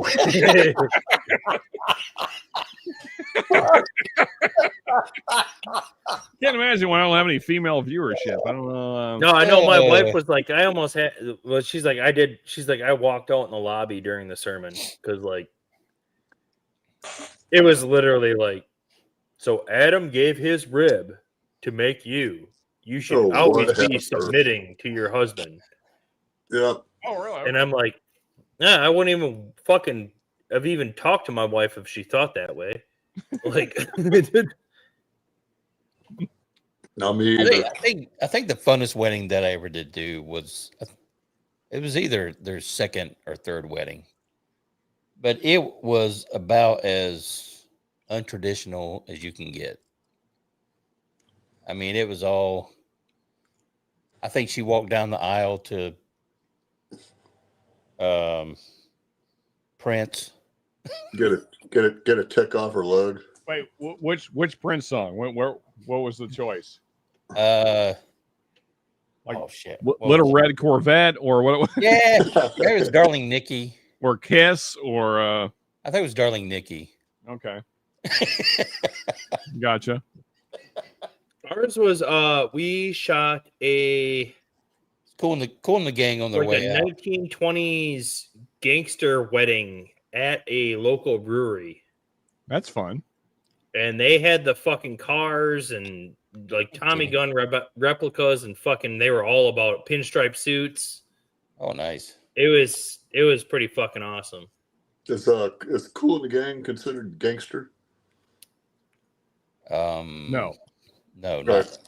Not even close. Because I like their music, so I'm just curious. Yeah, because their outro music was Celebration. Yeah. Yeah. I never thought of that. Uncle Larry, you are correct. JD single barrel proof is great, without a doubt. Yeah, that's always good. That's always. I mean, look at that color. Mm-hmm. Man, it's so good. It's a good one. Oh, They're always proofy. God damn it. Girls, no, why is it fucking Damn it. legal to grow good fucking goldenrod in your fucking yard now? Ugh. What? Just all this, make a yard you don't mow, and it's just full of weeds, and my hay fever fucking hates it. Oh yeah. Okay. You say it's legal to grow It's goldenrod? always been legal too. It's like widely accepted now, and it like I walk past this yard and there's fucking goldenrod hanging out of it. I'm like, that's why my allergies suck. Sounds like you're surrounded by hippies there, Gordo. I'm in La Crosse, Wisconsin, man. I don't know It's what a that mini means. Madison. Oh shit, La Crosse, Wisconsin. Oh man, I've seen some police cam footage from Oh, shit's wild. Some of that blue line shit's fucking Oh wild. my gosh. Wait, are you guys all about the hippy dippy ship? I don't know what's going on up there. No, fuck that. Like, I don't know what the fuck happened to my town. Like, They had one kid that they had, I don't know, they must have had 8 videos on this one kid from across. we have a literal. We had the new mayor's doing something about it, but we had a literal island of homeless, and they started their own little government and like wanted to overthrow the police. And we had to remove all the playground equipment, and the DNR made us fucking scrape up 3 foot deep of all the soil on the fucking property because it was so fucking contaminated. Like, it was insane. And that was our previous fucking hippie fucking. Like, Yeah, I'm left, but what the fuck is going on with our fucking government with all these feelings and shit is just. It's not. It's fucking not working. I couldn't tell you, Gordo, because I don't have any. We had a huge encampment in Charlotte, and I don't know. They decided to all congregate within this one area, and people were like bringing them food, and it was, just bringing them all kinds of stuff, and the food was not being eaten. Yeah, it's just stop promoting it. And the next thing you know, there was just rats. You know, I realize this is not rats everywhere. Socially acceptable, what I'm about to say. But I just think it's something we should consider going along with everything you guys have said and Shred's comment here. We should strongly consider deporting hippies. Just, think about it, folks. I realize they're citizens, but do they deserve citizenship? That's the question. Well, they're worse than the people that want to come here. They can not hippies, but they could all live in California. Here's my thing, though. This is going to be really politically incorrect. Hippies don't believe in reality. Live air. They believe let's in just send them back to the country where their drugs are coming from, and fucking all kinds right back to the source. Let's see what happens with that. Wait, what are we doing? Send the zombies we're still live. back to the source. Oh, I don't care. Their drug. Send them back to Colombia and Venezuela and China. Wait, we're not talking about hippies anymore. What are we talking about? The zombies. Oh, okay. Zombies. Yeah. Okay. I was going to say the hippies could all go back to California. Well, here's the thing about the zombies. The zombies will wipe themselves out. And in fact, in a lot of states, they're basically letting them do that. Or you do that. Yeah, like here you go. Here's all the fentanyl. So here's my only thing with letting the zombies do the zombie things, is that for some reason now, in certain communities, we've given them the antidote. I don't know why we're doing this. Oh no, we're big on that around here. Because I understand if you want to do drugs, go do drugs, because honestly, everybody's that wants to do drugs is going to do that anyway. But the following steps is what I don't understand is the clinics to like help drug addicts like save themselves when they're overdosing. No, wait a second. They're like, you had a good thing going. You were doing so good. You were letting the drug addicts kill themselves off, and then you stepped in and like, wait a second, we got to save the drug addicts. And they're like, wait, what? I feels like the people that make these laws don't understand drug addicts or the way that drug culture works. Exactly right. So unless you just want to spend unlimited money, but where's all that money really going? To their habit. Most of it's going to billionaires, but that's not really exactly. Yeah. Well, the funny thing is the pharmaceuticals made it now. And then they come up with the antigen of it. That's the billionaire paid by the government for that too. What if these can fuck off to North Carolina and Oregon? Well, apparently also Wisconsin, Shred. Hey, Shredward, North Carolina already. Wisconsin's fine. North Carolina has a hippie commune. That's Asheville. That's where we keep them. I will say very, very few hippies here where I am. Almost. I'm not gonna say zero, but it's I don't know what you call a hippie though. it's near zero. There's like three Yeah, I mean, women in. I think my definition of hippie and whatever's going on here is different. Oh, yeah, I'm not talking about the zombies. I mean, hippies are a different thing. You know, Hippies are well-meaning people. I feel like, and then I've got woke that are mind virus retarded. people. That's the way that sentence ends. It's well-meaning people that are retarded. Because they believe in complete retardation. They believe in like, energies in your soul and that's absolute bullshit. Believe in this crystal will vibrate you the right way. If you have the right crystal, then you'll have the right energy, and then that'll send you on your soul on the right course to be successful and whatever the fuck. Just glue another one of those crystals to your airbag, please. And fucking astrology and whatever else nonsense and reading basic hygiene. Whatever, and they don't believe in soap. That's Rub these rocks on you. Aluminum is bad. Just rub a leaf under your armpit, and that'll make you smell better. Okay, the aroma in Asheville is pretty dank. There you go. It's called the beer. Women with underarm hair should be deported. This is something we can all get behind right here. Right in Asheville, Amsterdam, right? Treadward, like.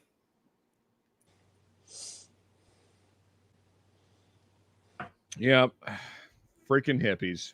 Yeah, there's only like 2 or 3. There's actually a couple in our small town, but I mean, no one likes them. Like everyone knows who they are. They're like, yep, there's that fucking hippie.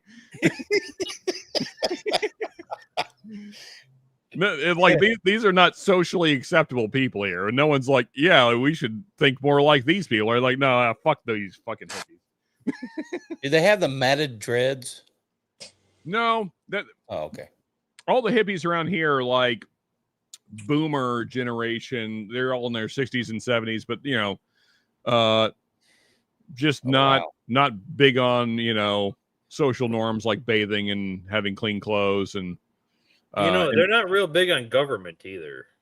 Yeah, I mean that's the only thing that we agree on, but there's literally zero. But also like the way that they want to solve problems is completely retarded. So you mean give everything to everybody? Nobody be self-reliant? Yeah. Socialism. Yeah. Gotta live free. Because that worked out so well for the Asian and European continents. Let's try that shit again. Let's run that shit back and let's just go back to Stalin's fucking utopia. It worked so well the first time. Oh yeah. Anyway, we can all live on love. Yeah, there is a thing to free markets. There's also a thing against free markets. Well, yeah, I mean, like capitalism is not perfect by any means. It's just, I mean, the way I look at all of these things, it's like what's the least shitty of the shitty things we have. Absolutely, capitalism is the best we got. Yep, it is. I think America, like, I don't know when, but I mean, you still come up. It's been no matter how shitty it's been the best place to be on the globe, for sure. Yeah, I mean, and that's what's so crazy is like. And sure, we have racism, we have classism, we have all these issues, but we have greed. We have the least of those things compared to other countries. I guess the biggest part of capitalism is the greed. Yeah, well, I would say I would make it even bigger than that. Human nature is generally greed. Yeah, because I mean. Greed. I'm totally for capitalism and free market, but we run into things, especially in these big cities, is God almighty, does everything have to be luxury condos and apartments? And no, where's our affordable housing? Because not everybody can afford this shit. Oh no, Sean and I were talking about this earlier too. Like it's just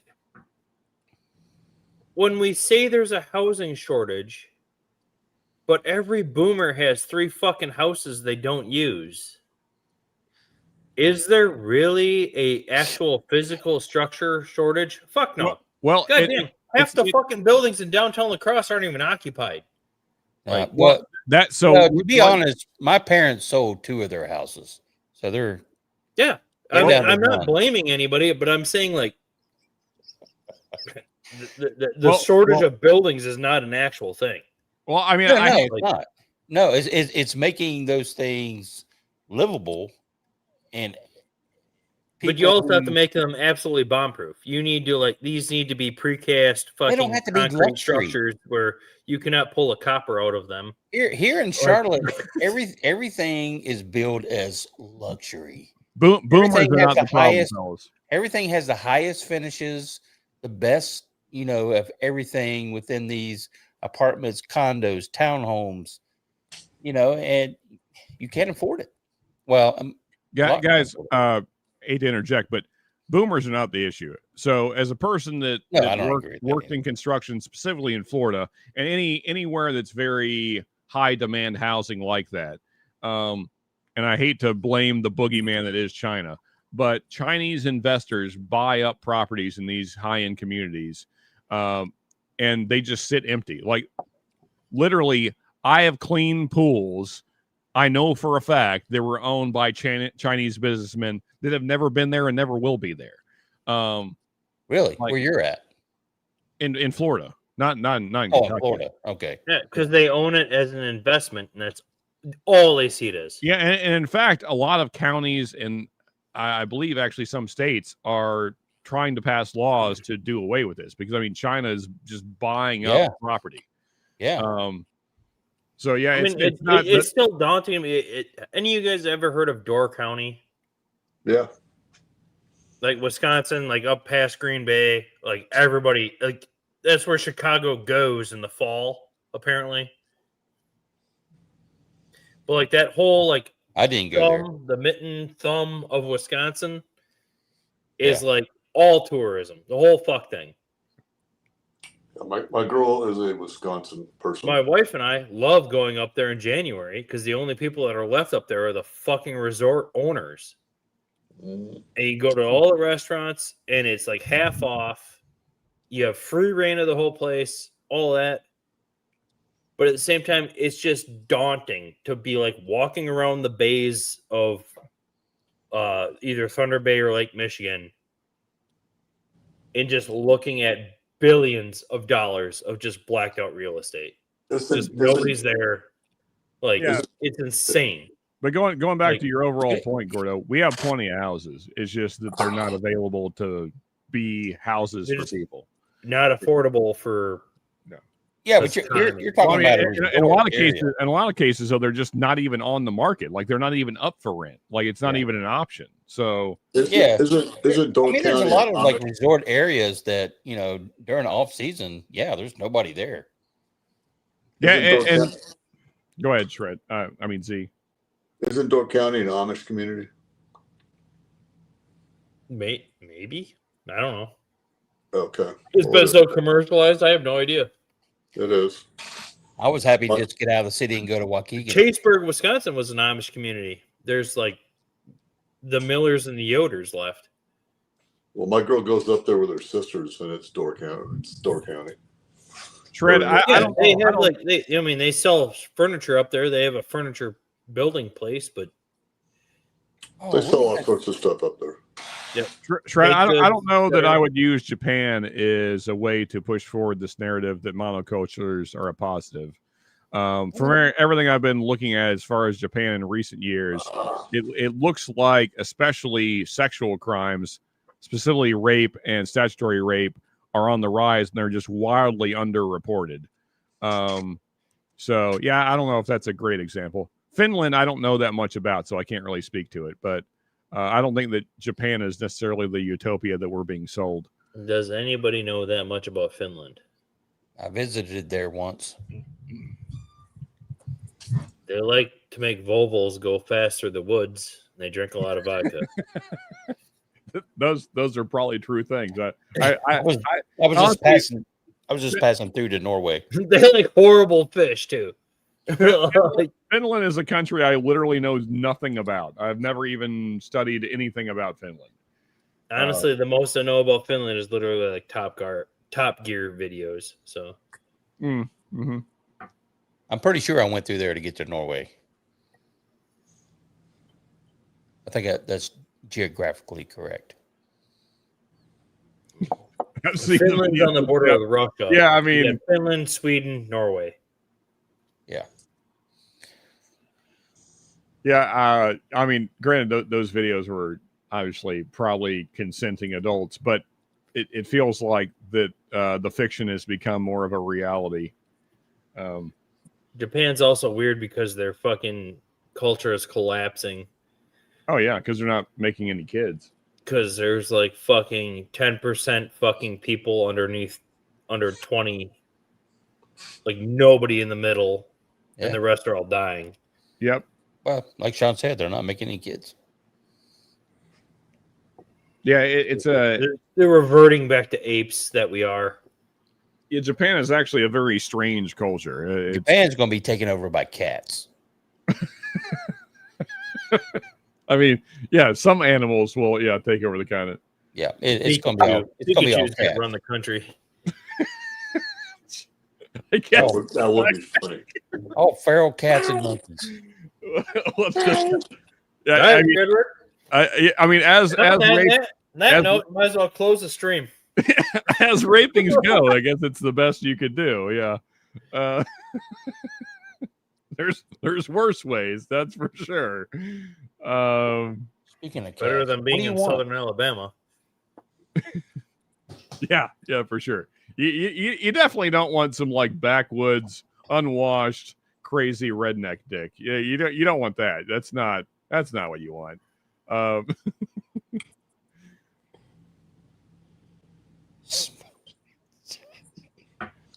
The fuck is that? Anyway, I think on that note, that feels like the proper place to end this stream. You know, Sean, I said, hey, we're still alive. Oh yeah, I mean, I'm usually the one that says the thing that makes me end my own stream, and I feel like I just did. So, on that note, the link is still live, folks. For anyone that does want to hang out with us backstage, we'll go for a little while longer. Thank you, everybody, for hanging out tonight. Everybody in chat, thank you for all the support, as always. Yeah, thank you, everybody on the panel, obviously. I thought we had some cool discussions tonight, so thank you guys for that. Yeah, and hopefully we'll see you folks next week. We are checking out. Cheers, everybody. Have a great night. Cheers. Cheers, brother.